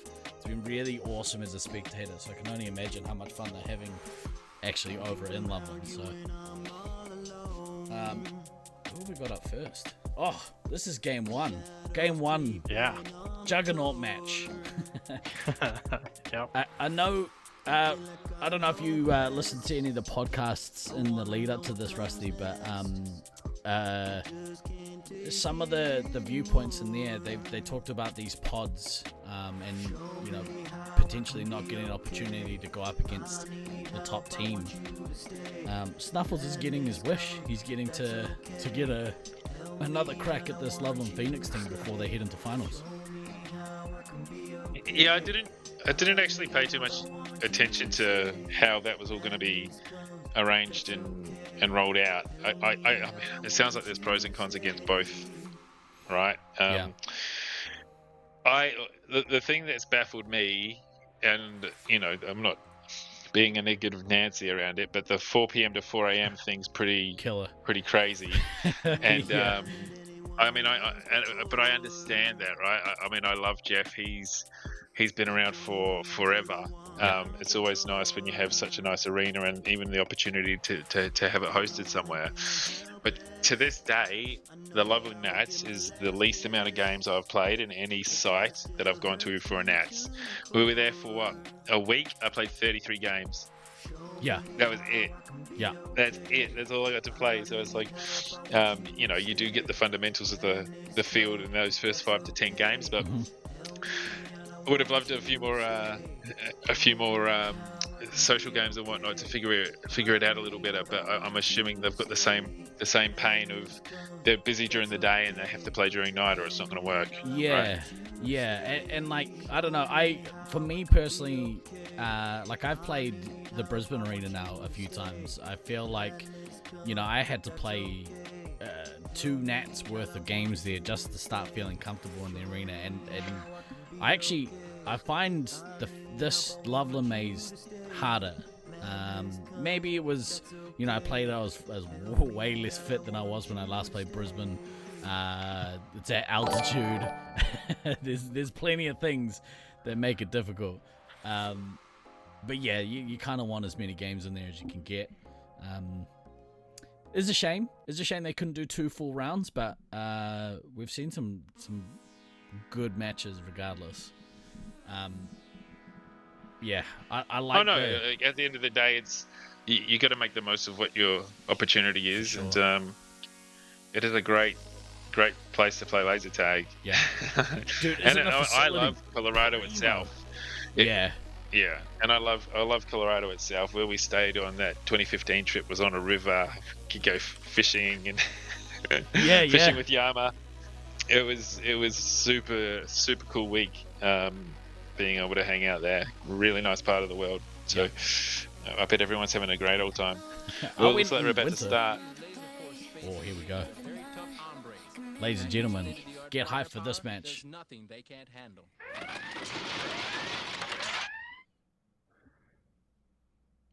Red all the way up. Oh, close game. Close game. Earth team has taken the lead. All the way out switchback. Green team coming across into that bottom closet. Red team situating themselves up in Fortress. Josiah's playing Scout again. I think he'd have been better playing Commander, but Ghost is a really good commander. I think maybe it's what combo gives you the best overall strength. Because Josiah's no slouch at Scout, but you're right, he does damage as a commander. Pretty. Yeah, I think it's like. Go ahead, Josh. I was just gonna say, I think the Scout piece is just because he alone as a Scout can control that like second floor, and really third floor, as you can kind of see them posting up in Fortress. But I mean, I've always liked seeing Josiah run around on the second floor, just like back forth, up ramp, down ramp, back over. He's so like strategic with his moves, especially around big box and being able to know where he can get hit. You see Ghost missiling the ammo there, but yeah, I'm probably on the same thing as. Yeah, I'm kind of on the same boat as Rusty here. I would have liked to see him play Commander like against this team, but I understand why they have him as Scout as well.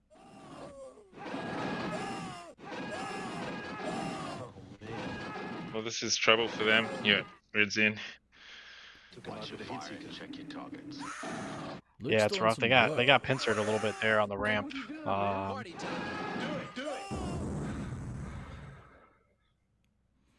say we take There's a red team. I can't tell who it is. Red person. Caleb's early nuke. Good nuke. Earth team has taken The back off nuke. Caleb with the nuke with both bases, where Ghost has the nuke without the bases. Oh, big drops reset run there too. Alright, nice nuke. Oh, that's a big cannon nuke actually. Yeah, Med's at 10 already. 3 minutes into the game. It's gross. Me. I don't know. That was interesting seeing how Mischief managed to get in, and it wasn't complicated too. Oh man, they're resub choosing to go down and then come back up the switchback on Brad. That is rough. Yeah. I would not have. I would have went all the way downstairs. I know the downstairs is lava, but that was a giant mistake. They hemorrhaged a ton of lives there. Med's down to 6. Saw that 3. Yeah, and he's got both his bases, like you said, so he's 5,000 points. Sneaky, absolute filth happening right now. Oh man. Later.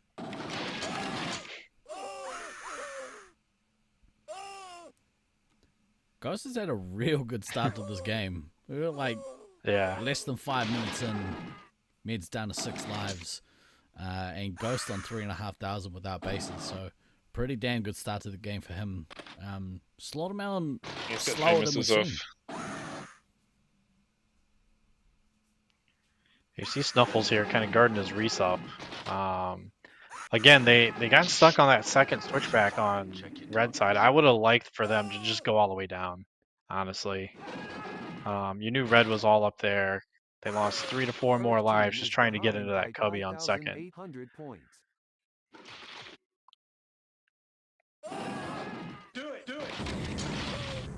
He's getting his bases now, so he might be able to get another nuke, and that will hurt a lot. Yeah. Here it comes. Yeah. Yeah.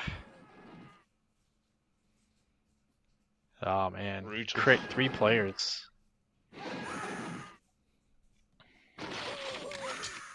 It's a lot of people on single digits there on the green team. Snuffle really needs to go get That's himself always some an anxiety resupply. filled view. Yeah.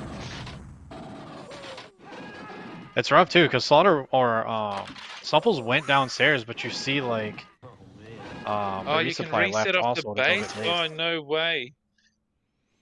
Off neutral base? Switching to full auto. Oh, no, he wasn't. He was using Pheonix. Yeah, okay, very nice. Yeah. By 8,800 points. I needed that.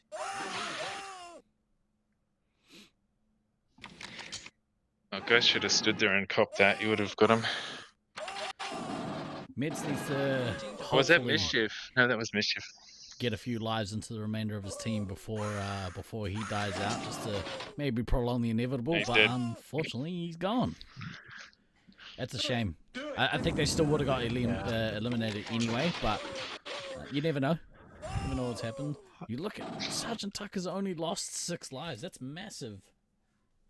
Yep.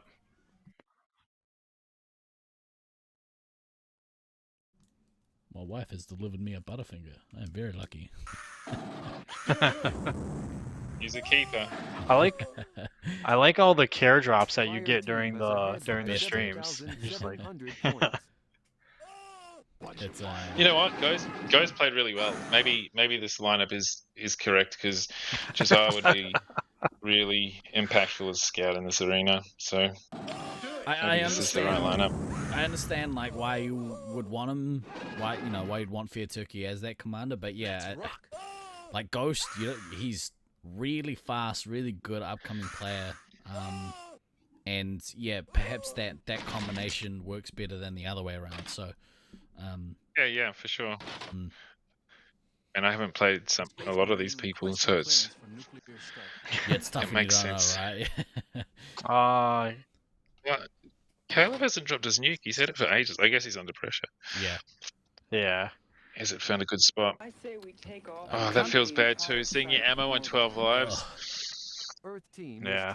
I can't tell what was happening there, but you saw Sergeant Tucker in the chamber having a pretty heated-looking conversation with the referee. So, interesting to see what that was about. It's not often you see him super mad like that. Missile away. Oh man. Boosting now.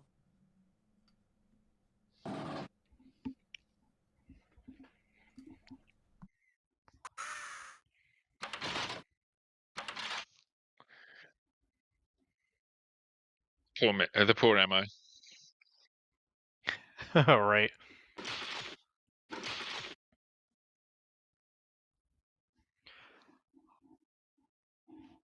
I mean, they're doing a great job hiding. They haven't been shot for ages.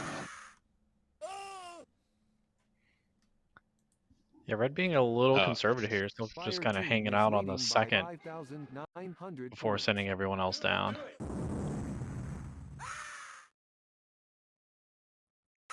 Party time. Poor Chaser. In there is the... Yep, check the fire escape. He's got to be in the fire escape. Either that or in the rafters. Everyone look up. Do a quick scan of the roof. Do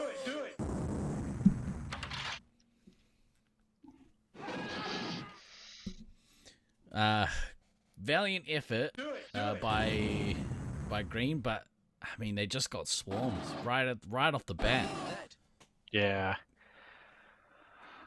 You can kind of see like as they went up, they did the normal kind of delayed strat where you kind of keep your resupply on the ramp. They were looking for the flank. Unfortunately, the flank didn't come from behind them. They just lost positioning up the 3rd floor and just got kicked into the cubby. When they were finally able to get upstairs, they got kicked over to Fortress and then they got kicked down. And then that massive mistake choosing not to go downstairs but to go up the 2nd ramp to the 2nd floor to go to that green cubby and losing, I think the medic lost like 4 or 5 lives in that exchange when they were already low. So it's rough. Like, it's hard to say, like, maybe the team was calling out and needed something right then and there, but at that case, like, you just go down and you go downstairs, you regroup, you have them come to you. They're next to the ramp anyways. You could have came up green if that was the case. Most of Red was upstairs in that play, so it's just a bit brutal, as kind of Glader said. A little unlucky also, but great job by Loveland. Pheonix taking care of business. And then Ghosts, perfect time nukes, perfect attacking it seems, and then Mischief really always being there where the other team doesn't want him to be. He's always showing up right on time. Real quick, we'll take this opportunity, this lull in the action, to have a quick word from one of our sponsors.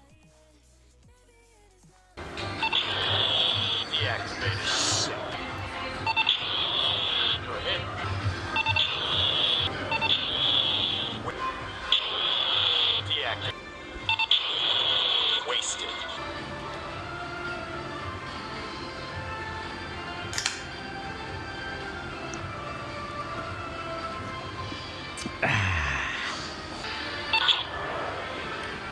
Rapid fire activated. Payback available. Missile available. Rapid fire activated. Reset available. Liquid Death. It'll make you awesome at Laserforce, probably.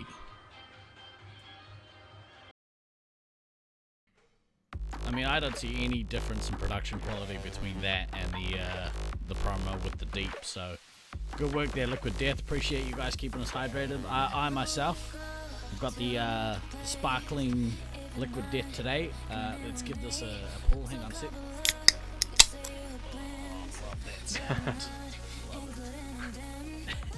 I'm actually all out of mine, so This is my plain last old as well. water for me. It's a shame you can't get water anywhere else. Right. I need my Amazon drone delivery of Liquid Death.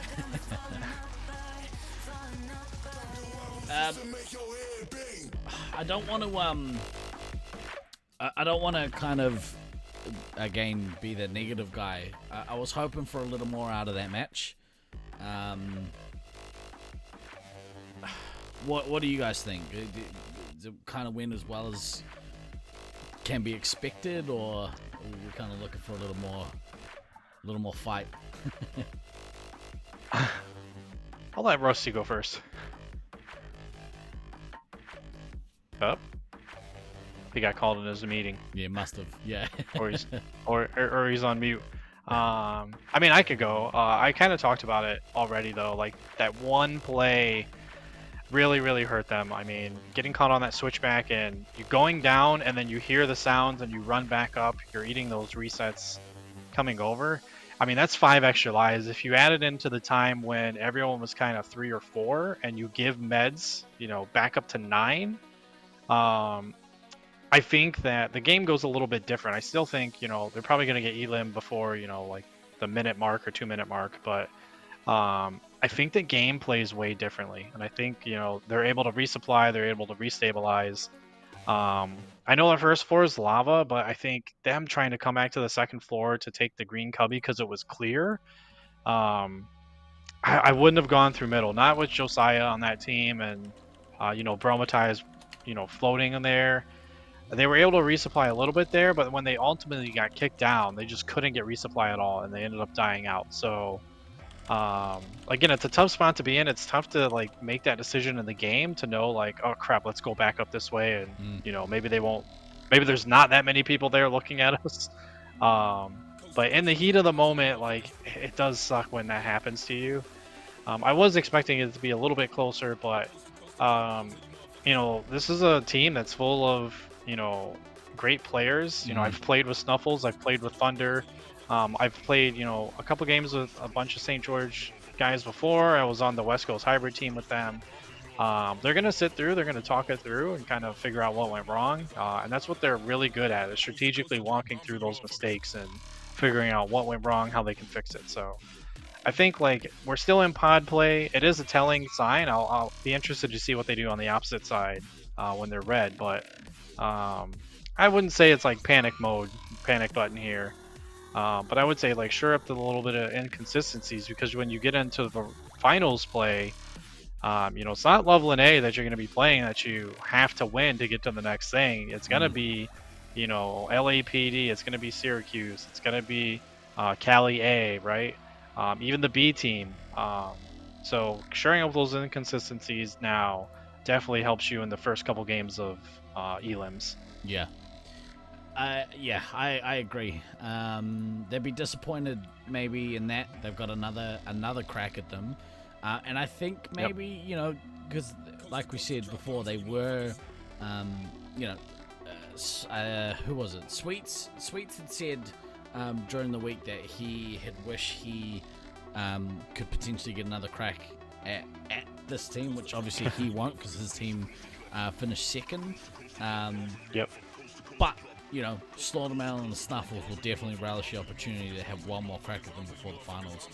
And then we're going into double Elam, so, you know, they'll have another shot, at least another 2 shots. So, yeah, we'll see how we get on. Liquid Death would like to know your location. Liquid Death, no wall. I'm gonna promo some stuff. We'll do that in the break. We'll have a look at some stuff. We've got some really talented, creative individuals in our laser tag scene. But we'll talk more about that when we go to the break. This match. Yeah, I'll make one. Oh yeah. Go ahead. Oh, I was gonna say one more thing on this match. I don't want to give away any trump cards here, or aces, up the sleeve, but Slaughtermelon and his team, they do have a fallback. Like when you get into elims, there could be a position switch here that comes from left field. Maybe Thunder comes into 3-hit, and then catching teams off guard with that. I don't know if they'll pull that out. The team looks really strong, where they're at. They're just kind of a little bit of inconsistencies, but you always got to keep in mind that veteran switch that catches a team off guard could be the difference between, taking a trophy or medal home versus going home in that 5th, 4th spot. Yeah. You want a place. Nothing quite like a trophy.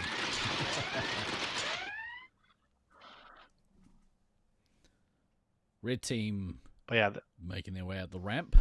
Earth team, Fire team has taken the lead. Yeah, everyone going up this time. You notice though, Red immediately taking the 3rd floor, but the one thing I want to point out about Green team is they're adjusting to the meta. Notice how they have their resupply, how the other teams are doing it. They have that delayed medic going up the ramp on the 2nd floor. And they immediately go to Cubby because they know that they don't have the 3rd floor. So definitely learning here of how to play the arena and adjusting. So I love to see that. Earth team has taken the lead. And then Cedar's doing work up here. They've broke into Fortress, so they have the 3rd floor completely to themselves. Yeah, I really rate Cedar as a place, as a heavy. Yep. She's been, a bright spot on this team. I think the whole tournament. Yeah. Maybe if this team had another week, another week to prep, Yeah. I like what they're doing here, though. They just came in and just, punched LAPD in the face, pretty much. Oh, look at Manette go! Oh man! Great work there by Manette as the medic. She's on almost 1,000 points already. Yep. We were just talking about that too from Rusty. It's like the best feeling in the world, bop, bop, bop, bop, bop, bop, back and forth. I say that as Cedars breaks in again. The rough point about this is Green can't get a foothold on 2nd here. So Disco's on 2nd, his favorite spot, posting up there. Diablo though. Battling for big box there. Yeah. They're coming in for resupply. Odin's coming in. Oh, nice shot. Oh, so good. Big nuke here, actually. Big nuke here from Snowflake. That was really important. Oh, and Vulcan is gone, and so is El Diablo. Oh no. It all falls apart. They came back running, too. Wow, dude. I mean, I hadn't even noticed how low they were on lives. That is so unfortunate, man. Yeah, they had such a good start. Unfortunately, I hate to see it. There's definitely a great nuke from Snowflake, though. Situational awareness, they haven't resupplied there. Yeah. They're coming back to get it. It's tough because you're defending there. You're defending against Odin, but, you cracked the fortress a couple times, but Odin, as he's getting shot, is getting reset. So, he's getting those shots lives as well, building up. He was close to, I wouldn't say full, but was, around that 20 life mark, around that 30 shot mark. Whereas a heavy, you just take that and you just go out attacking. So unfortunate, dude. It is. They had such a great start, but again, props to them because they're taking hold of that meta. Even though they're a hybrid team, you know, they had some great practice games. We talked about them being able to, you know, adjust and come in and have these great games, but also adjust to that meta where they take their understanding of it, but now they're just like fluently, they're doing the split resupply, they're waiting till it clears, and they're going into the box, and they're taking third, and then they go into chamber. So very strategic from them of being able to do that. And again, they're a hybrid team, so being able to do that consistently with multiple sites on the same team, even though the result wasn't kind of what they wanted, and you know, it didn't really work out for them not being able to get resubbed, but definitely love the effort. Yeah. What an absolute shame that was. Good though. Like I say, if they had maybe another week to kind of get cohesion, get used to the play style of the others on their team. Yeah. How did the resupply outlive everyone else? More lives. Is that how that happened? Do it.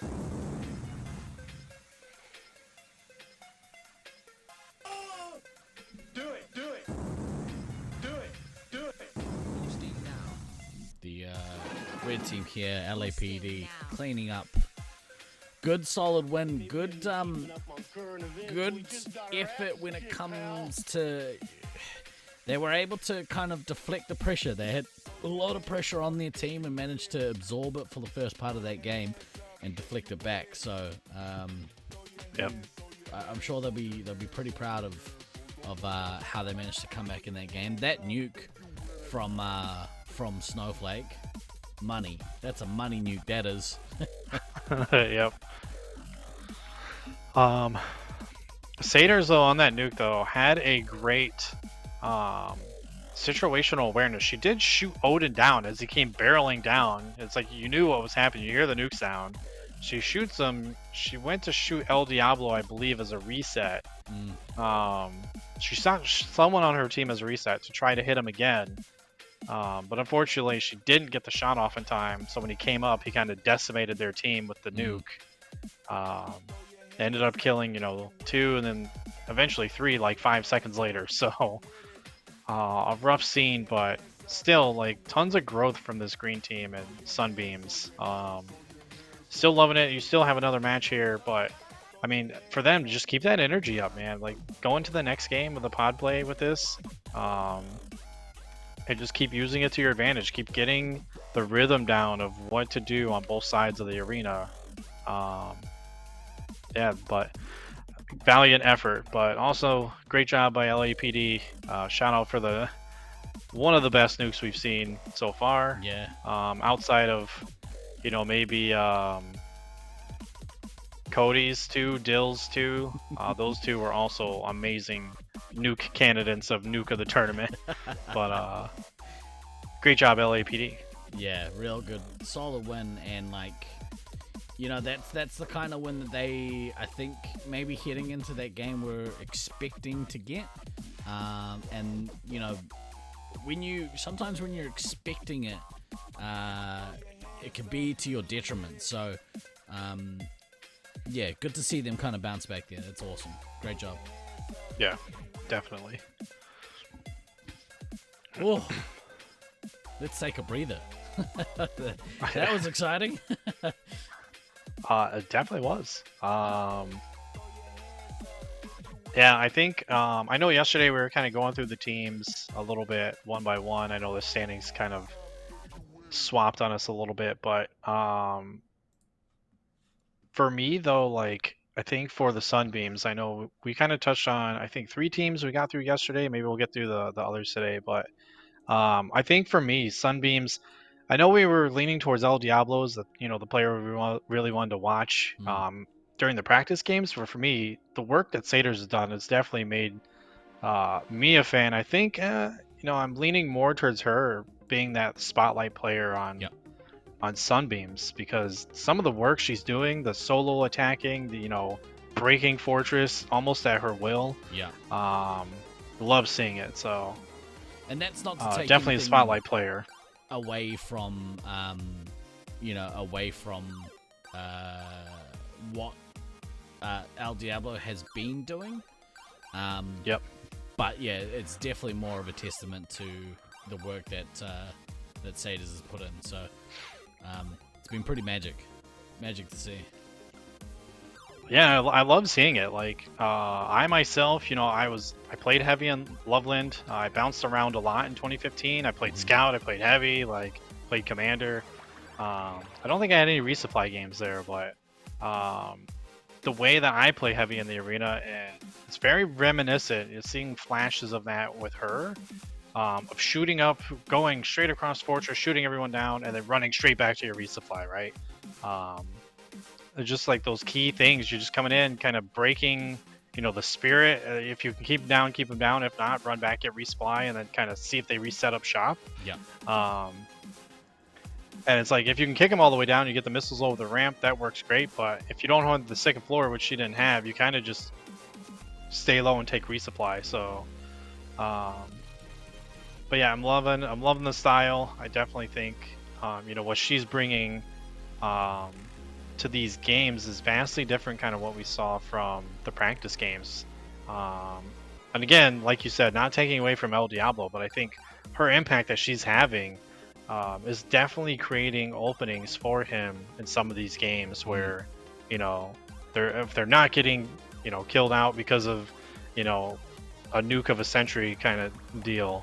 It is opening up his ability to be able to attack longer, to stay out longer versus having to worry about your resupply because they're in good hands with her. Yeah. Leaderboard graphic, we'll touch on that. I think maybe after this one, as I desperately scramble to try and make my scenes a little better. We're almost all the way through this tournament, and I'm still still scrambling to make things as streamlined as possible on my end. So bear with me as I do that, kids.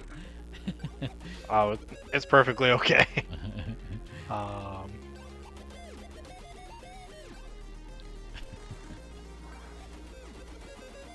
Yeah, other than this, as this game kind of gets loaded in. So again, 5 Nights at Loveland, Motor City Mutts, I believe, right? Is the next game in? Yeah. Yeah. So we touched on this before, as they're going through, but Motor City still looking for those points. But let's see what they can kind of do here. Fire team has taken the lead. Do it! Earth team has taken the lead.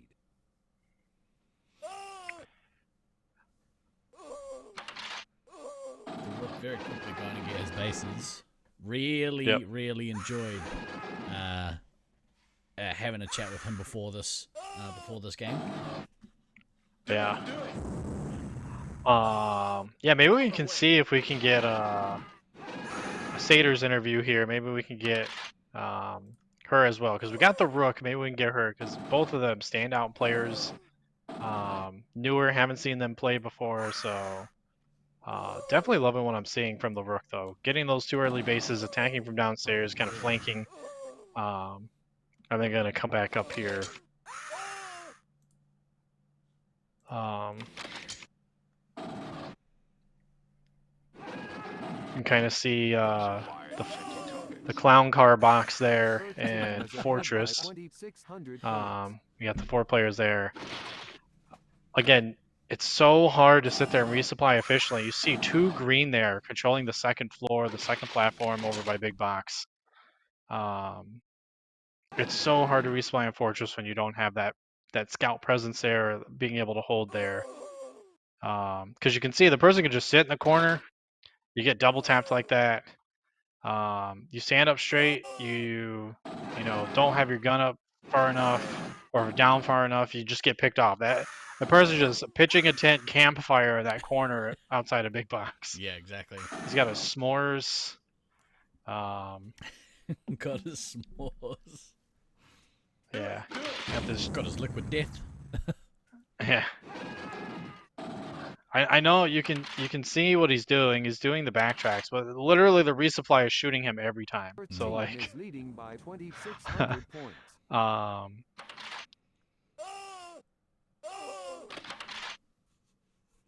I like the backtrack there. I like you know what Blackout's doing, but each time you're doing it, you're giving up a hit. So like you're giving up a hit in your shield, and then unfortunately this happens. Rook though coming in with that situational awareness, just man, devastating. Both 3 hits went down in that exchange.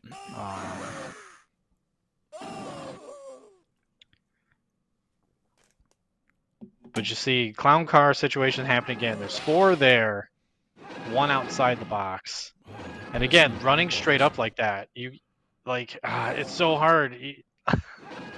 It hurts my soul watching this because they just keep running straight up while this man has his s'mores over his campfire. Oh man. Yeah, this is gonna hurt. Good backtrack, yeah. But they don't have the backside covered. Oh, they got missiled. Yep, coming up the backside. Fish in a barrel there. Yep. But I think the only person to set a track there, I think Disco Stu might have gone down the ramp, and so whilst, Stu went down, Blackout went out.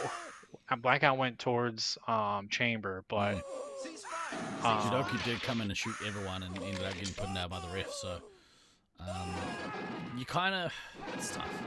You kind of want to see the ref be a little more preemptive there, but also at the same time, you know, Jidoku, if it was me, if he had seen who had backtracked, you make a very loud, you know, I'm not targeting such and such. So that you get the opportunity to run in there and get those points without getting put down by the referee. Great work there by Raya and Chamber. Hopefully, I would have liked to see a missile there on the Rook. Like you reset to. It took a little bit too long to get that second, but yeah, you're right, because that was my initial thought too. Was, you know, go back and get that missile, but maybe she thought that that he was going to come up before that. So it's another one by who was that with the neck buff? Is that White Ninja?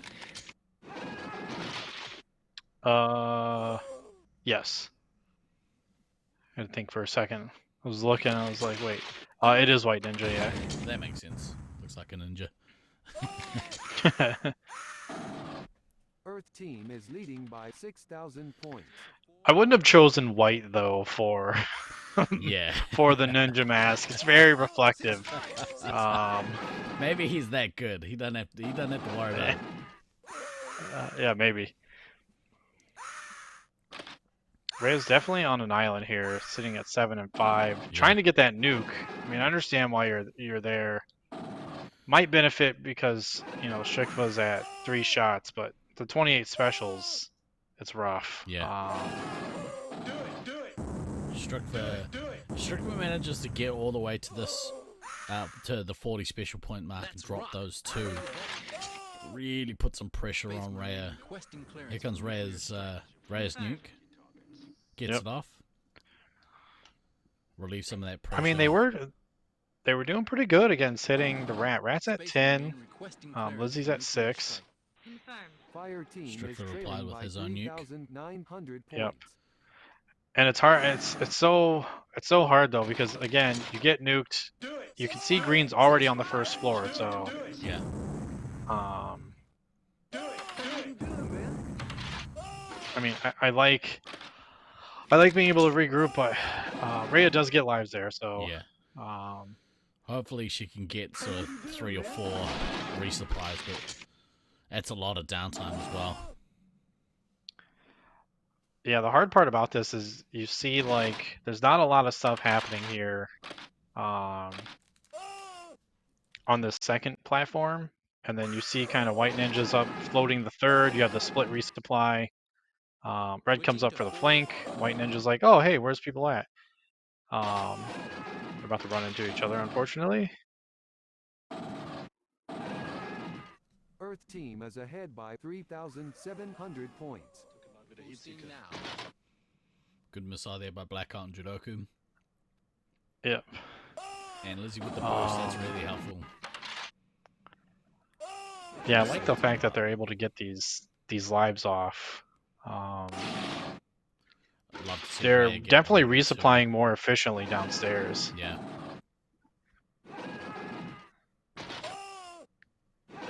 And it is so tough. I know, like, we kind of talked through the amount of games with Rusty of being able, like, he was really bummed they only played, like, 30 some games across the tournament in 2015, just because we were still kind of, as the community, trying to figure out how we make a tournament work with 10 teams, right? Yeah. With the double elim bracket. But I think here it's like you kind of see it benefiting Motor City Mutts and the Sunbeams, where they're getting to the point where they're slowly starting to catch on. And I know practice is always like a rough situation. In Loveland, it was, when I went there in 2015, it was a little bit of a rough situation in 2022 because they are so busy. They have that general public. They have those after school stuff happening at the center, which, shout out to Jeff for that, because we don't have anything like that over here. Yeah. For during open day hours, like day camp, stuff like that, there's nothing like that here. But I understand like the business aspect of it, but if these teams had like a little bit more practice or had that extra full second round, you could see a little bit of a more closer standings between some of those teams in that 20-point range. For sure. Because you can definitely see it here. Like, they're playing the B team and they're living way longer than they ever have. Yep. They're resupplying more efficiently. They're knowing to where to go. They're setting up in those spots. And it does come from, unfortunately, getting smashed a bunch of times to realize, hey, we have to play this way. Yeah. Right, getting killed out there. But it does get into that discussion range where the amount of games do kind of matter. Like, the practice time does matter for traveling or hybrid teams. And maybe the importance in hindsight, if you are playing a shorter tournament, you should prioritize the quality of the games rather than, and this throws back to the 1 through 4 and 5v8. You don't want to lose quality games. And maybe if the sacrifice is, all right, well, we only have 4 days to play Nats where normally we have 5. All right, well, if that's the case, then we need to really be selective over the quality of games that are going to be played, in the second round, in the pods. So, it is a shame that they have missed a whole day. Because you're right, like, with that time, with that extra day, maybe Motor City versus St. George goes a little differently in the second round. Maybe St. George versus LAPD goes a little different in the second round. Like, all of this stuff, we now miss just for a lack of time. And again, this is not a knock towards like the coordinator, like not at all. Putting this all together, the timing, the schedule, nothing. It's just or the center as well. Definitely not a knock. Or the center. Like, Loveland Laser Tag are running an outstanding facility. I think one of the best overall facilities I think that are out there that we have access to. So definitely not a knock definitely. Anyone. Yeah, we're just simply talking like practice, the amount of games. How do we get the most quality games if we have a shorter time run? And I know, like, Detroit experimented with the pods. We did it for a random draw. Even when we had the Detroit Invitationals, like, the pods were amazing. It worked great. You get so many games in, but they were strategically put together where it's like, hey, you're playing the teams that are closest to you in the standings. And it's like some teams may not like it because it's like, oh, you don't want to give too much away. Maybe you want that skill gap to be there. I, for one, is never a player to cheese into, like, getting a first place or something. So, if we could have played Brisbane, 7 times in a pod, I would have took it every single time, whether, the outcome changed in 2019 or not. But I do think for teams that are traveling, hybrid teams with 2, 3, 4 centers on them, it benefits them and also benefits the viewers of watching them play each other. And it's like I would love to see Motor City Mutts play Sunbeams, multiple times. Have 5 100%. Nights at Loveland play Motor City and Sunbeams. Even LAPD playing these 3 teams. Yep. I definitely think those games would have been super exciting. You'll see the growth. And then for the top 4, it's like, maybe there is a little bit of apprehension of, putting your chips all in at the same time. And the teams are getting better and they're slowly starting to close that gap. But you want those games because that's how you grow as a player, and it ultimately grow the scene for people watching the games itself. Yeah, 100%. If you, it only really just occurred to me now the way to frame it, and it's because people were like, well, you want everyone to maybe have the opportunity to play the first place team. Cool. Then you're incentivized to make the top 4 after the first round. If you want the opportunity to take on the top team, put yourself in that opportunity to take them on, and if you haven't, then you haven't done enough to potentially beat them anyway. So, the more I think about it, the more I wish that the decision had been made to change it. But again, it's all moot because we're almost at the end of the pods, and to be fair, there have been some really good games. I'd say, some of these games we've had the opportunity to see a couple of teams push harder or last longer than we've seen them last against those same teams in the first round. And maybe we don't get those matchups, but man, how good would it have been to see a rematch between Motor City and St. George? Would have been so awesome. Right. Yeah, this is what it is. Can't have everything. We have one more. We got a couple actually. So that was the last. That was game 1 match. The third match in this bracket. So we'll be going back to Cedar City versus Loveland Pheonix. I don't know if Rusty so 3 more, right? Make his way back for that one. Hopefully he's watching from afar. I know he's had to go and be in a meeting. So. That was me earlier. I was like, man, come on, bros. I'm like, what? It was unfortunate, but I had one eye. I had one eye watching, and I'm like, okay, I'm gonna have to go back. It's my turn to speak. Yeah, can't phone it in. Actually, got to do some work. Yeah, I'm in a more fortunate position than most to be able to spend the week hanging out with you guys.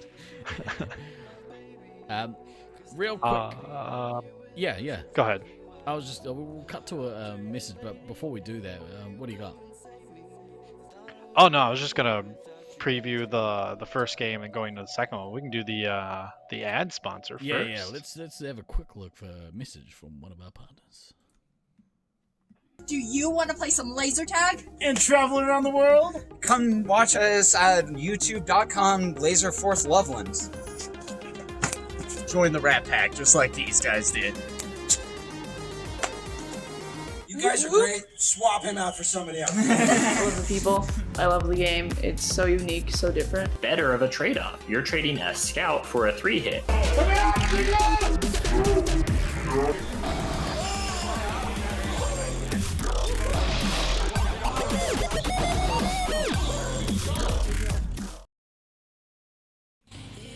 Alright, we're going to jump right into this match preview.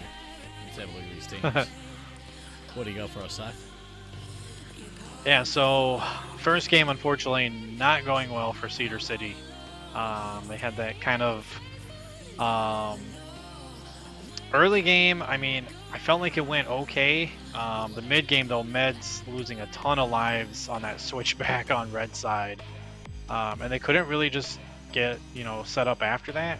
But yeah, Ghost with those perfect time nukes, though. Like, so as soon as Meds and Ammo got upstairs, like, it felt like the rain was never ending over there. They kind of got pushed into the cubby, then the nuke drops, they get pushed downstairs. Ghost had the awareness to go get the bases to drop that second quick one. It kind of devastated Cedar City at that point, but Yeah. I'm looking for the bounce back game. I really think like this team is still kind of feeling out Loveland A, and kind of what works against them and what doesn't. And I think, you know, as we head into finals, anything's possible. So like as you're kind of traversing through, you know, learning what they're doing, kind of seeing where they go, and then your own team just getting used to being pushed, right? Where are we going? Where are the fallback points? And just talking through some of those inconsistencies. I do expect them to bounce back. I think the game will be a little bit closer, but I do see Loveland taking game 2 as well, and then taking the match. Yeah, it'd be awesome to see Cedar City really put some pressure on, but I mean, Ghost came out of the gates and had an absolute screamer of the match, so really going to have to contain him, and that kind of falls onto Snuffles as the heavy. That's kind of his job to neutralize Ghost's effectiveness as the commander. Mischief, see, that's the thing, Mischief seemingly doing a good job at keeping Slaughtermelon at bay. For some reason, you know, Slaughtermelon has started lightning fast against every other team, and it seems like he plays this team differently. Maybe they, you know, kind of expected, or I don't know what it is, but they sort of shut him down at the start of the match. Maybe that's some sneaky shenanigans, but I doubt it. Yeah, I noticed that too, and you know, I am kind of curious. I will ping him later, and just ask his thoughts on that one. But yeah, because when we played Brisbane in 2019, it's like I didn't change my style. I still did the same thing versus them that I would do against any other team. Yeah. But I think it's probably out of caution. You know, you can't lose that second floor. So my guess is taking it slow, steady, positioning your pieces, that chess match on the second floor. Well, he's boosted. I think Slaughter we see going all the way up. Yeah, he's boosted all the way up. Slaughter. He's pushing. Team has taken the lead. Well, if he can get a reset here and not cross that line, great work taking at least another hit out of Luke here. But Luke, doing enough to keep him at bay. Yep. Again, we see this kind of split style here. Nice getting around that. Nice getting around that wall. Has a reset though. Be interesting to see what happens here in Fortress. Whoever that is with their gun firmly pressed up against the wall. It's so hard from that position to turn your whole body sideways and then push out. It's so I don't know. It's so easy for them to just take that first step out and, you know. I would honestly love to see Slaughter hand check Luke here, because he's not having any success there. Yeah. I would love to see him just throw that hand on the wall and just be like, bop. Slaughtermelon trying Slaughter to make getting his prison run over in Big Box, but yeah, you're gonna say he's sort of been held in check. He's getting shut down. Yeah. Oh, he gets shot nice from his resupply, shooting from Fortress. Yeah. Slaughter though hemorrhaging a ton of lives there, unfortunately. Like, that's the bad part when you're just stuck going against the heavy. Yeah. Yeah, and you get pinged across that second floor. If they've got good zone of control at you know, the right spots, you just get bounced. And this is a massive nuke here from Ghost. Slaughtermelon are going to have to make his way back to the resupply here and hope they don't get chased out of Fortress. Down to 4 lives. Coming across the top. Oh no, here comes Luke to capitalize. Is that Luke? I think it was. Oh man. Yeah. You see Meds and the ammo stuck there. You can't get out of there, just pincered on that ramp. Yeah. Fair Turkey, that is, sorry. That's Fair Turkey. Top of the ramp. It's like, you see the apprehension of wanting to go downstairs. Yeah. It's like, they're still on that ramp, and it's like, it's like a death sentence almost. Yeah. Especially when Slaughtermelon that too. He is critical lives, Pete. He really needs to. There's the pressure relieving drop. The nuke. Yep. And he gets it off. You can take him lives here. It's going to make him feel a lot better about life, but yep. Tough position for them to be in. They took a bunch of lives there off the green team, though. 3 of their their big boppers going down a single digit, but they're all within Kui of their resupply, so they're going to be all right. Yeah, and I like the fact that you know, they were able to kind of break into Sergeant Tucker. He is at 14, but Meds is sitting pretty at 11. Couple of nice resupplies there from Chaser when Meds was stuck on the side of the ramp there, preventing him from getting shot or reset. So, look at Thunder. Thunder is only on like 400 points. We're like 4 minutes into this game. Yeah, he's having a rough time on that second platform.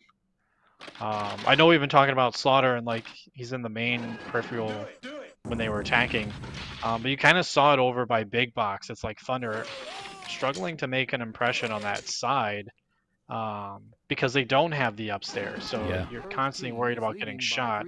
So you see Snuffles try to break up the ramp. Luke's gonna come down and get the reset. See, yeah. Oh, he got the shot off on unfortunate setup. Set off. You kind of see Red bouncing back and forth there. I say we take off and nuke the entire site from orbit. Ghost, nice nuke here. Yeah. And you can see the difference in the resupply, right? So a little bit of the hesitation from Cedar City definitely affected them. If they would have just went down instead of kind of trying to come up on that second ramp and going down immediately, some of the players may have had a little bit more. Whereas Loveland, they're sitting at 122 lives across the team versus the 90.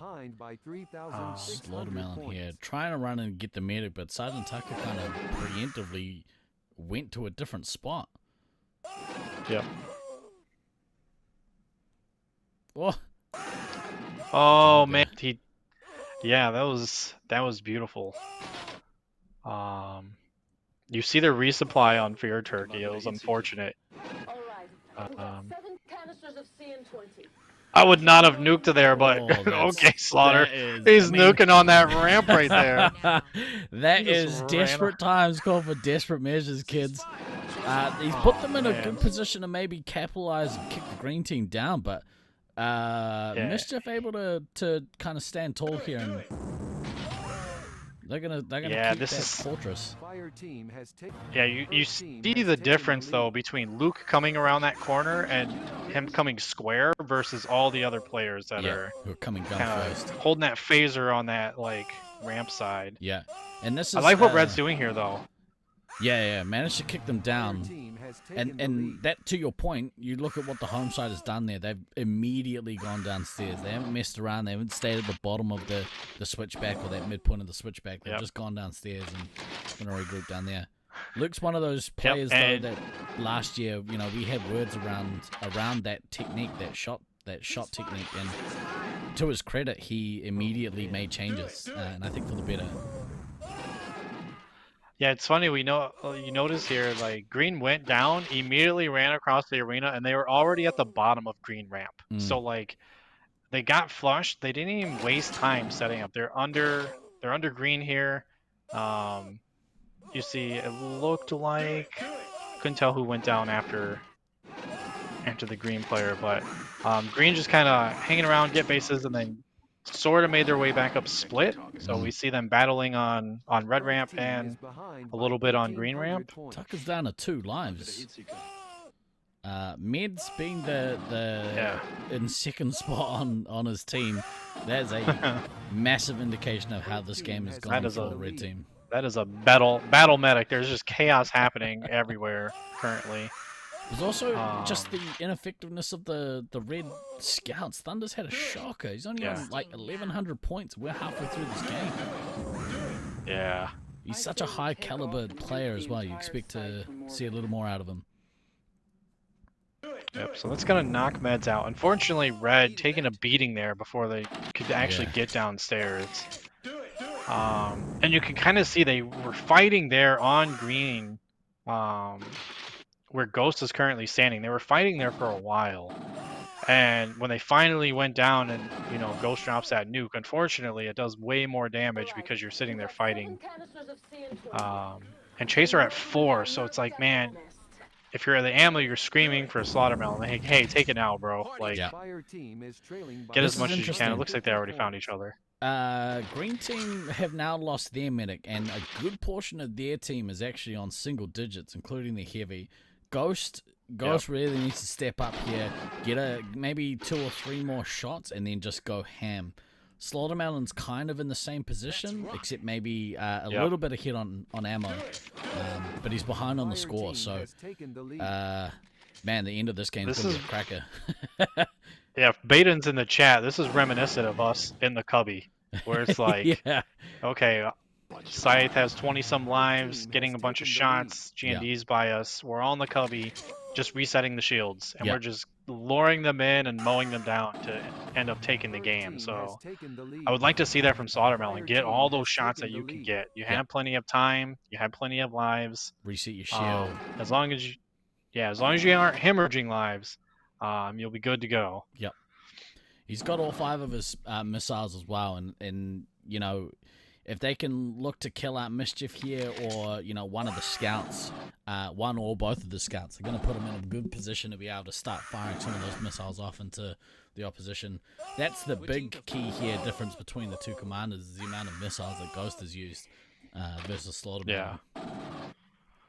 Yeah, you see it's rough here. They're battling in the front of green, and Ghost's just standing up there, shooting like fish in a barrel, unfortunately.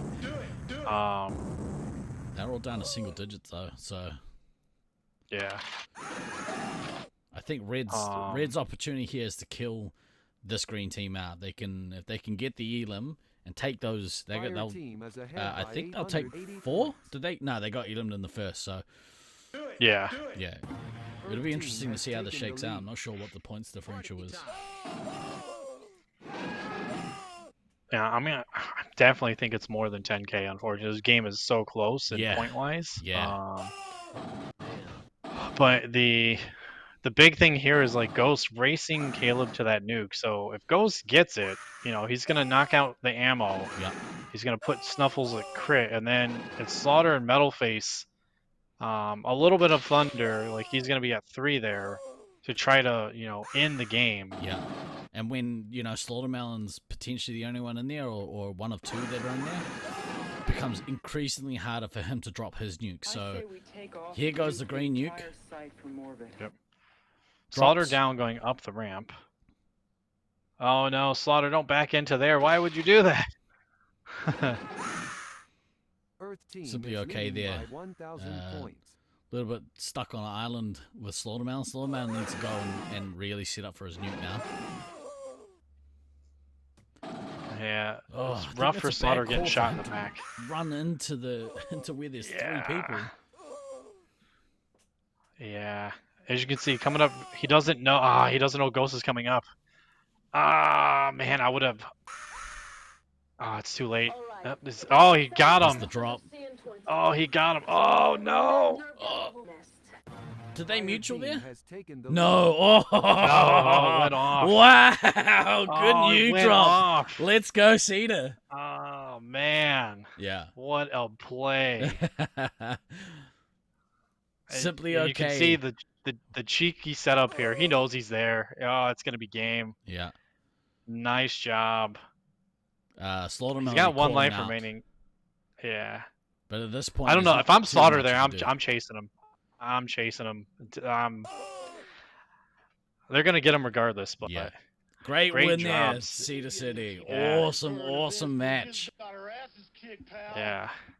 That will mean that there are no undefeated teams going into finals, which huge. Caster curse, because we kind of talked about that. Yeah. We put the mockers on them, as we say down this side of the world. Wow. I don't want to I don't want to kind of build it up too much, but I'm okay to say it. Like that game has given me like the shakes. It's one thing I love about Laserforce, man. It's just how excited we can get over, watching a scoreboard. But I mean, watching the cameras has been equally as good this year. Yeah, and chat definitely going nuts for Cedar City here. But yeah, you sit there and you think about the first game is if Meds again doesn't get caught on that switchback in the first game, where they got Elim pretty early, pretty easily, you could be looking at Cedar here 6-0ing Pheonix, right? Like that one play goes opposite. You see on here, like one play goes the opposite way here. Med's living for a very long time here before Ghost getting that, nuke.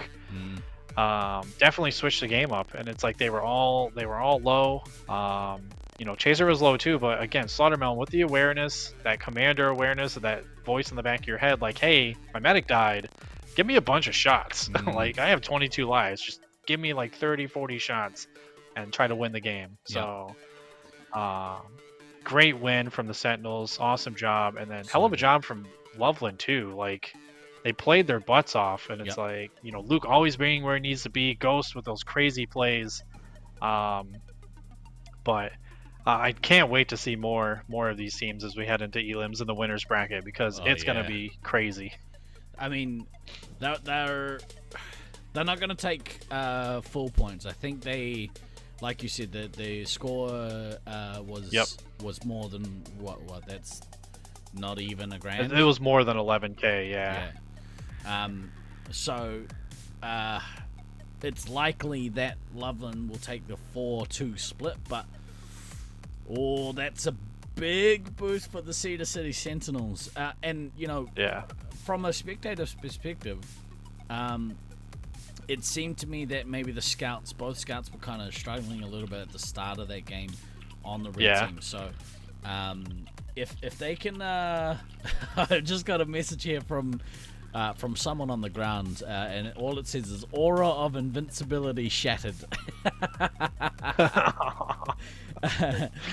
Oh man, it was the caster curse. We talked about, me and Rusty were both talking about it. Like, we've both been on teams where you're sitting there, you're undefeated, and then you drop that one game and you're just like, crap, right? Biscuits, as Bandit would say. Little Bluey reference there for you guys. Yeah. But yeah, we talked about it. It's like, it's so hard to go 100%, no losses, full win rate, whatever you want to call it, all the way through the entire tournament, all the way to the end, no grand finals. It's so hard to do that, but it's these games, like, it's these close games against sometimes it's the third team, sometimes it's the worst team. You just drop that one game. It's like, we're almost a perfect record. And it happens to the best of us. It happened to us in Detroit in our home arena. It's happened to Brisbane multiple times as they came over and played in the US. It happened to us in 2015 when we were still undefeated through the first round.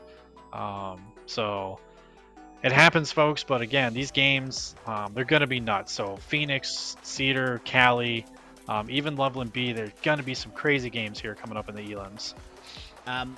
One thing I love to see is when chat loses their mind over a game. So feel free to go crazy in chat. Cheer for the teams that you want to cheer on. Try not to boo too hard, but you can do that too. That was awesome. What a game! I'm glad. I'm glad that this was the matchup to kind of see going into finals. These next two games are going to be good. Maybe we won't have the same kind of fireworks as we just saw, but will be enjoyable nonetheless. It just solidifies what we were talking about, like wanting to see that 1-4 pod. Gives you games like this, like crazy, insane games, nail biting, edge of your seat. It comes down to the last little bit. Game of inches. I've been sitting here like just destroying my fingernails. That's great.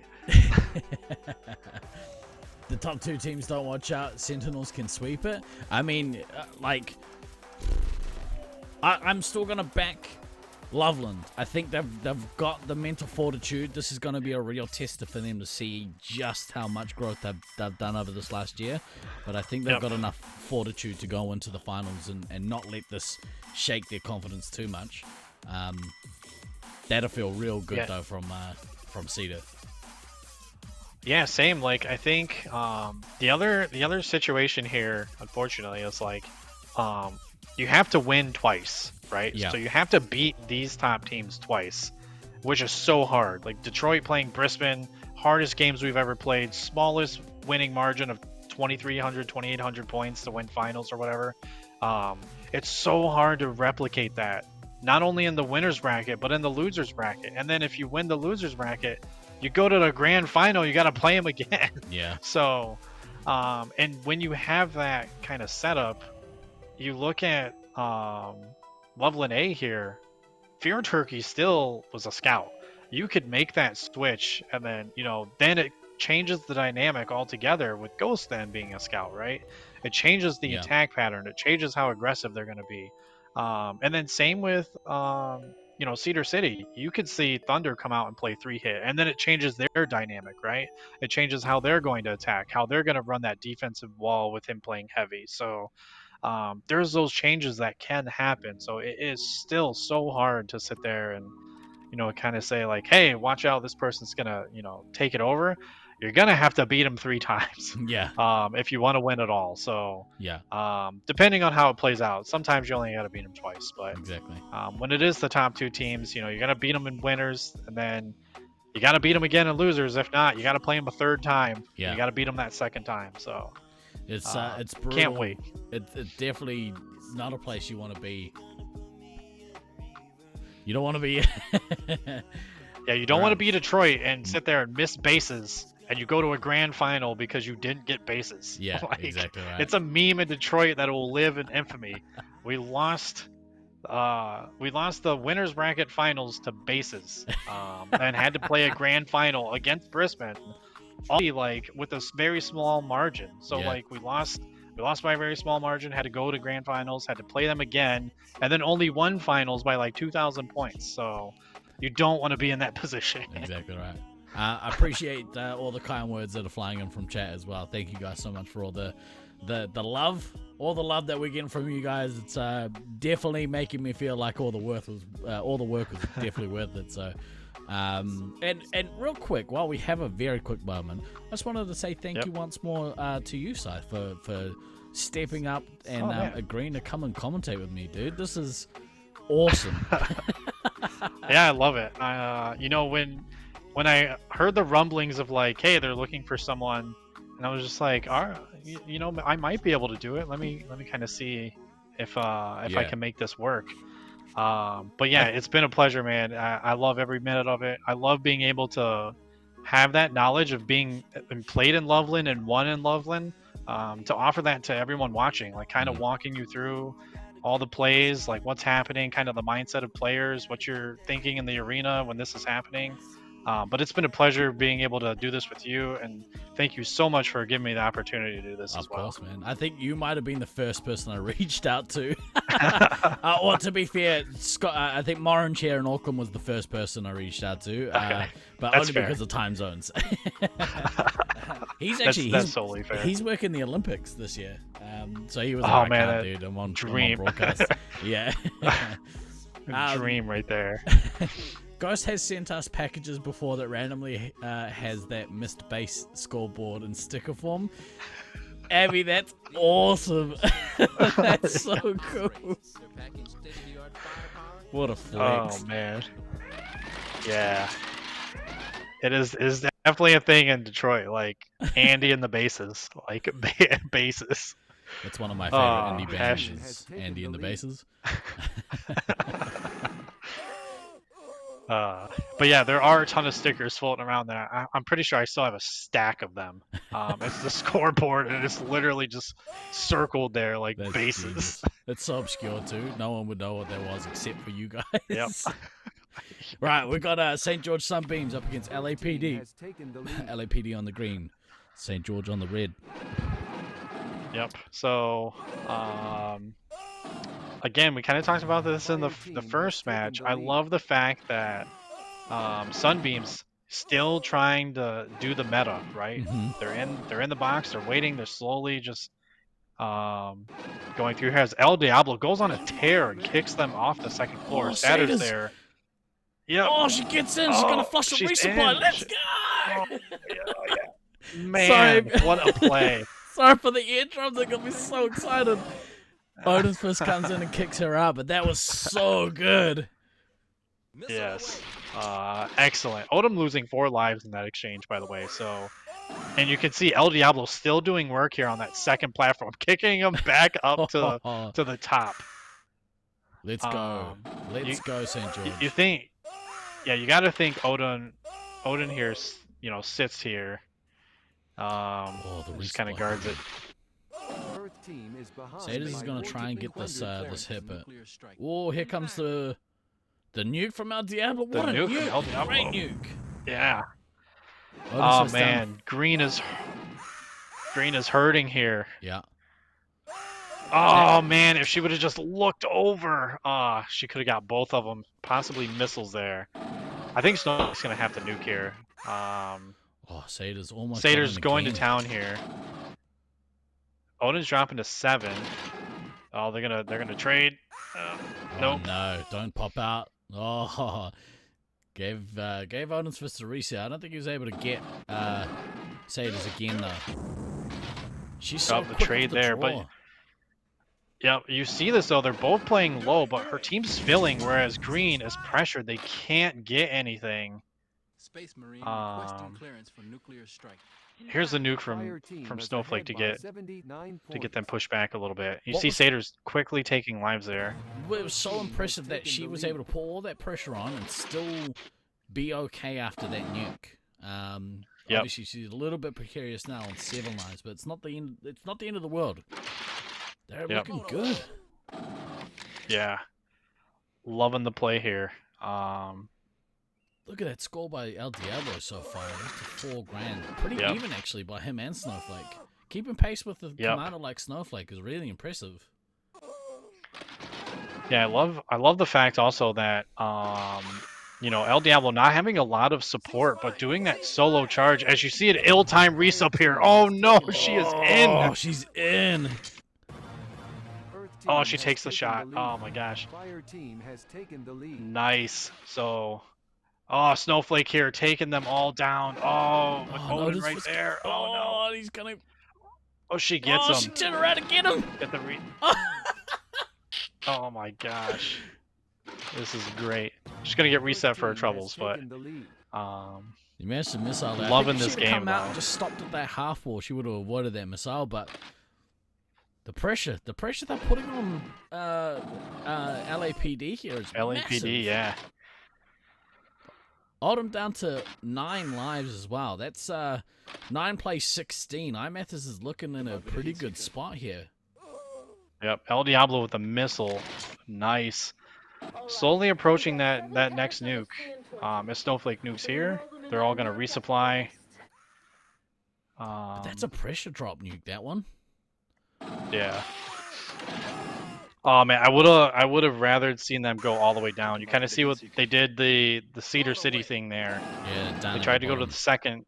Yeah. They tried to go to second, and then immediately realized, hey, let's not do that. But yeah, in this situation, you just go downstairs, fill up quickly. Sadis needs to just go downstairs. I think she stayed up there a little too long, like you were saying, stayed at that mid spot. Party time. Yeah.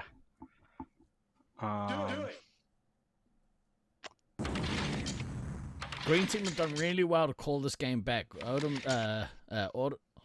my goodness, barely talk.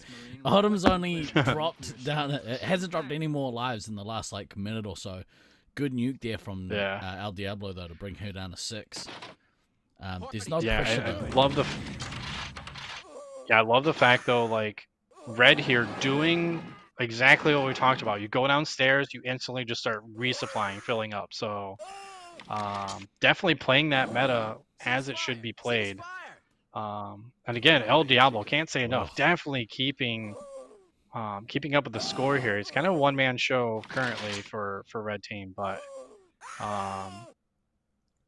Saturn's having those had some good missiles here in this last like mid-section of this game.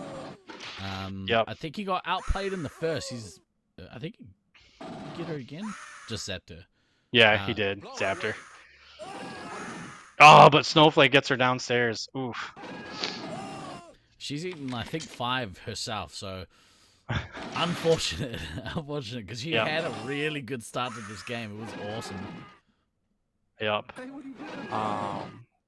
Definitely a better start. Kind of see Snowflake there getting very quickly to that next nuke. El Diablo kind of stuck at downstairs with, it looks like trying to come up, but eventually going back down. Yeah, I think if he can get in a good spot though with his resupply, if he can take another couple of lives, it's gonna be a pretty good standing after this next nuke for Snowflake and be able to make his way upstairs to start hopefully returning some of that pressure. Snowflake is very low on shots here, so gonna find himself needing to go back. In fact, if he hasn't already done so, he should go back now. I would have liked El Diablo to take more. He is, yeah. Definitely didn't take enough. He got shots a couple times. They missed the doubles on him. Man, he's at 11. He's just getting reset. Yeah. Odin's his teammate reset them. Odin's Fist is playing this midsection of the game perfectly. He managed to really lock the fortress down, and it's meant that the red team haven't been able to come back up. And with that, they haven't been able to put the same pressure on as they started this game with. Space Marine requesting clearance for nuclear Snowflake dropping the nuke. Would have liked to have seen. Would have liked to have seen El Diablo push out and set the backtrack across that third floor. Yeah. Earth team is ahead by 3,400 points. Yeah, Oldham down to 4, Red Medic down to 4, down to 3. Sorry, got shot downstairs. You know, it's hard too because like you're battling downstairs, but also you notice keeping on that spot, he keeps looking over the railings because they're underneath, and you could definitely hit them from underneath. Trying to see who that was in Cubby.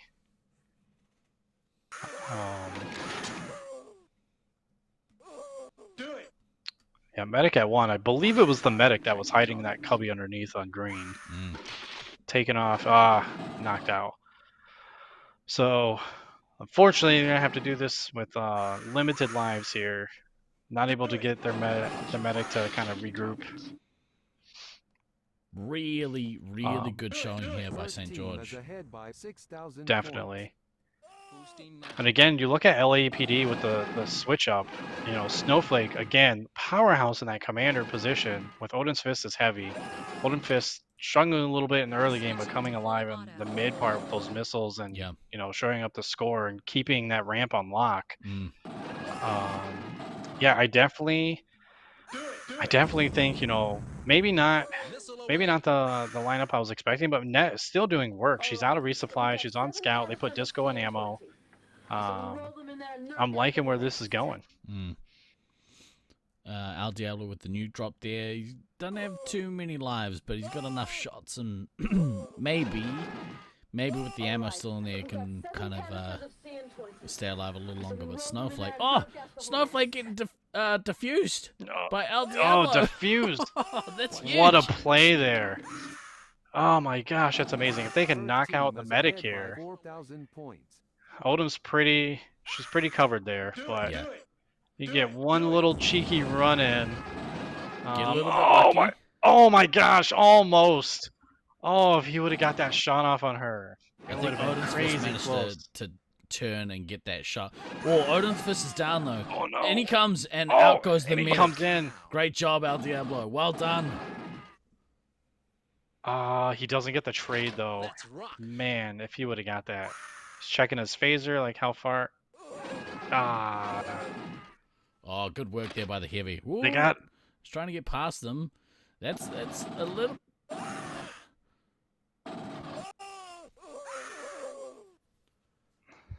Yeah, I would have.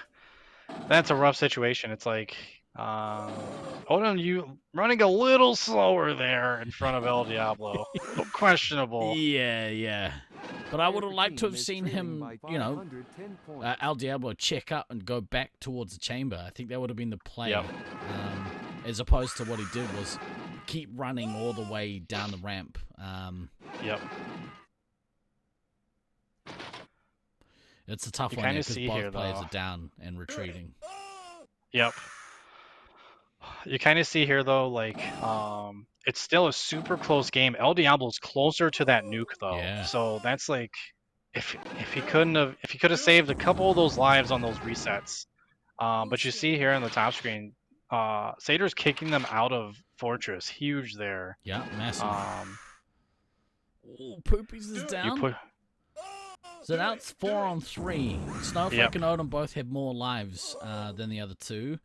But El Diablo is closer to that nuke. So if he can get to that nuke, drop it. Ooh. Yeah, he's getting beat up though. Yeah, you can't. When you're that low, you can't keep trading with the commander. Yeah. You gotta find some one hits. Yeah. Yeah. Cedar's getting her base.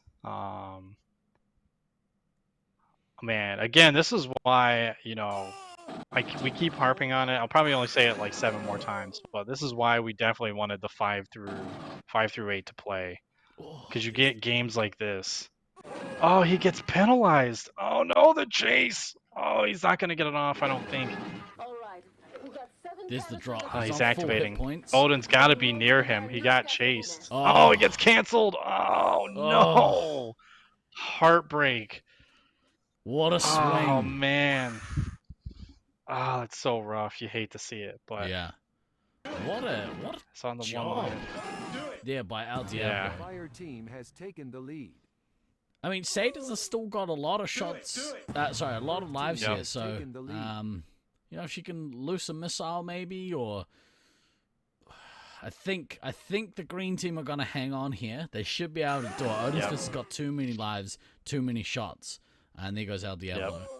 If Cedar's had, 15 shots, we might see a little bit even up. But Snowflake's probably going to get to the nuke. And then this one is all over. Yep. There it is. Do it. Drop it in the heavy's face, too. Man, this is a crazy game. Awesome game. Yeah. A bit rough there with that nuke cancel. That definitely probably would have gave Red the game, I think. Yeah, maybe. And, I'm curious to know what he got dinged for, because I'm assuming it was chase because Odin was down. That's my guess. But it definitely, he couldn't have known Snowflake would have been there. If anyone would have canceled, I would expect Odin, but yeah, Snowflake does get that bomb defusal, saves the game in the for his team, really. Yeah. Interesting, because he had one defused as well, so you lost one, and clawed one back. I needed that. Yeah. But yeah, great game, excellent game, guys. Both teams. So congrats to LAPD taking the game in the match, but an awesome Snowflake, great job as commander. But El Diablo putting in work. We see Cedar's constantly hammering the resupply. And again, if we talk about it, a little bit more time, right? Maybe one more full round, you kind of see these teams really starting to get a hang of the meta, how to play the arena, and really playing against the opposing team well, especially with so much talent on LAPD. Yeah. Sunbeams holding their own that game. You love to see it. In it right till the end, man. Yeah. That was a nice edge. That could have gone either way. Couple of things going in their favor, a couple of things against, but I love it. Real impressed at the way El Diablo played that game. Super impressed at the way Cedar's played that game. Whoa. Yep. Oh my gosh, that was awesome. Well, we'll have to use some of our inside resources. See if we can get both of them at the same time for an interview. Yeah. And talk to both of them, because man, I'm loving what I'm seeing. Have you heard that, Beans? Please, please, please. I mean, Beans has actually already reached out and teed someone up for us before we go on to finals. But yeah, if you can make that one happen as well, dude, we'd very much appreciate it. Yeah, if you can track El Diablo and Cedar's both one or the other for our interview, that would be great. Yeah, I mean, I'd love to talk to them both separately or both together. Either way, whatever magic you can work with your bionic arm, that would be excellent. Ladies and gentlemen, we are going to take this opportunity to have a quick word from one of our sponsors. Iced tea? Come on, Liquid Death. This is like my grandma's energy drink.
Oh, it's so good.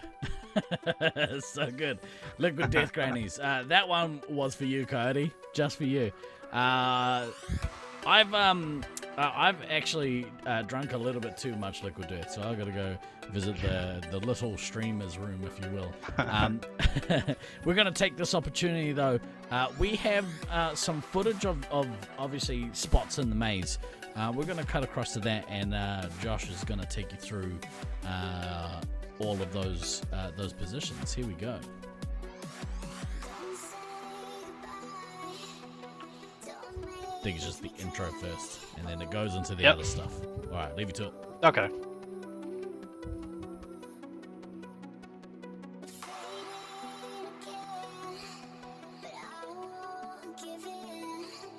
All right, everyone. So, as this kind of plays out and goes through, so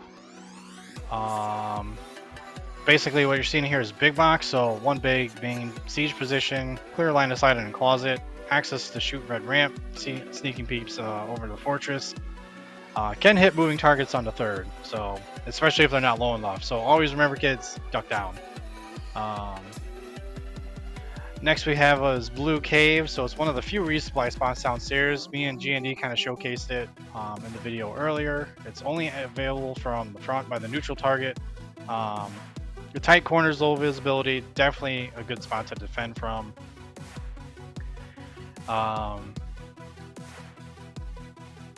As you kind of see the pictures there. Next we have Chamber, or Cubby, as Detroit likes to call it. So it's a fallback spot for green, mainly for medics. It cannot be seen into unless you are standing in the Cubby itself, and the fortress can see anyone coming in. So it's kind of highly susceptible to crossfire, but it's utilized at the outer Cubby as well as the L wall for resupplies and defense. So that kind of split defense we were talking about. So next is Closet. This is usually the first holding point for green. They kind of keep that resupply tucked on the ramp. From here you have access to big box. You can go down to red base. You can shoot up the chamber. You may even be able to shoot over to top of fortress if you're tall enough. But definitely one of the spots you want to hold at the beginning of green. So Next should be Stronghold, aka Fortress, so Stronghold being what Detroit calls it. It's a main initial defense for red. You're going to see them usually go there first. Tight Cubby, it's definitely a clown car sometimes with some of the teams. They can access the 3rd floor corridor, they can move across, they can shoot down into Cubby, aka Chamber. Ton of potential from that spot, but again, it's very open to blind fire, so you got to be careful coming around that wall phaser first. So next we have, I believe it's green base, so it's right outside of green start. 2 primary hiding spots in case of emergency. It's not really good because you get shot up from upstairs, but you can see a little bit of the upstairs, so people will lean over and pick them off. All right, it looks like the game has started. We started already. No, it's okay. It's okay. I was prepared. It's my fault. Oh, it's perfectly fine. So yeah, Motor City Mutts here with 5 Nights at Loveland. Motor City looks like going back to the Blackout Heavy. Phantom still in the scout position, and then Rhea still in that commander position. Rook doing the early rush there with the both bases. It does look like Green having a little bit of trouble on that ramp and Cubby there. Kind of see Stu flowing up a little bit. You see Rhea a little bit attacking from the top side. Coming in, kind of clearing people out. Rhea's going to go over and get some resets, maybe. Oh. Was that a missile? It was a missile. Awesome job, Rhea. So again, they're in that like green Cubby resupply spot, and we kind of talked about the different scenarios where you choose to go all the way up versus going all the way down. You do want to try to hold Cubby. Unfortunately, you notice that there's 5 green here. You want a green into big box. You see how 2 red are in big box. You don't want that to happen. You're just hemorrhaging lives here. You're eventually going to have to make the call to like, hey, let's get out of Dodge. Yeah. Smart move there to shoot Lizzie, but she is going to lose a life going down here. Shikva is going to nuke. It's going to take the heavy out of the game. That's rough. Yeah, Motor City Mutts trying that strat out on green, but again, when you're using Cubby, you have to have control of big box. You want someone over there, even if they're battling for it. You want them to be able to hold that position. You saw on the camera there, they had 2 red people in big box just shooting over into Cubby, lighting everybody up. Rough start from our Motor City Mutts losing the heavy on that exchange. Rhea also crit currently. Does look like the resupply is downstairs in that little Cubby. You kind of see them floating around. You'll see the lights underneath green ramp there.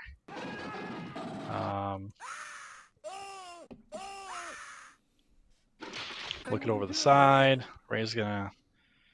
Pretty sure Rhea, Phantom getting shot.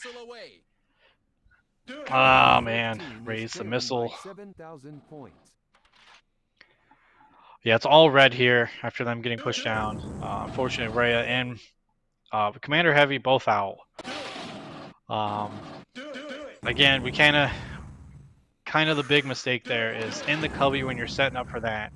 In the beginning, you have to have people go across on second. Like second is so important.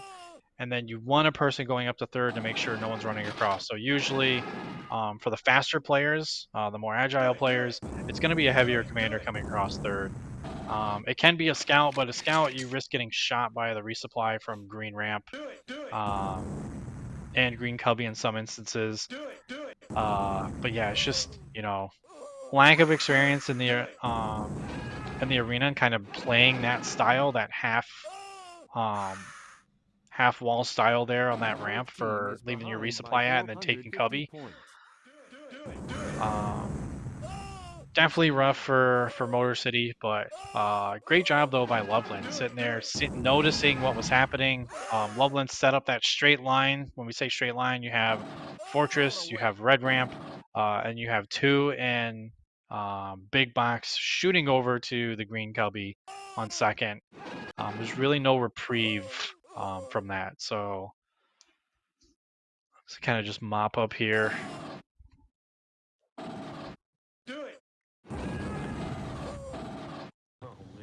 Should another nuke, so that's gonna pretty much take out the 2 players.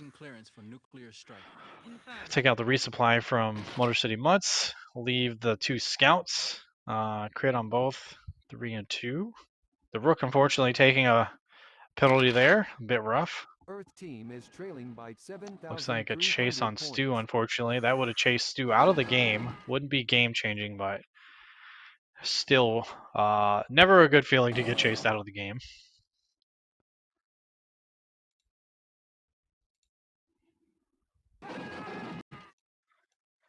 Yeah, this one does hurt later, unfortunately. Man, again, it's so hard to hold that cubby and green there on the second floor unless you have big box. Like, you have to send someone over there at the start of the match. We talk about being a chess match with most teams. You see Cedar City playing Loveland. We have so many people going on that second platform. You'll have maybe one person. Caleb usually does third ramp. I myself do third ramp. So you go up to the third floor, and you kind of shoot across over. But definitely rough in that scenario because you see what happened. They couldn't set up. They couldn't get resupplied. Both 3 hits and needing it at the same time. And unfortunately, both dying out going downstairs. So tough game for Motor City Mutts, but great job, Loveland. 5 nights at Loveland, Loveland B. But yeah, that should take us into, I believe, one more game. I think that was the last. That's Was the that last it? one. It was yeah, last. of the pods. Man, that bracket. My sticky note was off. That bracket felt short. I'm not gonna lie. Yeah. That felt very short. I mean, you know, the downside is we won't get some of those matchups again, but the upside is that we are going to we're about to head into finals already. Yeah. I just reached out to Russ. He's in the process of putting together a graphic for us, so we'll be able to actually follow the double Elam bracket as we go through. Hopefully, I think that's what he's setting up. Once this game gets put into the standings, I don't know how far away Beans is from doing that.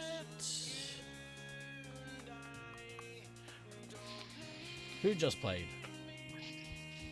Motor City Mutts and 5 nights at Loveland. That's right. I think they are possibly up. Beans, are you in the room? Can you give me a thumbs up if you can hear me? It's probably like, nah, mind your business. I'll tell you what, while we get confirmation, and I feel like we just done this, but let's have another quick word from our sponsor.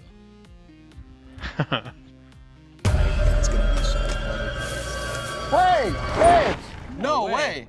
Ozzy Osbourne? Death dust? Take it from me. Don't snort that stuff. We weren't planning on snorting it. Yeah, we're gonna mix it with water and hydrate. It's got electrolytes, which your body needs. Yeah, it's delicious. Whatever you do, don't try freebasing it. Free what? And never, ever inject it. And how would we even... And don't even think about boofing it, you little perverts. Boof? You know, where you stick it up your...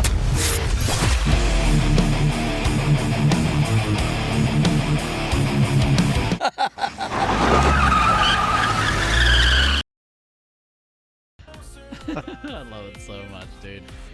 Ladies and gentlemen, in all seriousness, thank you so much to Liquid Death for agreeing to come on as a sponsor for this this tournament. It adds it adds an element of legitimacy to to this game that we've loved for decades at this point. For some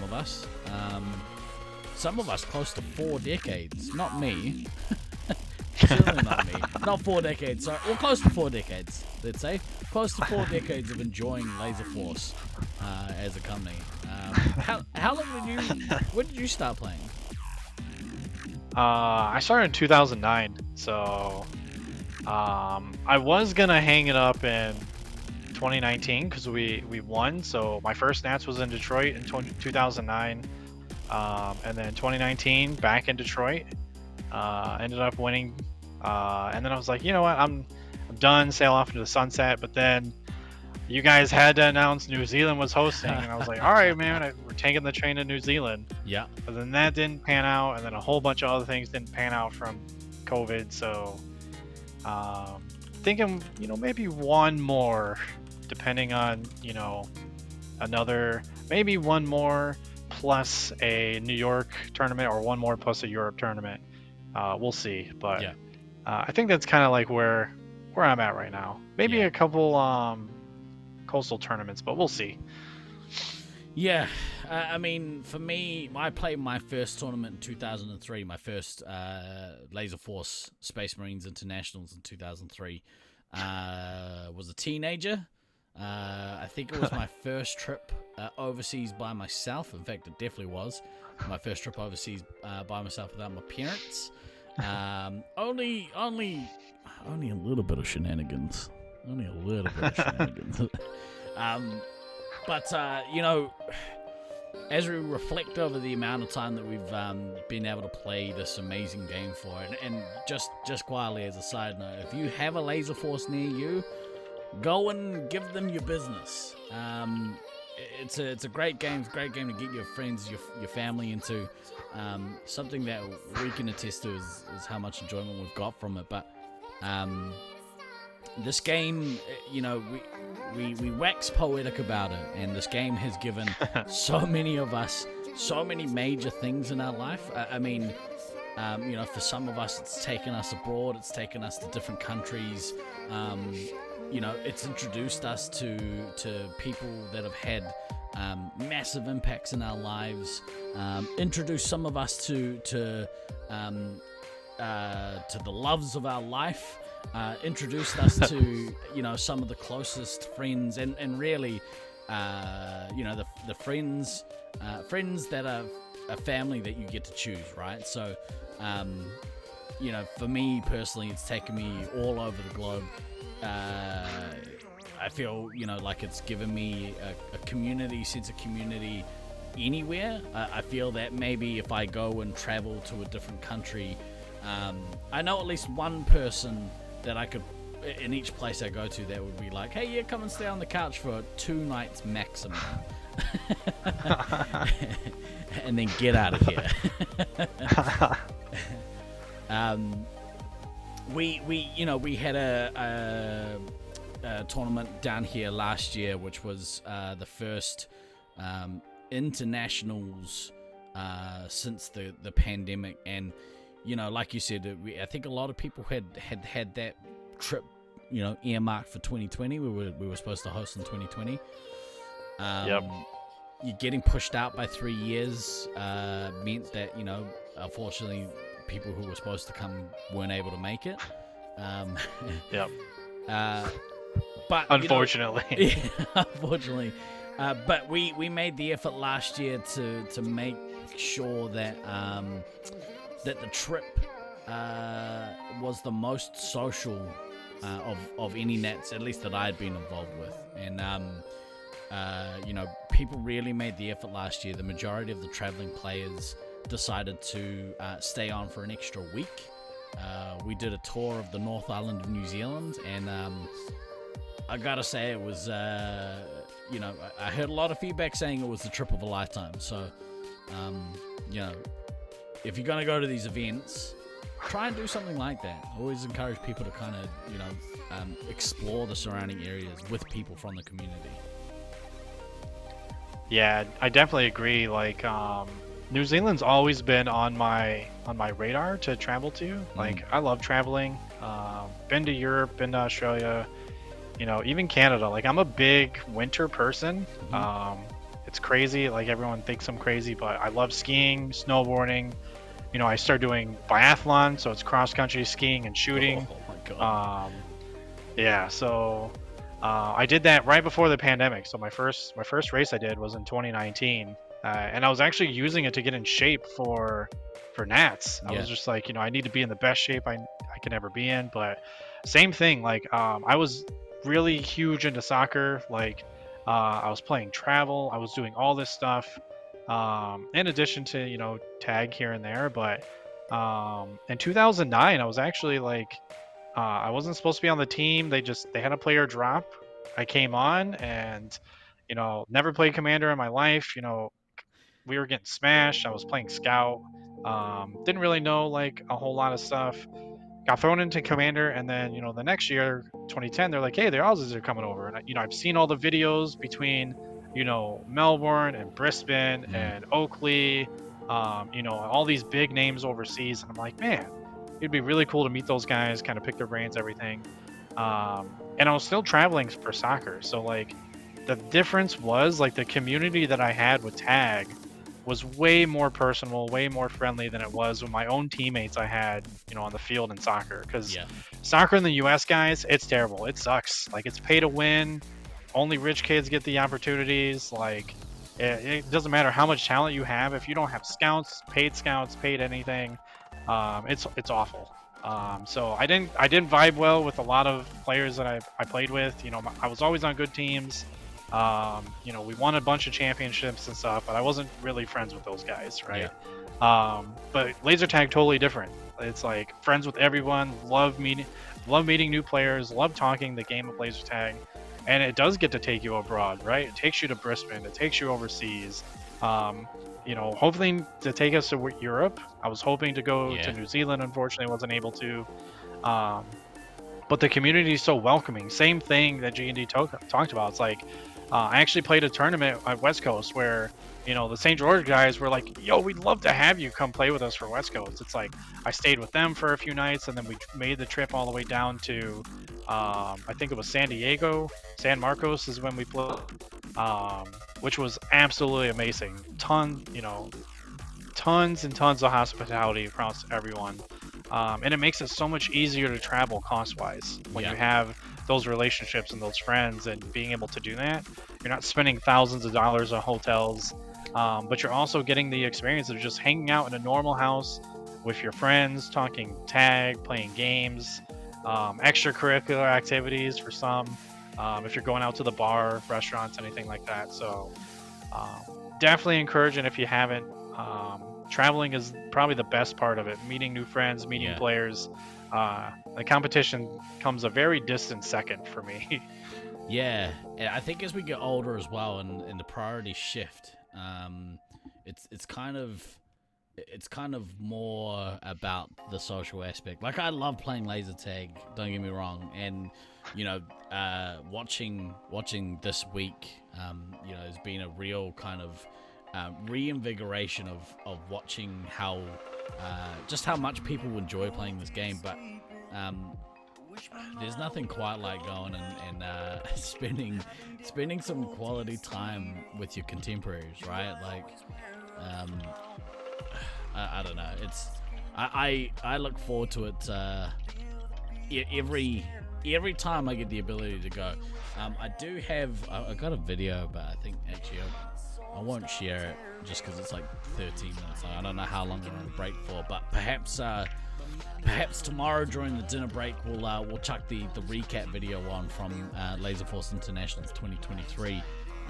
Give you a little taster of what the travel down here was like for a lot of players, the things that we got up to, and the friendships that were forged in the crucible of competition.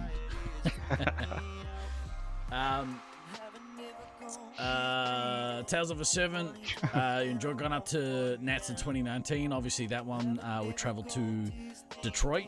You guys hosted in 2019. You know, we used the opportunity to travel around a little bit, like Tales of a Servant said, went to New York City, went to Niagara, we actually went to Vegas, and did very well on the old craps tables. Never played craps before, did pretty good. I was gonna say I saw Sneaky chuck the asterisks in there. I was like, if there's one person that most definitely doesn't need the asterisks, it's Scythe. Scythe is usually all about calling it football. Oh, I know it's football. Yeah. I'll keep it PG, but we'll use the letter F and say hand egg. I mean, I follow football, American football teams here. Like, obviously, I'm a Dolphins fan, Lions fan. Nice. Two teams that have not had a lot of success in the 40 years. So, but yeah, I'm all about the football life. I'm a huge Bayern fan, Team Germany all the way. So, yeah, also a Messi fan. So, fun fact, I have a game-worn, signed Messi jersey from the World Cup. So, it is my prized possession. It is worth a boat ton of money. But it will be SKR's inheritance. Yeah. Did you buy it, or did you get it signed? So, Icons had this raffle. So you have to enter a raffle. It was like $5, and your name goes in the thing. And if they pull your name, you're eligible to buy it, because obviously there's only so many game-worn jerseys available for each competition. And there's some sites where it's like they say it's game-worn, but it's like a practice jersey or whatever. They just drop it on the ground.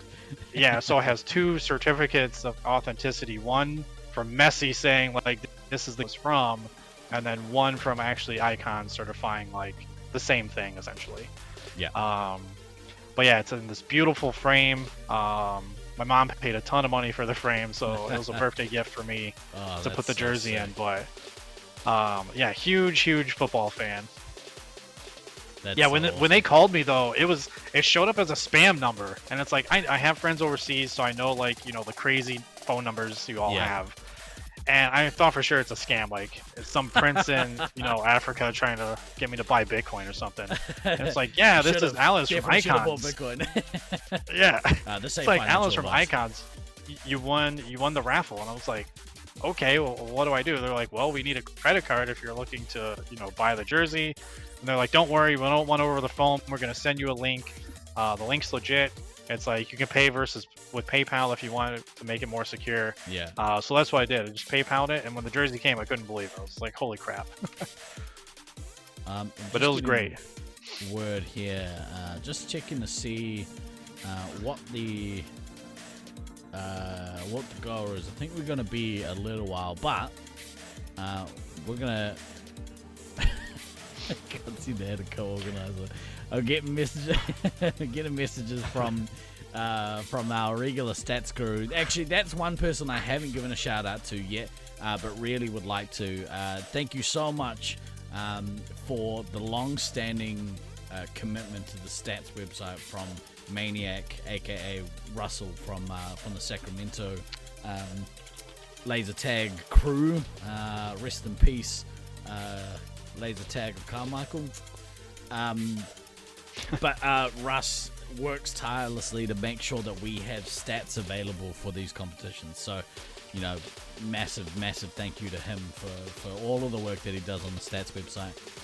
Real quick, what I'll do is I'll switch across to here. Hopefully this looks alright. Hang on a second.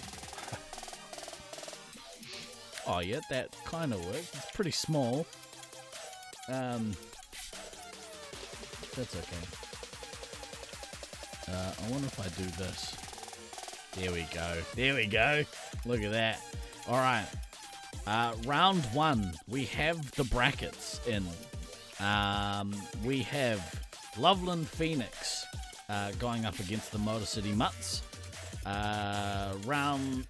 Match 2 will be Five Nights at Loveland versus Sewercuse. Ooh, that's gonna be a great matchup. Five Nights at Loveland versus Sewercuse. Oh yeah. Match 3 will be the California Inner Peace versus the St. George Sunbeams, and match 4 will be Cedar City Sentinels against LAPD. The way that this works, and it's a lot easier to follow when it's kind of visual like this, but the way that it works is if you win your game, you want to win as many times as you can, but if you win your game, you go through to the next round. If you lose your game, you're not out completely. You get the opportunity to go down to the losers brackets, and we'll follow the journey of both of those brackets throughout the entirety of finals. Yep. What are your thoughts on these matchups? Yeah, definitely looking at match 2. I think Five Nights at Loveland and Sewercuse. Definitely want to see that. You know, it's really hard to say which way that one's gonna go. I am looking towards Sewercuse, but we'll see. You know, before the injury, even though Beans have been playing, I definitely had high hopes for them. Sewercuse ended up, for those that don't know, taking 3rd in 2015. So, huge showing from them then, and they didn't even have a full team. So, they did have, I believe, one hybrid player from Detroit. So, but yeah, Motor City Mutts, Pheonix, game 1. Unfortunately, I think we know how that one's going to play out. California Inner Peace and St. George Sunbeams. Again, it's a game where you have to have something go right and then continue going right for you. But I like where Sunbeams are at. You know, kind of developing and really getting a hold of that meta style. And then Cedar City Sentinels and then LAPD. Again, it's what's the mindset of, you know, Cedar after that win? Is it, you know, Cloud9? Is it continuing growth? And then LAPD, it's like, what can you do to kind of shut down Cedar City off of that, you know, that big win? So, yeah. But if you look at how it's numbered, so loser of 1, loser of 2, so you could essentially say Motor City Mutts is either going to play Five Nights at Loveland or Sewercuse. So, and then from 3 and 4, you're going to say, okay, well, if you pick, you know, St. George Sunbeams to drop down there, just, you know, spitballing here, if 2 does make it through, then you're looking at Sunbeams playing either LAPD or Sentinels. So you kind of get these like crazy second level loser bracket matchups that we saw towards the end of pod play as well. And then you'll get some crazy games, obviously, in round 2 in the semifinals with, you know, the favorites having to play each other. Yeah. Yeah, you really don't want to drop down to the loser bracket if you can help it. Especially, you know, those top teams will be trying their darndest to stay. Essentially, if you make it all the way to the finals without losing a match, you essentially will have a free life in the finals. So let's say, you know, just because they're ranked number 1, let's say Loveland Pheonix make it all the way through to the finals here, and you know, let's say for argument's sake, California Inner Peace is who they're playing in the finals, but California Inner Peace had to go through the losers bracket. If California Inner Peace then beat Loveland Pheonix in this match, so you know, obviously the winner of the match, then they will have to go through and play them again. So big one. Yep. Yeah, I can tell you, having been on both sides of the bracket, like traversing a loser bracket all the way through, and then traversing like a winner's bracket all the way through, that finals game is so tough. It's like we did, you know, end up knocking Brisbane down to losers in 2019, and then you basically sit there in finals and you're like, okay, who are we actually going to play? Unfortunately, you know, our B team couldn't take down Brisbane. They gave them a hell of a showing, but they just had too many things that went wrong. So we had to play Brisbane in that finals, and we ended up losing. So that means, you know, we get that extra life, and then we have to play them again. And it's so tough to sit there, and, you know, we lost in heartbreaking fashion too. We lost on the basis. So, like, you then got to wipe that all from your mind and then play them another time. So, like, 4 of the craziest games. If you get a chance to watch the VODs, they are definitely, you know, out of this world. The lead changes towards the last couple minutes, coming all the way down to the wire in the grand finals, and literally the last 2 minutes decided that game. So, and that match for that matter. So, it's so much stress when you're in that finals and you're waiting, you know, for that loser bracket team, and you know it's going to be, you know, one of the tough teams that you had to, you know, give it all to fight. And then on the flip side, if you're someone like let's say California Inner Peace or City Sentinels, and you knock Loveland down early, right? Let's say you get an upset and you knock Loveland down early. You got to remember, you still got to beat them a second time.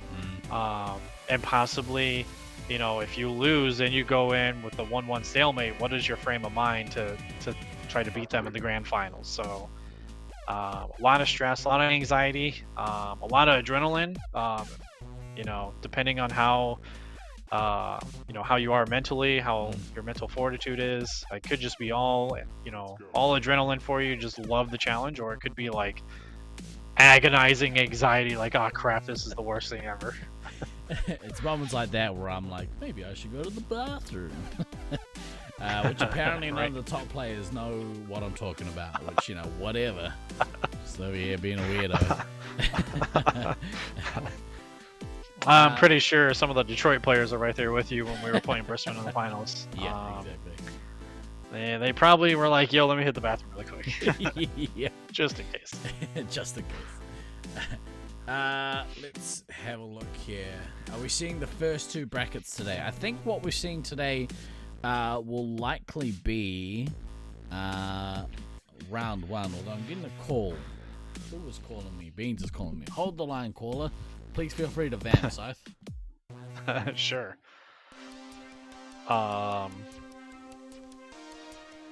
Really quick, let me swap my screens around here so I can go back. So, the schedule should go in a line here as we're kind of getting everything situated. So, first match we'll see, and again, these are matches, so they're going to be played back to back. So you don't have that, you know, game, then ref, and then sit, and then game again. No, you're going to play your one side. The refs are going to talk if they have anything, and then you're immediately going to suit back up or you know, swap sides, and then you're going in for your second game. So you are playing back to back in that fashion.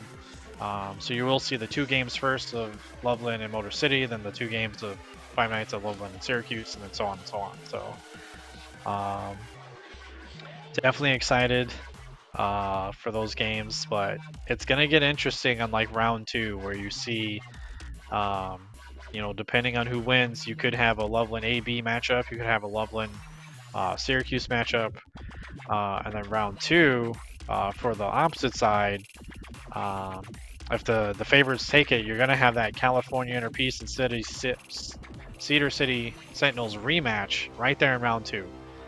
Loser getting knocked to the losers bracket down below. So round two is definitely going to have, you know, an interesting match. Either way you cut it on both sides. So looking forward to that.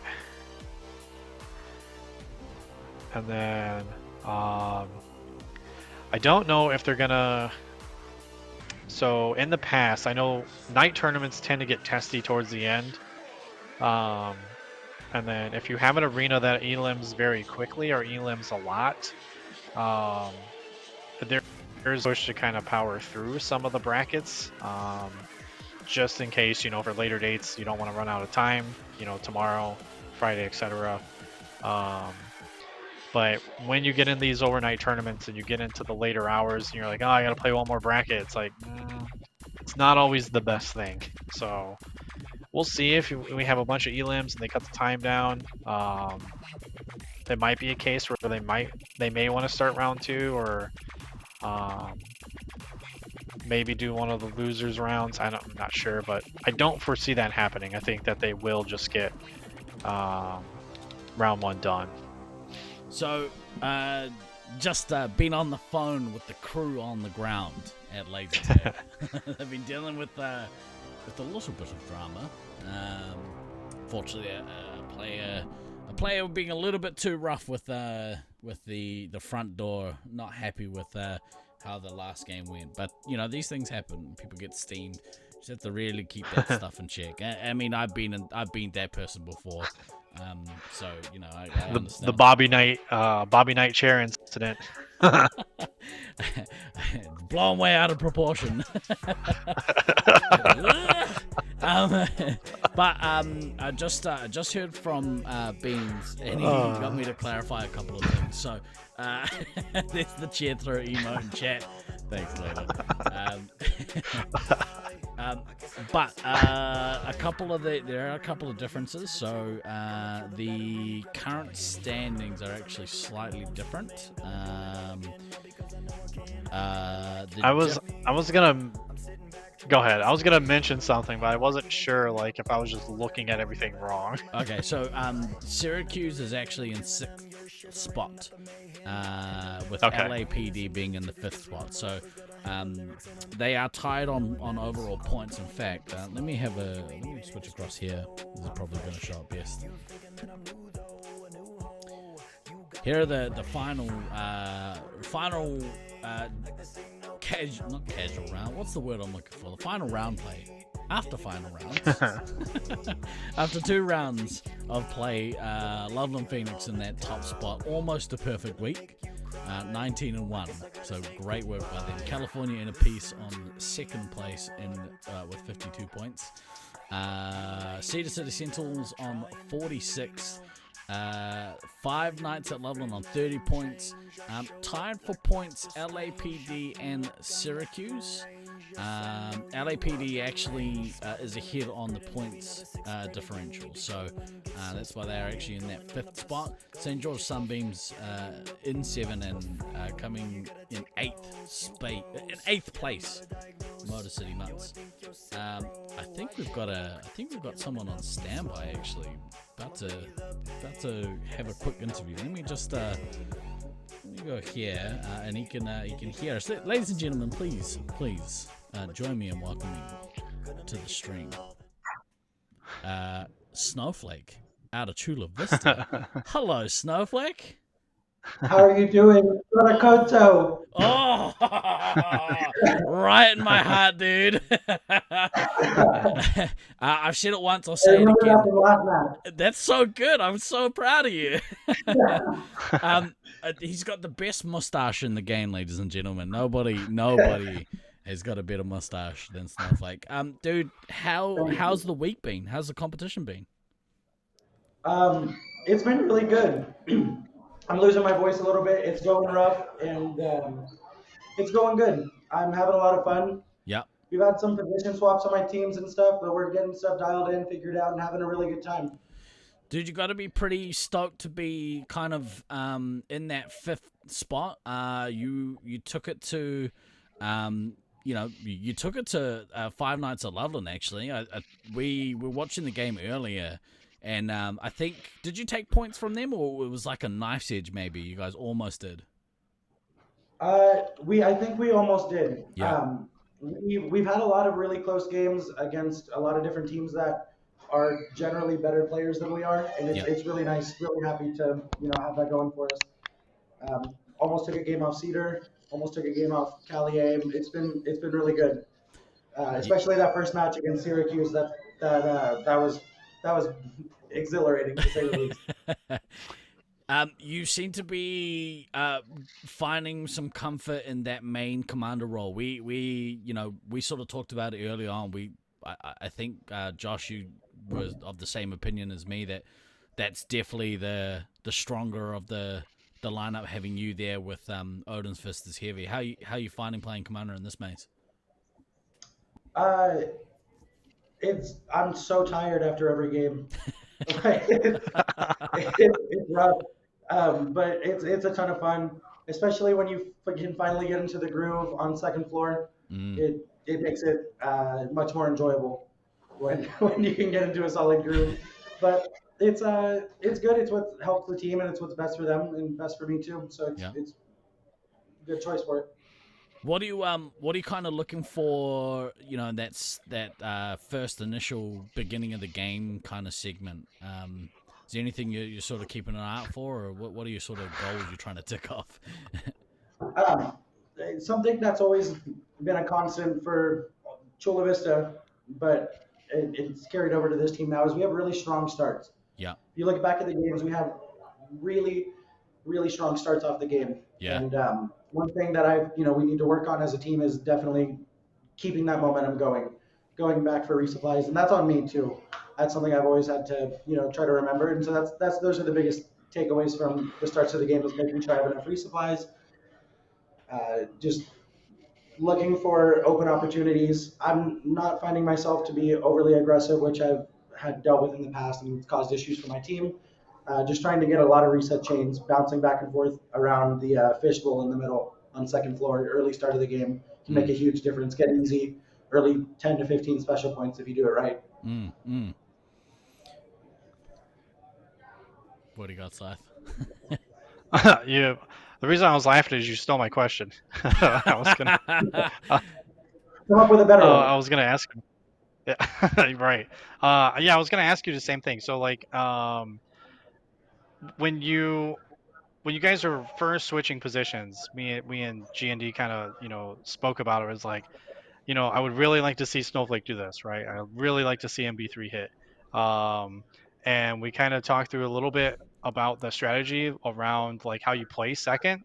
So G&D kind of took my question, but on the second floor though, in the mid game, like how do you feel, at least for your team, is the better response strategy when you're going into middle game? And it's like, do you feel like you guys are better suited to take third? Do you feel like that works for you guys better? Do you feel like holding that green cubby on second floor works better?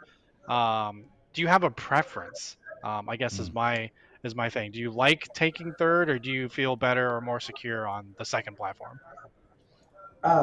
So playing as the commander specifically, second all day, just truthfully. Yep. For the team, it's really convenient. Let's talk green side. It's really convenient in chamber. If resubs can be comfy-ish there, where I can pop out around closet, bottom of green ram, hit me with doubles. I can go back out, do my thing, or go down, get a couple of hits, get some bases, maybe come back, get a doubles and go out and fight again.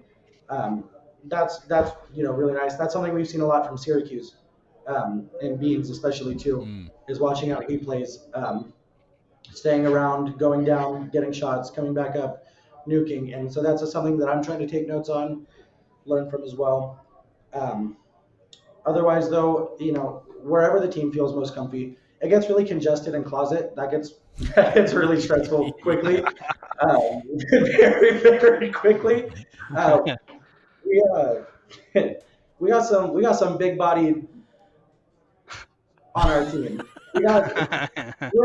We're a big old team. We got some big homies on our team. You got a front porch like big energy. We were talking about we got 3 bears on our team at least. So like it's crazy. We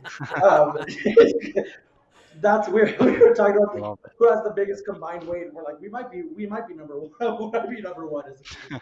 But so it gets really congested and sweaty in closet, which isn't no one. If there's people that enjoy resupplying out of closet, good for them. That's crazy to me, but no. No, just playing around second is my comfiest as commander. I see other commanders like Beans. I've seen him do it too, where he goes up in a third and attacks that way. I'm not faster. I know my place. I'm not faster than these like Bradley. He's fast. I'm not faster than James, Josiah. I don't know, 85% of the people here that are playing 3-hit. So I'm not. There's no reason for me to be on third because I know my place. Yeah. And so just trying to take different viewpoints and different strategies from other commanders. Dylan's really good at Dill Pickle's really good at farming points. Trying to see how he plays second and trying to model some gameplay after him too. Grew up playing with him since I was 11 years old, so try to take some advice where I can. For sure. Battling on second. Top secret. He loves big box. There's so much room, and as a bear, it's really easy to move around big box. And Dylan's tall too, so it makes sense. Yeah, for sure. I know we've got chat is thrown kind words all the way throughout this tournament, but specifically a little bit of love coming from one of the Chula Vista classics, Coyote, sending some love your guys' way. So just saying. Thank you, Justin. He said, I think Anonymous since he was 13 or 14 years old, way before the mustache. So it's a somewhat recent, last 2 years type of thing. I love it. I love it so much, dude. I can't grow one. I'm so jealous.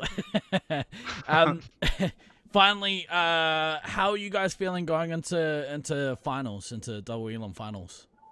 Oh, you mean 5th seed? Yeah, yeah, I do. I mean, at the 5th seed. No, rude.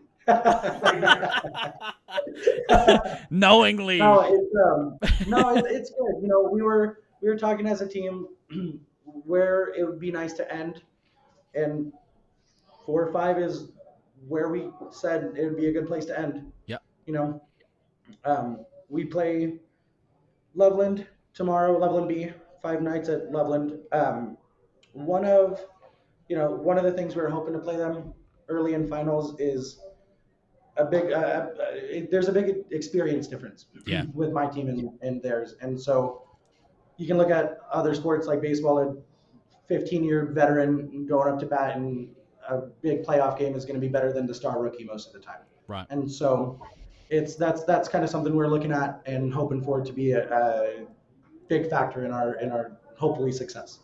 Who's who do you kind of got to watch out for, especially in that team? Who's kind of the standout? James Strickfa. There's in my opinion, there's no other argument for Rookie of the Year. James is the biggest beast I've seen, and this is his first tournament. He played at duos, and he's playing like this. Like this is, he's astronomically better than most players here. He was selected for their 18 first, but stepped down, and he's kept a really cool head. He's been playing better than, like I said, he's probably one of the top 4 or 5 players here. Wow. And it really shows in his score and everything and how he plays, the way he moves. That's the dark horse player right there. He's incredible. Interesting. He's scary. So don't go where he is, but he's going to be where you are because he's faster than everyone else. So good luck figuring it out. Eh? Like, you know, there's no way around it besides just don't get shot. Yeah, right on. Yeah. Have you got any more, Scythe? Do you have a favorite game throughout the tournament so far for you guys? Yeah, 2. It's the first Sewercuse match. Yeah. For Aiden to live that game, I started losing my voice because of Aiden living that game. That's when I was screaming the loudest. Oh. And were you watching after that, and take that turnaround in the next game, I was so proud of my team. Yeah. So proud of each and every one of us. Everyone did what they could and did the best that they could, and it really showed. Josh is So you go ahead. Yeah, we have a couple things that we call it. It's like there was the 10,000 point life because literally one life, and then there's also a 10,000 point missile that happened. So like, both great moments in those games though. It was crazy. It was definitely interesting to watch. Like the one life is like, oh my gosh, they're kicking themselves. He has no shots. Yeah. And it lives the game. That's crazy.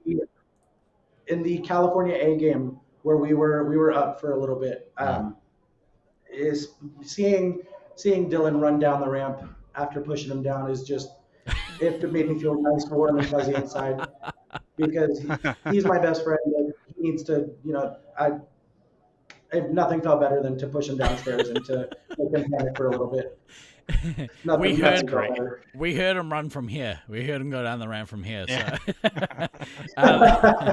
It's got that kind of I don't know if that's how you feel about it, but the kind of the big brother team almost you got. I mean, only because you know of those old boys that are on there. But I mean, you've got your own one in Snowflake, I guess. So I did have one last question just around, and maybe it's a little serious note to leave on, but where's the leadership in your team coming from? Is it 1 or 2 people, or is it spread across?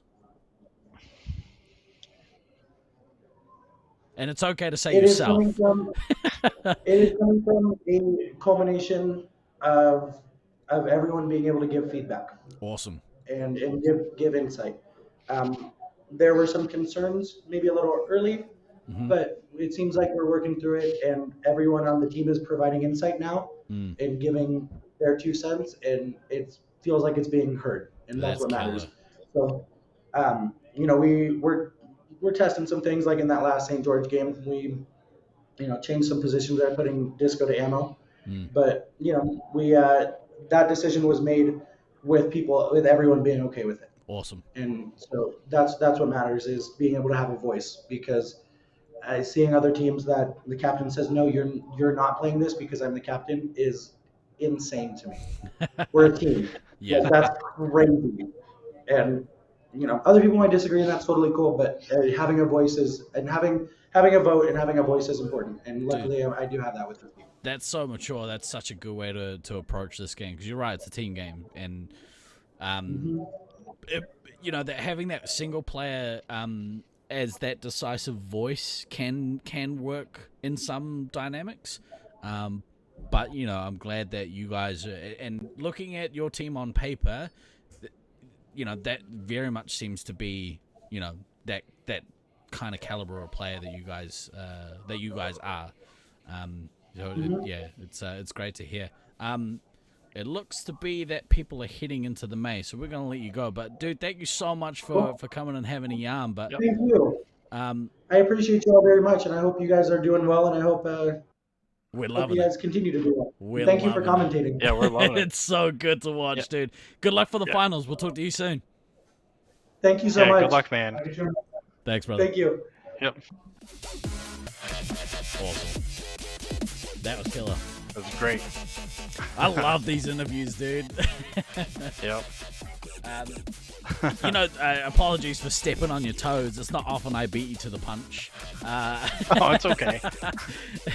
But getting insight like this and like in chunks.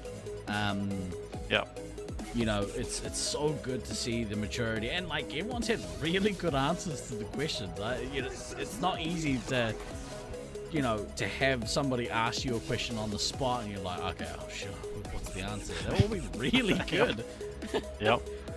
Definitely. It's like I have some curveball questions I have on my sticky note. Yeah. And I'm just like, that one I was definitely going to ask him, because I'm like, he's doing so well when he's commander. Yeah. On the second floor. So it's like I had to know, like, do you have a preference? Do you like the cubby spot? Do you like upstairs? Because like Rusty kind of touched on it. It's like they never went to Fortress. They never did the cubby. They're just like, yo, we're taking chamber. Chamber's ours. Like, exactly right. That was cool. That was really cool. And it's awesome. It's awesome to see just how much that mustache has flourished. I mean, that player has flourished over the years. I don't know. I say this about everyone, but I got a real soft spot in my heart for Snowflake. I think he's done a lot of maturing, a lot of growth over, again, this last, I would say 10 years. Yeah. All right. Let's definitely second that. Yeah. Let's turn our attention to this upcoming battle that is about to take place. Let's have a look at these things. Yeah. So, I was gonna say that wasn't right first. Stupid thing. First game here first game of Elims here. So we have Loveland Pheonix versus Motor City Mutts. So again, we have the powerhouse, the juggernaut, the quote unquote favorites of the tournament. So Loveland A, aka Loveland Pheonix. And then we have Motor City Mutts, who unfortunately was not able to score some points in round play, but still coming together though, like still working on the unity, the meta, the kind of cohesion of the group. And I've always say in these instances, you never know. One bad time thing could happen, but as we kind of saw with Pheonix, they were very, very buttoned up against Cedar City. So Loki is in this game. So you notice that they're switching the lineup a little bit. So I think that tells me that Fear Turkey is going to go commander here. Mischief is going to, more than likely going to be heavy. Yeah. I will say real quick that Blackout is actually not in this game. So Blackout, unfortunately, gonna miss this due to a misconduct penalty. So we'll miss this match. So they're taking a sub. I'm not entirely sure who the sub is actually. Okay. Yeah, so we'll see that when the game goes live. Yeah, it's a bit bit rough. You never want to get to the point where you get a conduct. Yeah. That's gross. But a lot of things got to go right for Motor City Mutts. So again, if you take it an inch at a time, one good thing has to cascade into a bunch to try to take down the favorites. But stranger things have happened. Like 2011, you know, Brisbane lost that game to that 7th place team. So you never know. You never know That's why what we might play happen. them, right? Yeah. That's why it's so important that you play these games out. Yep. So it is, you know, like we say, an uphill battle, but I definitely think, you know, for Motor City Mutts, you're looking to gain a little bit more experience and hoping to cause an upside in that loser bracket. But I definitely wouldn't settle. Like, go out guns blazing, dying on this hill type situation. Yeah. And then Loveland Pheonix, obviously, you wanna kind of capitalize on some reps for Fear Turkey, more than likely at Commander, because you don't want to head into the Cali game or the Cedar City game with that mindset of like, oh crap, we lost one, we're gonna lose more. You want to keep that confidence as got you all the way through the tournament undefeated. Yeah. Let's have a quick spotlight of their medic for most of this tournament. Let's have a look at Sergeant Tugger. Yeah. My name is Joseph. I go by Sergeant Tucker, and I am playing for the Loveland Pheonix. Laser tag's just always been a good way for me to like keep in shape, as well as like it's helped me grow as an individual as well. This has kind of become a big part of my life, helping run the scene and just keep it going. We have known each other for, 8 years, I want to say, at this point, and so it's exciting to be playing alongside my friends basically in one of the highest level tournaments. I'm just looking forward to having a lot of fun, so make sure you get your doubles.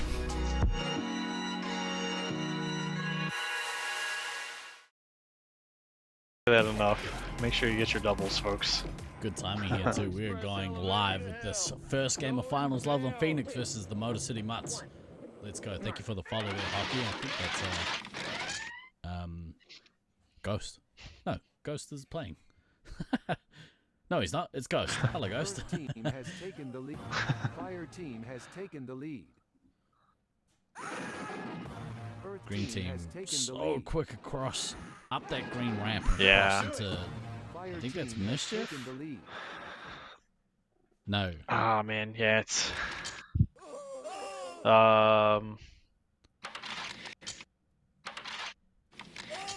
can't tell. Got a head. Yeah, it does look like Mischief in Fortress. Yeah.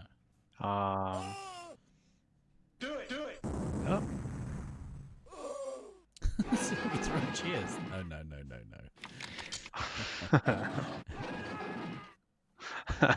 Incorrect.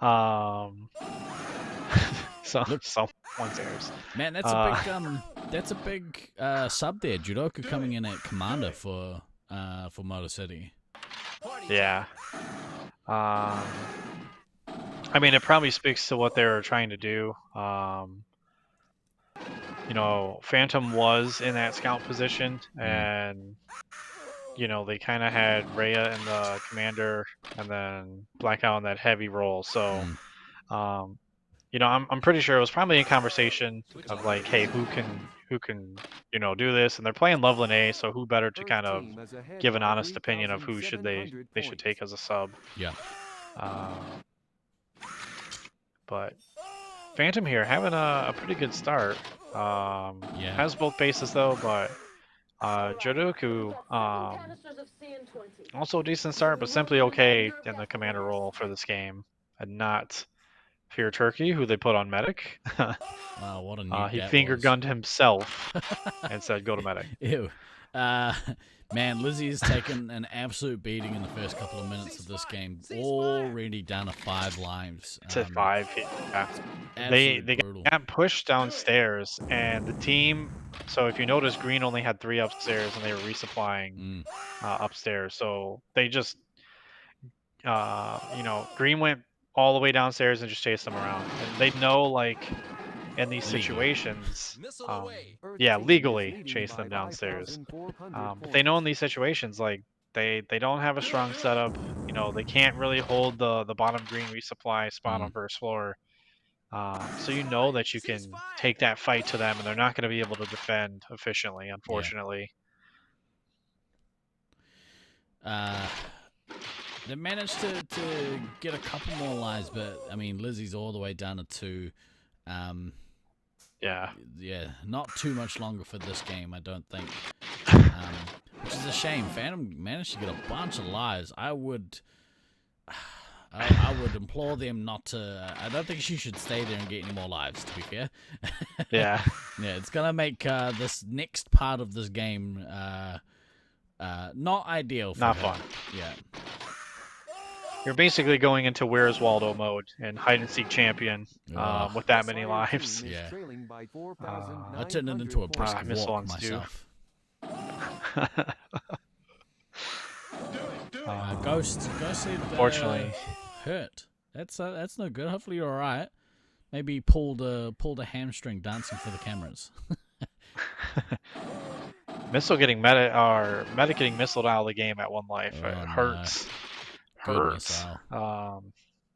She did get quite a bit of lives off though, on both Jodoku and Disco Stew before dying out. So if you saw there, literally maybe like a minute ago, they were all pretty single-digit lives. So great job on her part of being able to get those lives out. Yeah. Sergeant Tucker there controlling the bottom of Switchback, or at least the midsection of Switchback. Yep. You want to watch me dance for the cameras? Absolutely. I see everything. Just call me Big Brother. Not a whole lot of action. You can only see one player really, and that is Sergeant Tucker. Yeah, it's rough because they're all stuck downstairs. I unfortunately know where they're stuck at, but there's not going to be a good spot where they can like reset up unless they all suddenly ran up green ramp, which is probably not the case. So simply okay, that nuke is going to take out a little bit, unfortunately. Ray out as well. So you have the commander, 27 shots, 15 lives, 37 specials. I would have liked to see the nuke as soon as they got it, just because, Lizzie was still in the game. Yeah, dropping at 17 is not ideal. Yeah. Boosting now. Do it.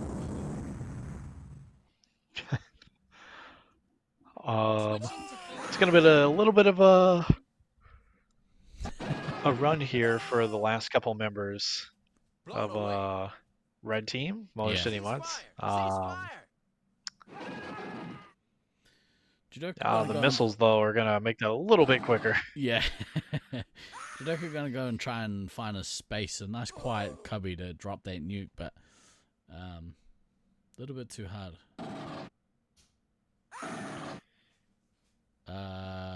Bromatized is red and green. Not too sure why Bromatized. Maybe Bromatized had some suit issues and they relogged back. Yeah. That's really weird. They relogged it back as it's the wrong team. Someone shot the pack too. I mean, that's all sorts of trouble. That is really weird. Bromley's a double agent. You're gonna have to go have a word with him.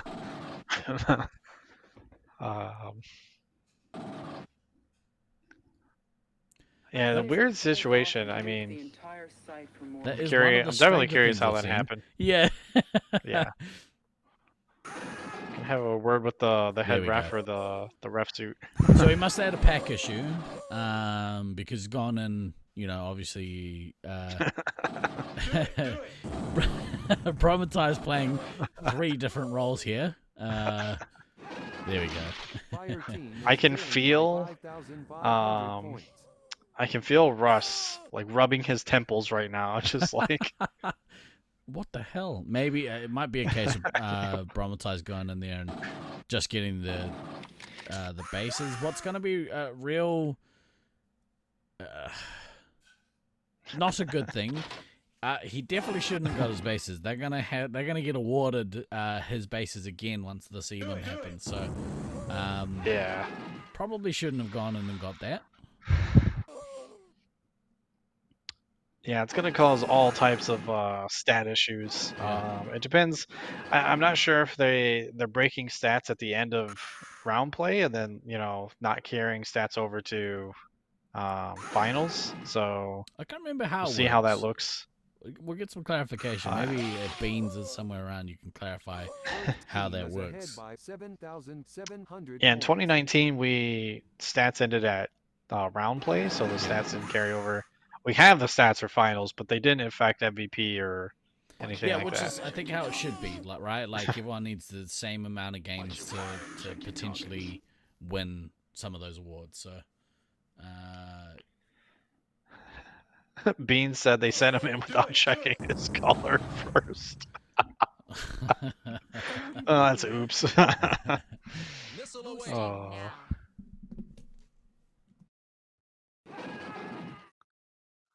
Yeah, that's a big oops moment, but this pack died. Man, that's rough. Two pack issues and back-to-back nights. We'll see. Hopefully that doesn't affect anything. Just kind of go through the bracket later. 9,400 points.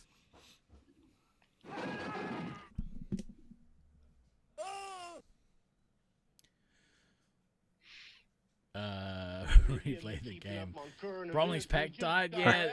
So what Glader said, about a relog. It doesn't necessarily you wouldn't replay the game on a suit malfunction. I think in the rules, that doesn't automatically constitute a replay, even in some of those key spots. I mean, he's quote unquote just a scout, but yeah, I don't know.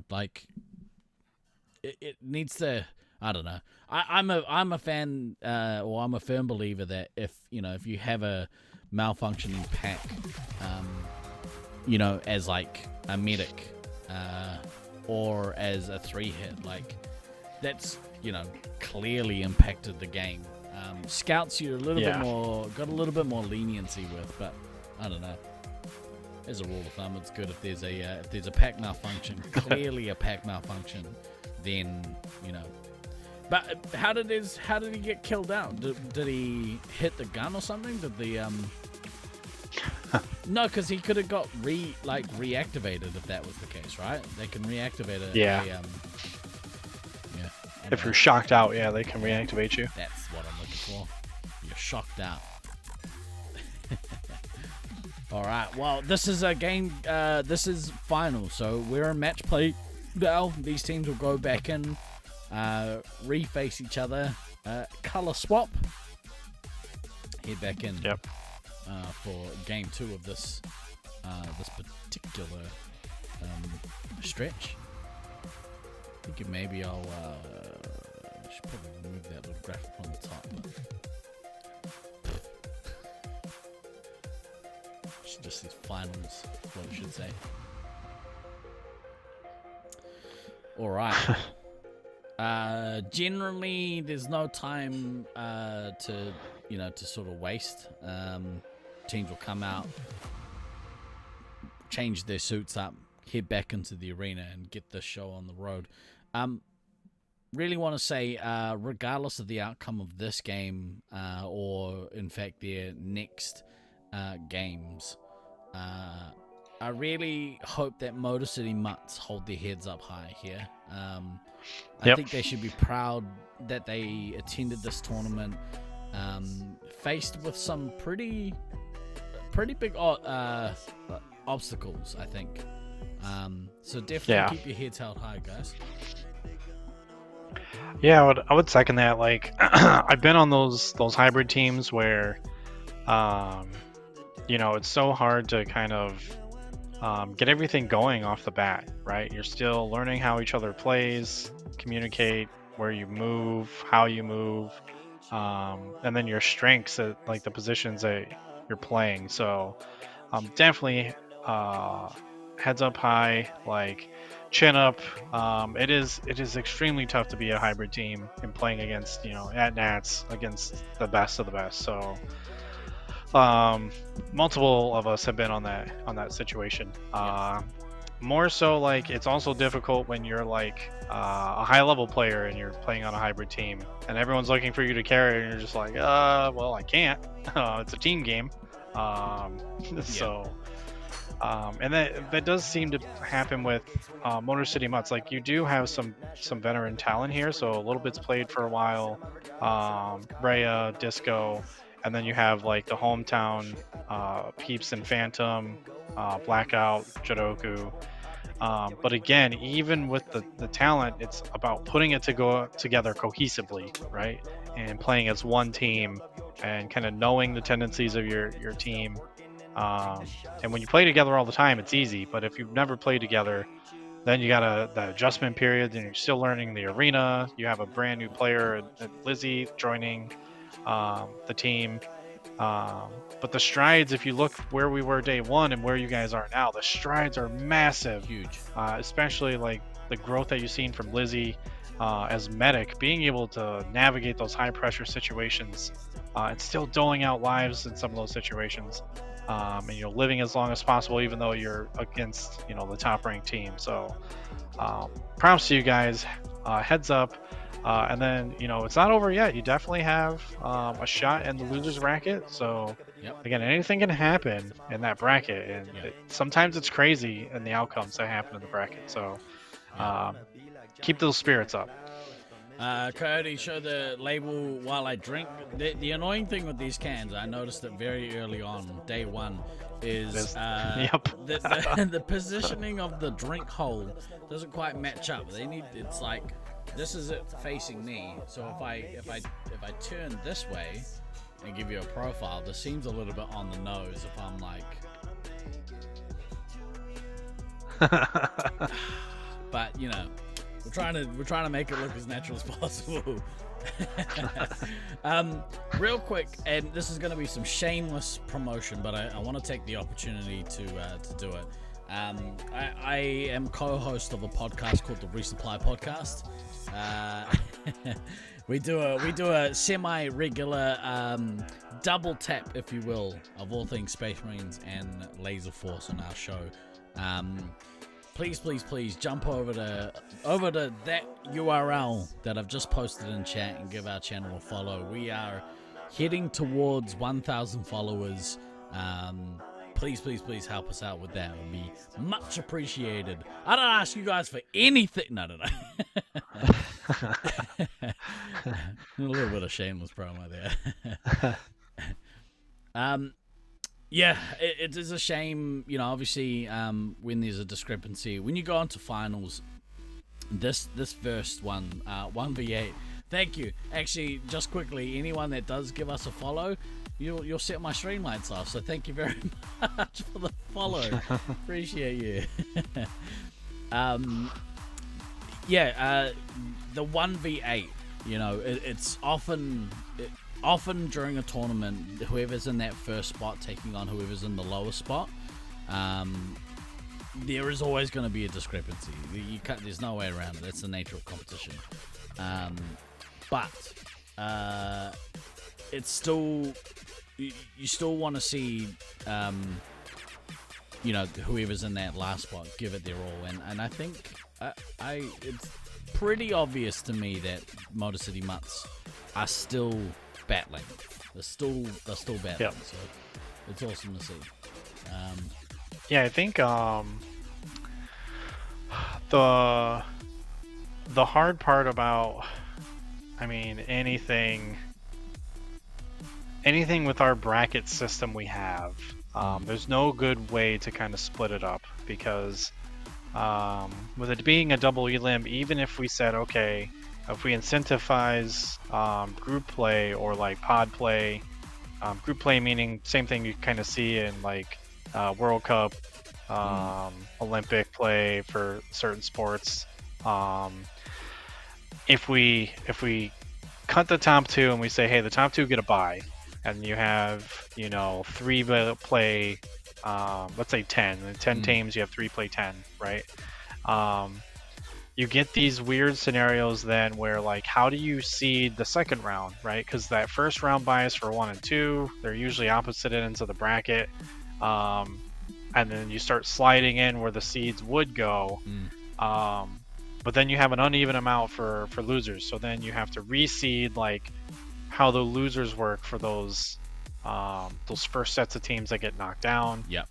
Do you say, hey, 1 and done and you're automatically eliminated? Or do you say, like, okay, we cut like a playoff that puts you into the main bracket, right? Yeah. So there's no good easy way. It's always tough when you're the 1v8 situation.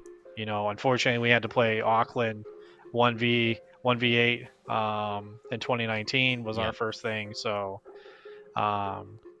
it sucks, man. It's so bad, but at the same time, there's certain instances where, like, the first round bye has worked for us in the past for Laserforce, but it really just depends how many teams you have.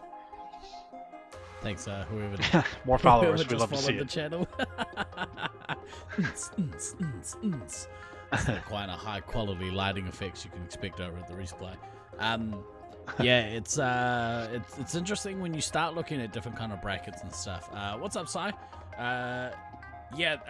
Loveland lost a game to Cedar City Sentinels. Awesome match. That entire match was, dude. We've had some crackerjack games today. It's been awesome. Somebody just leave my hydrate bottle on. I just turned a bluish hue. Who's out here redeeming points? Let's see you there. We sure are not redeem those points. Of course it was Smalley. I knew it was going to be Smalley. Yeah, there were some awesome matches today, but talking about, you know, brackets and stuff, I quite like the way that, say, American football does it, or you know, they have like wild card spots, and you know, the rugby league here in New Zealand or Australia have a similar one where the top teams will get that first round bye, and you have six teams playing off against each other to see who goes through to that next round and who takes on those top teams. But after that, it's one and done. You know, if you lose, you're out. So some of those top teams can get knocked out, and there's upsets that happen.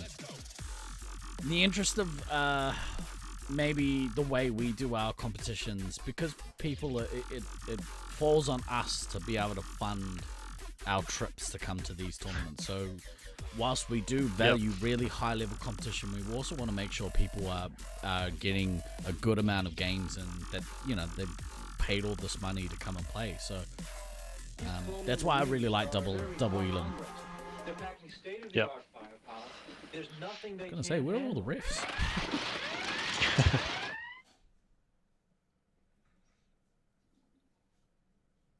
Oh, thanks, Very. Appreciate it. Fire team has taken the lead. They're up so quick. Yeah. Simply okay getting a run at Commander, which is awesome. Another one. Yeah, you kind of see what's happening here. So Fire team has taken the lead. a bit of a cheeky start here from Green. They didn't come upstairs. So whoa, good mutual there. Who was that? That was Jidoku taking on on Mischief. Heavy on heavy battle. Yep. This is where I like the hand check. Blop. Hit Luke with the hand check. He's for sure to fire. You know he's looking at you. I would like to then see you just Luke pop go in out. there after getting the reset. Go in there and go missile Jidoku. Yep. And it's an unfortunate at this time because, like, nice shot. I thought he missiled him. Yeah, it's a little unfortunate, you know, currently for Green Team, because, like, you chose to stay downstairs, but it's not really giving you that advantage. Like, you're not filling up any of your team while you're down there. So I mean, it's highly unfortunate. Like usually, I mean, we tried it once and it worked great for us, where we didn't go upstairs and the whole other team was like, "What the hell are these dudes doing?" But we filled up downstairs and then we smashed the other team because, you know, they weren't filling up; they were looking for us. If they don't know that's what you're gonna do, then you can't use it to your advantage, right? Yeah. But Motor City Mutts here didn't take that opportunity. I mean, I'm assuming they were probably anticipating someone was going to come downstairs and find them. But the moment that doesn't happen, you should just be like 1, 2, 3, 1, 2, 3, 1, 2, 3. You know, Heavy's getting full at 4. Scouts are getting full at 3. Commander's getting full 6, depending if like they went out by themselves. Granted, the Heavy went up, but there's no reason why the Commander shouldn't be 30 lives, 45 shots while the Heavy is up there battling. Lizzie is doing here on the top of the leaderboard for a team. Granted, Commander and Heavy don't have bases, but even still with those bases, in third spot on the points, so doing pretty good here. Battle Medic, let's go. Good bit of an unfortunate boost there. No, only like 1 or 2 of her teammate was up, so bit of a waste there. I'd like to see maybe hold for when the Commander comes back or when the Heavy comes back, especially. Yeah, Resub over here, over here leading the team for green. I just see Rhea do that circle backtrack there into the cubby. Oh, the handshake! Rhea with the handshake. Love it. I have a feeling that was just for you. Unfortunately, there was 2 people there, but it definitely worked. Yeah. They both got shot down after they shot her, so. You love to see it. You do. I'm glad Disco Stew's got one. He needs to maybe get another lives here. Again, pet peeve, getting under that kind of 15, 16 mark. Hate to see it. There we go. Takes one. It's almost like they can hear us talking. Yeah. Maybe I'll turn that off.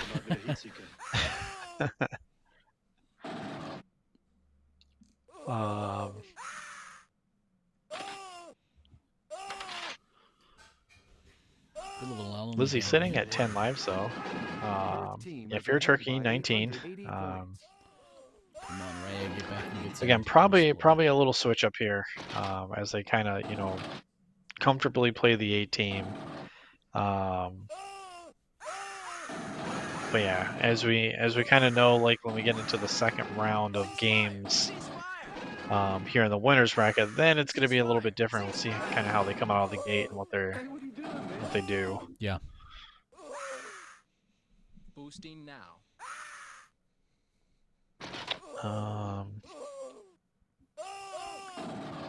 Sorry, my work computer's still on. I'm like, what the hell is it doing? Not sure there, but all right. He's still at the top of the table to the score. Yeah, we should that should be one of the things we screenshot. We'll screenshot a couple of the phaser things. We're gonna screenshot the medic leading 6 minutes into this game. Medic on top still. Huge. You'd love to see it. Battle medic. Somewhere Rusty is smiling. I mean, she's outscoring the Heavy. The only one she's not outscoring is the Commander. That's pretty impressive. Yep. This is a day... Wait, so this is day 3, right? We'll tournament go into day 5. This is a 4-day tournament. Unfortunately, we didn't have a 5th day to play with, which is why the pods were only half the amount of games you would normally see. Which is a shame, but, it is what it is. Good nuke there by Simply OK. Going to take the medical all the way down to 3 lives. Leading by 1 point.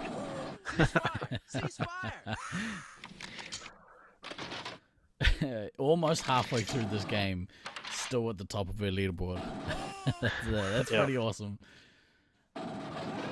I'd like to see Phantom get to 2 nukes here and drop a 2-chain. Yeah. Maybe get 2 more shots, check your gun, go hit that base. Drop the 2 nuke and just kind of make Loveland think like, what? Yeah. What just happened? Look at the lies difference yeah, between Fear Turkey and Lizzie though. Yeah, Fear it's 17. It's massive. She gets second out. But yeah, props to Lizzie though, because I know like even in a situation like this where like the game is kind of like the lull moment, you have kind of people battling upstairs. With her score, she's like defending. So this is a newer medic. She's defending herself, probably defending her team, depending on what her teams are doing around her. But still being new, still shooting the crap out of people to get a score like that. Against Loveland A of all teams, it is pretty awesome. Yeah, I was gonna say, this being Loveland A, I think Motor City was one of the teams that got elimed in this tournament in less than in under 5 minutes, sub 5 minute elim. So, yeah, it's 4 minutes. Yeah. Phantom's gone and get the base. He's currently sitting at 2 nukes. Oh no! Oh no! No! Yeah. Oh, you hate to that see is it. Such a shame, nuke over nuke, and that was a long one too. Oh. It was a really bad delay though. Like yeah, that's what I mean. Sorry, yeah. You would have heard the sound effects. Yeah. Yeah, not nuke there. That might be that's rough. Earth team is trailing by 6,000 points. Because Gen 8 tells you as well. Gen 8 tells you when there's a warning enemy nuke incoming. Yeah. That is so unfortunate. That's rough. I mean, it could probably wasn't going to do much in terms of the outcome of this match, but it could have taken this, been the difference between lasting the full amount of time and not. I mean, I doubt it, but you never know. Yeah. Yeah, it definitely would have knocked some of the players on Loveland down to the point where they start looking like, hey, maybe I should get live. So what's going on, right? Yeah. How have we not won this game already? Maybe I need to go back and resupply a little bit. Which when that happens, the potential was there for a little bit of pressure to come on. So that's such a shame. Yeah, the other thing that's going to come into play here is like when you play these overnight tournaments, and I kind of talked about it when you were gone, which is like the tiredness starts affecting you, right? Yeah. The fatigue, again, the ramps, the mountain air, it starts like playing into the irritability of players, the mindset of players, the rage meter, as we like to call it. But you'll get into some of these situations where when you have 2 really, really, really good teams playing, that stuff starts affecting you, and you start seeing the situations where an upset could happen because they're playing at 2 a.m. their time, and they've played 2 days full straight. Maybe they didn't sleep well, partying like some of the houses do when we're all hanging out together after tag. But that stuff does affect you as a player to like the point where you're in finals, you're like, man, I'm tired, like I'm fatigued. You're not rehydrating like you should. Always remember, hydrate, kids. Water, liquid Shout out death. Liquid But Death, yeah, shout out liquid death. But those things do come into play, and then you start seeing situations like this where you could say like, well, why haven't they won yet? Were they taking it easy? Were they resting up? Or is it simply like, hey, they're just kind of fatigued, just rest in the tank, saving gas here. But in those more high pressure matchups that are going to happen, then you got to ask yourself like, oh crap, we may actually lose this game. Let's kind of kick it into the next notch here. Yeah. Pretty good good kind of second game here from the Motor City Mutts. Really liked what they were able to do there. They got a little unlucky with that nuke drop. I like the tactic of kind of staying downstairs. Maybe this is the instance where right, right at the start, Loveland might not have really trained for that, where people are like, okay, well, let's just stay down the start of the start, just stay on downstairs at the start. Yeah, they wouldn't have seen it since us. Yeah, that's my guess. Like Yeah. honestly, we were the last team to kind of do that. But yeah, the reason why we did it was, we got full, and then we literally could stay out double the time the other team, because the other team's looking for us. They don't know where we are. We're not on 2. And then when we actually come in and, punch the other team in the face, they're like, you start getting crit, you start getting low, everyone starts yelling at each other, and then here comes Scythe with some nukes, and then next thing you know, the game's over. So you catch them off guard with something like that when you're not waiting for it. But Motor City, unfortunately, not resupplying, even though they didn't go upstairs. So that's the big difference there, is they weren't full to where they could stay out longer. But valiant effort, like I said, guys. Chin up, guys and gals, chin up. Take it into the next match when you're in the losers. You're gonna get, more than likely a tough matchup, but still, same thing. Keep learning, keep practicing, doing everything you're doing, because you never know in losers brackets. You get that one upset, then it's like, yo, we're moving on to the next game, and then you just take it game after game from there. Yeah. Oh, wow. This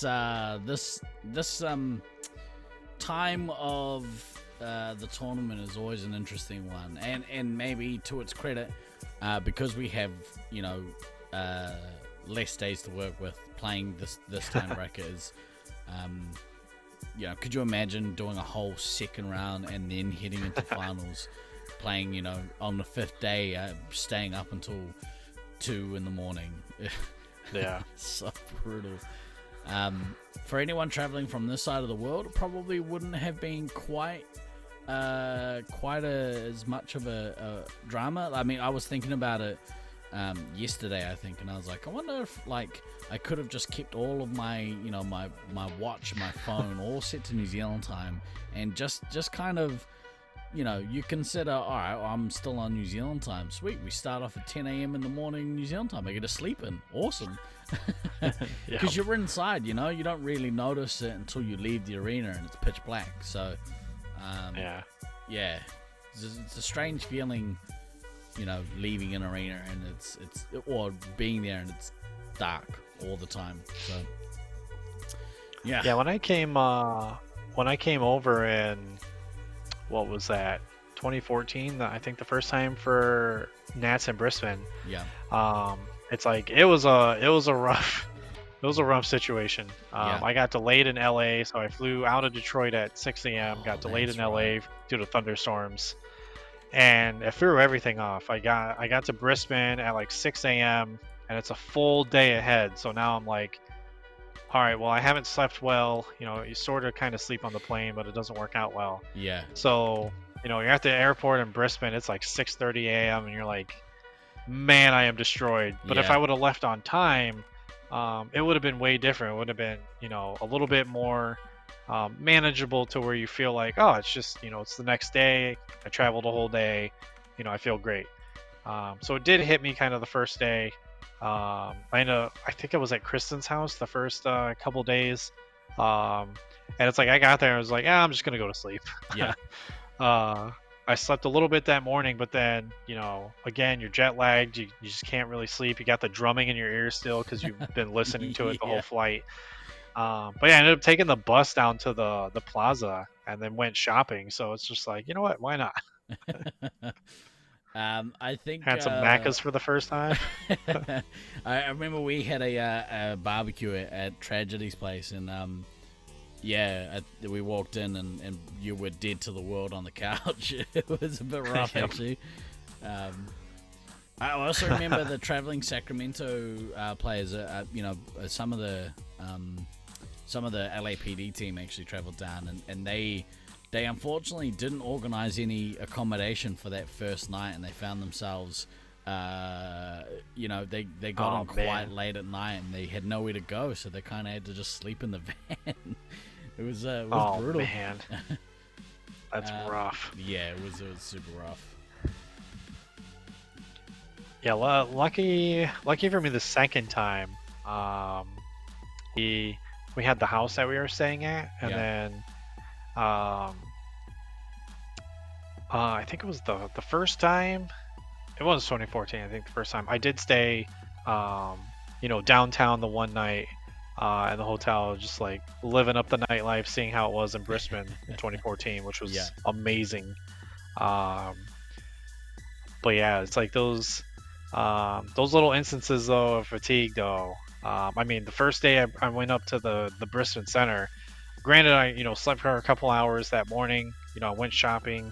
I played that first game and I was like, dude, I feel like I'm dying. My legs feel like they feel like jello, and I'm like, I felt like I just ran like a marathon. And it was just a standard game I went and played in. I'm just like, well, maybe I should go back, go back home. Yeah, it's a rough one. I'm just having a look here. Here we go.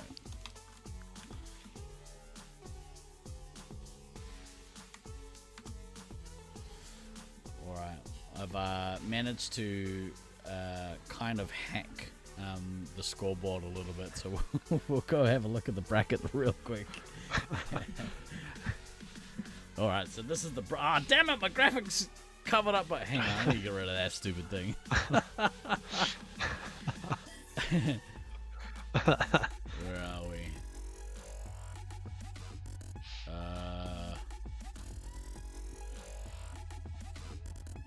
Turn that off. That's not gonna work.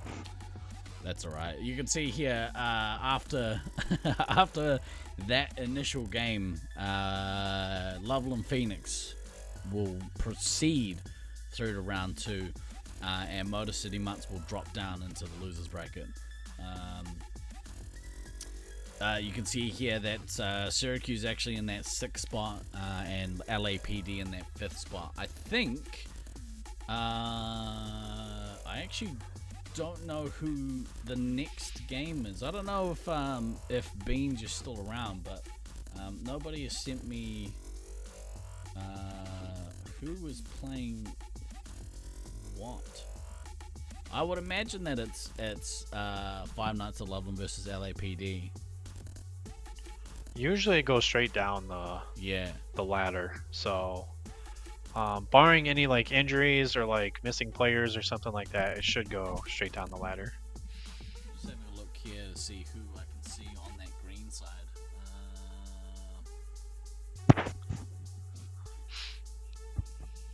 Can't tell. Oh, that must be Five Nights at Loveland on green. Let's switch across to here, but yeah, this is going to be a good matchup. I can't wait to see.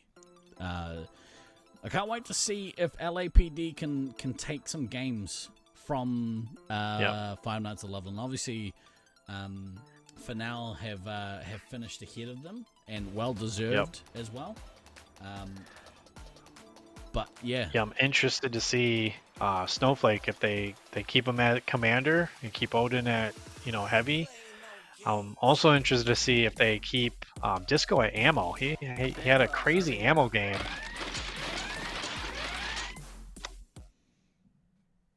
Oh, okay. Oh. So actually, we've gone into California in a piece versus St. George Sunbeams. We did. Fire team has taken the lead. Let me update these things real quick.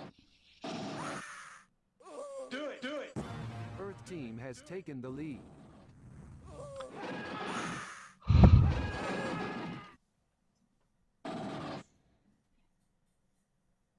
Good start here. Good start of the game by green team, actually. Yeah. I like the cheeky strat again. Yeah. So you see this green starting downstairs again, getting that base. Unfortunately, red a little bit more intuitive there to know that no one came up. So you see Applesauce here in the chamber just kind of at a loss of what to do. Yep. Not sure what's happening there. It's kind of like, oh crap, no one's up here. Do I roam? Do I shoot stuff? I feel it's been a while since we've seen the Inner Peace actually play a game, because I don't think they were involved in that last bracket. So they were not. So we haven't seen them play for a little bit. Oh, look at that quick snap there by Old Man Than, sitting there doing work inside of the chamber. Shooting Kodama, yeah. Resetting off Kodama. I don't think they've seen that. I don't know. I was gonna say they haven't seen Applesauce on their team. Yeah. The rough start here though. So like again for the chat, if you're gonna do the strat where you hang out downstairs and you don't go up right away, and maybe you get your resupply their bases. You immediately want to continue filling, because by the moment that red notices, or the opposing team notices, they're going to come down, and when they come down is where you draw them into the trap, because you have so much more resupply than they do. Yeah. And then once you bring them down, you immediately shoot upstairs, because you want to force their resupply to make horrible decisions. But unfortunately for Green Team, again, they kind of fell into the Motor City Mutts situation. So you started downstairs, you didn't take a bunch of resupplies. So when you do that, you're literally 1, 2, 3, 4, 1, 2, 3, 4, 1, 2, 3, 4, right? With usually the medic shooting the ammo after you've gotten 3 resupply rotations through your team. So total second downtime, depending on like how quick you guys are, of going down the line and not messing up, you're looking about 35, 40 seconds, given some delay. Good drop, as El Diablo drops it back and red off there. But if you're able to execute it correctly, and scouts, you're full, heavy, you're almost full, commander, you're 45 shots, 30 lives, you're full on lives, and you're able to cause havoc by having those that much resupply and going back upstairs. So any other teams, if you're listening or you're going to try it in losers, definitely make sure that if you're going to stay downstairs and you're going to try that strat, you're filling as quickly as possible. Yeah. Because the moment the other team notices, it's gonna get gross. Yeah. Yeah, and like you said, you have to have the lives and shots advantage. Because you put yourself very much at a disadvantage for being able to get upstairs. You become it's easy target.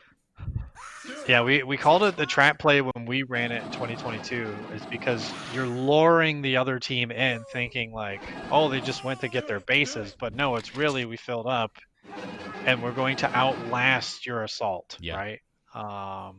And then when that happens and they start getting low and they start getting crit and you're kicking their resupply, around on first and second, because they're going to keep that meta rotation. They start realizing they can't get anything. Oh man, green ammo dying out here is rough. Yeah. Rockwood is scout as well, but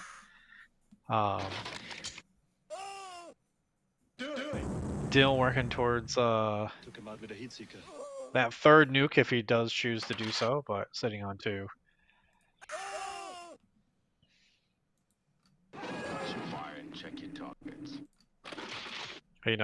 Having conversations with the Loveland folks though, when we were there, a lot of them, talked about, a couple teams have tried it, it hasn't really worked. And it does take a lot of coordination, but if you can pull it off right, it definitely works, especially when you have a really good commander that can sit there and drop very quickly. Yeah. Earth team is trailing. Yeah, I noticed, sort of after that initial attack, Dill had gone down to like 6 lives. Yep. And so, like if you are 3 resupplies ahead of that, when he goes back, you can attempt to try and flip that position, especially if he's come out to attack and both the scouts have done the same thing. Fall into that trap. Because the advantage of that, like from a commander perspective, when I did it, with G&D and Baden, the commander perspective of it was, I'm getting 30 and 45, and I'm downstairs. I'm on green side. I immediately get 2 bases and I shoot up red, right? Granted, I'm kind of a speedy dude, but as I'm getting up there, and what happened for us is we ended up killing the heavy out because the heavy got so low. I already have 10 specials, and they're coming back to resupply. Well, I'm pestering the resupply, so I'm purposely running in and shooting the medic only, right? And it gets lower and lower, and then somewhere nukes, heavy's out, and then the game changes completely from there. Yeah. Now the commander can't be as aggressive as they would like. Space Marine requesting clearance for nuclear strike. Good double nuke here. I say we take off and Triple nuke nuke, the sorry. entire site from orbit. Good win there. Good decisive win there from Red Shake. Definitely no signs of rust. I have to sit out for like 2 hours. In fact, longer than that because I think we had the dinner break. And then they didn't play after the dinner break, so they haven't played any games for like 4 hours. And I don't know. How do you feel about taking like a break that's kind of that long? I myself don't like it, but same. Some people on my teams love it because some people they go back to the house, they go back to the hotel, depending on your break, and sometimes people do like extended dinners at like fancy places rather than just grabbing fast food or something. But I don't know. I myself like just being the the athlete playing football, stuff like that. It's very strain. Like it's a huge strain on your body. Like even if you're keeping warm up, like you're keeping warmed, right? You're moving your muscles still. You're stretching constantly. You do have that constant, contracting, recontracting of your muscles. Yeah. You're more prone to injury, like pulls, strains, stuff like that. Of just like, hey, I haven't done anything, and then you go into another workout, because it is a workout on these 100%. ramps. So yeah, I'm not a big fan of it. Again, it's what you get with the pod play, but for some people it's a big advantage. You get a rest, especially if it's 4 hours or so.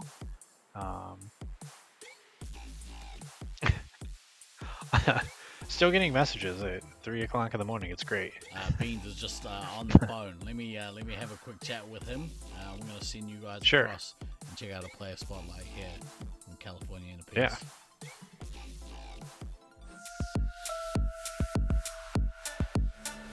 My name's Dave, aka Death Knight, DK for short. I am playing for California A, aka Team Inner Peace this year. Been doing this for quite a long time. Nats is my great excuse to come out, see everybody, and it gives me a reason to stay in shape throughout the year, which is definitely important. This year it's going to be great to play with a lot of California people, including Fan, who I've been playing with for over 20 years. It'll be nice to have a little reunion team with him. I do want to make finals. It's always my goal to make finals and just to be a good competitive team. Don't give up. Always work on your skills. And remember, it is a team sport. It's not about individual glory. It is about the team as a whole. So focus on that.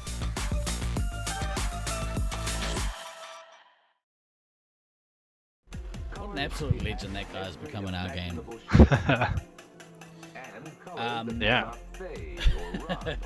Hang up on him. Baden's probably a good thing I didn't hang up on him. That was some very important official information coming from LLT. This will be the final game of the night. They are interesting. Yeah, they've said that the batteries are starting to go on the suits. They've been running them ragged. Oh man. And they have a public session pretty early, first thing in the morning. So this will be the last one. That's gonna make things real interesting for tomorrow. Yeah, let's. How many games? Little dodgy. 2, 4, 6, 8, 10, 12, 14, 16, 18, 20, 22, 24, possibly 26 games tomorrow. How many do we are play playing today? wee hours in the morning. Yeah, that might go. That might go. I am what did I say? man, 26. yeah. 6, 7, 8, 9, 10, 11, 12. A science that helps us to understand 30, 40, 50, 60, Yeah, that's right. 17, 18. We only played 18 today, I'm pretty sure. So yeah. I'm I'm off work Friday, so Yeah, let's go. Here all day, baby. Yeah, I'll be here all the way to the end. With the 1 hour lunch strategically. break, I don't think they'll have an hour for lunch tomorrow. I think they're gonna rip through these games. They might do like a half hour, but at this I think point, what they'll do is they'll tell you when your buy is, and they'll tell you to go get food during the buy. Yeah. Which puts players in a position really, where they might, they might actually just, they don't want to be away from finals. They want to be there to see these games play out. So yeah, it's a whole nother layer. Of things. What is happening there? Who's? They're taking the boxes down. That's so weird. the boxes cover up all the holes. Why would they take them down now? Like, I thought... Maybe we were misinformed. Maybe they were misinformed. House lights are coming up. Oh, so house lights are Are on. we done? Pizza party in the foyer. They might be all done now. Yeah, they're grabbing all of them. Oh, the cameras are going. The cameras are going. That is that is a real shame. Yeah. Oh, okay. Game 2 of this match is now postponed. Interesting. Okay. Interesting. Oh man, that's rough. Wow. Game's over, man. Yeah. Game's over. That's definitely true. Yeah, that's gonna be a little rough, especially because Friday, if you think about it, you're having the most competitive games, like those last 6-8 games like at the 4 wee hours in a.m. the morning. Yeah, 3, 4 a.m., 5, maybe 6 a.m., depending on how many games go to time. Yeah. Yeah, it's gonna. Told you It's to gonna hang be up your gross. beans. Give the same amount of factual accuracy in. Brilliant. I've got no dog in that fight. Conspiracy to cause Callier to get unsettled. Oh, I mean that's tournament play, baby. Sometimes things don't go your Yeah. way. You've got to kind of understand that there's still business to run here. So you want to have as less impact on LLT business as possible. I'm actually kind of shocked though that like they're having like pack battery issues with Gen 8. Well, Like, dude, if you think about it, it's like, kind of weird. You still, if they're opening, because they're opening tomorrow at 8 a.m. So if you're only Yeah. getting 4 hours of That's true. charge, and then going like for 16 hours, I can understand, Yeah. Is the tournament playing on Friday as well? As far as we're aware, tomorrow It is is going not. to be a long day, but it's going to be the final day of this tournament. Man, you're right though. Those wee hours of the morning are going to have, the top teams. Some going spice. in. And not only that, but if they're having pack issues, maybe they need to manage which ones are getting used because, if you've got a big day tomorrow, these packs are gonna go.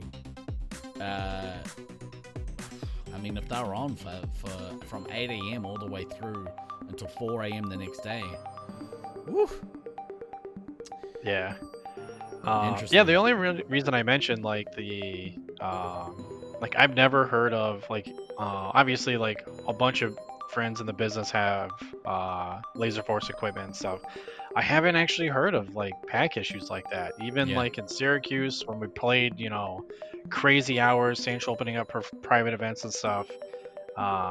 Never had pack issues on the Gen 8. Maybe I misspoke on like quote unquote pack issues. It might be more of a case of just the battery charging. Yeah. I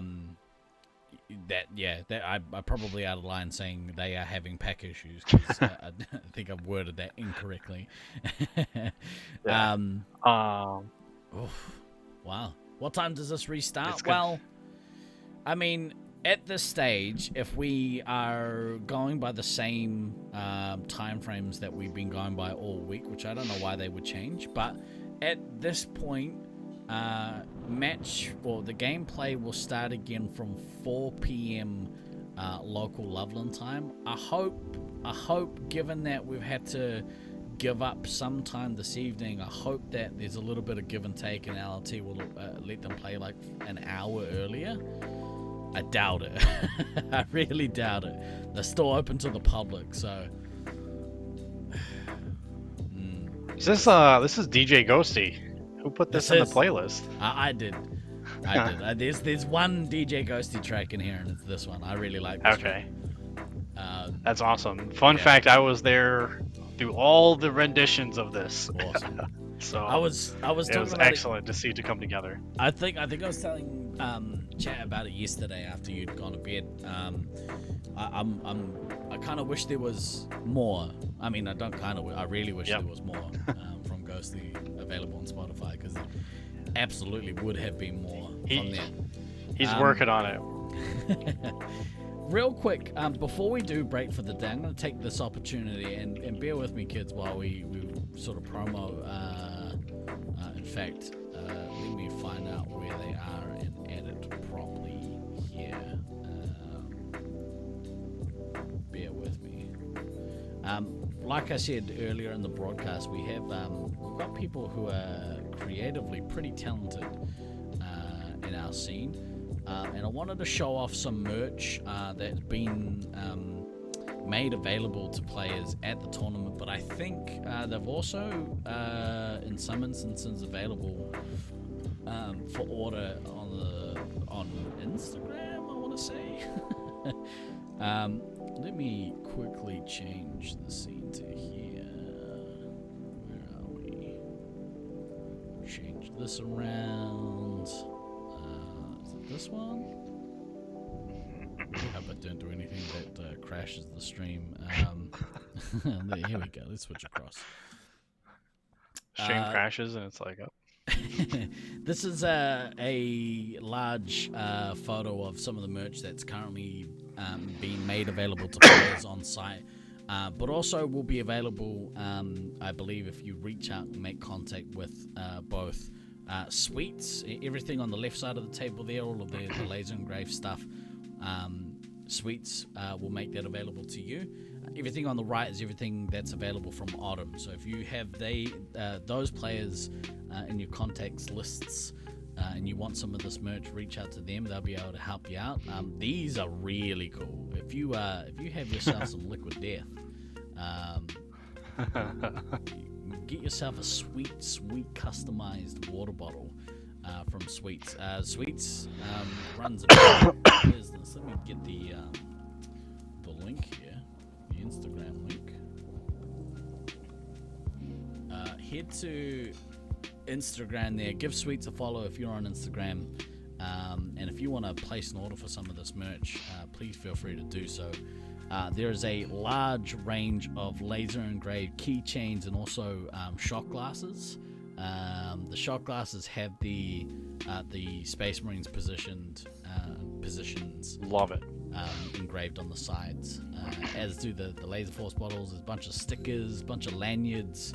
I really like that. Really cool shots. There we go. Price list. Yep. Put that in your shopping cart. The double shot glass. Double tap. That's what we'll need tomorrow. That's what I'm gonna need tomorrow. It's like 5 a.m. and I'm doing a shot on camera trying to cast the finals and grand finals. Pretty awesome stuff there by Sweets. Really, really dig the shots glasses. I think that's such a good idea. I'm gonna have to pick up a pair up. That's the double one, double me on the shots. One with all of the. You know what I'd really like? I'd really like a custom set of whiskey glasses. I might actually hit Sweets up for that. Awesome same. work there. I have a custom set of whiskey crystal glasses. So one says Scythe, the other one says JD on it. It was a gift way back, I think 2013 when we won Nats. Yeah. Anyone in the chat still here that used to play at Laser Edge, the owner actually got it for me. for winning Nats.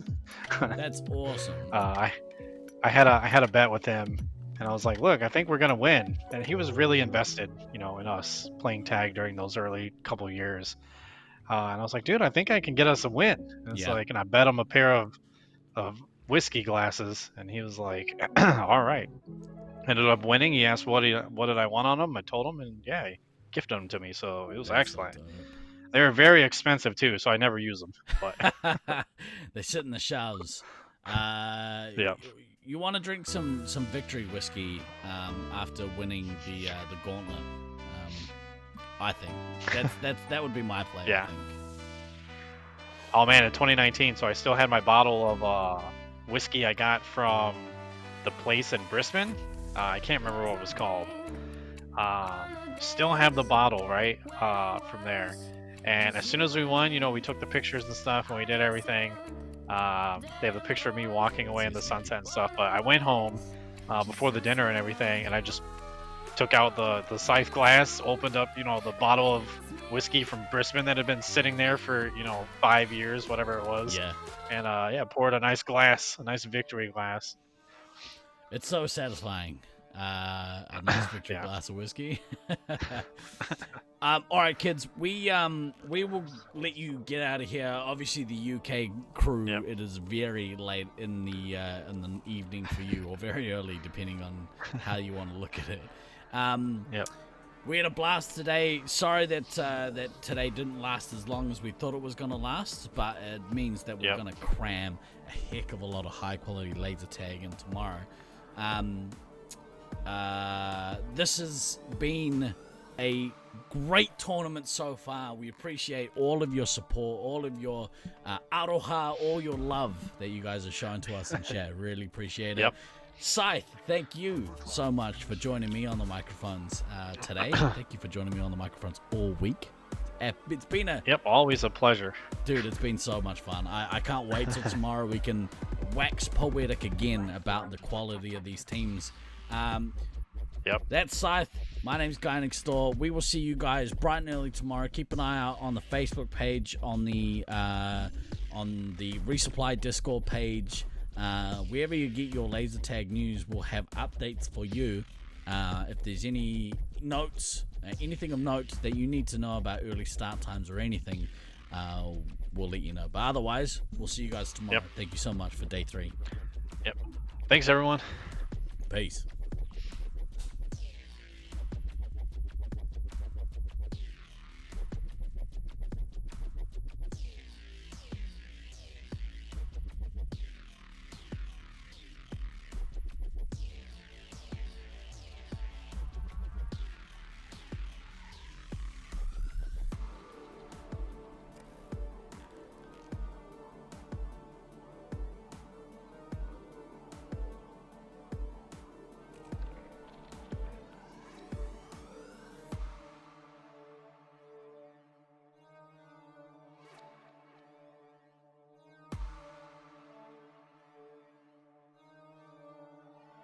Hyperdrive initiated.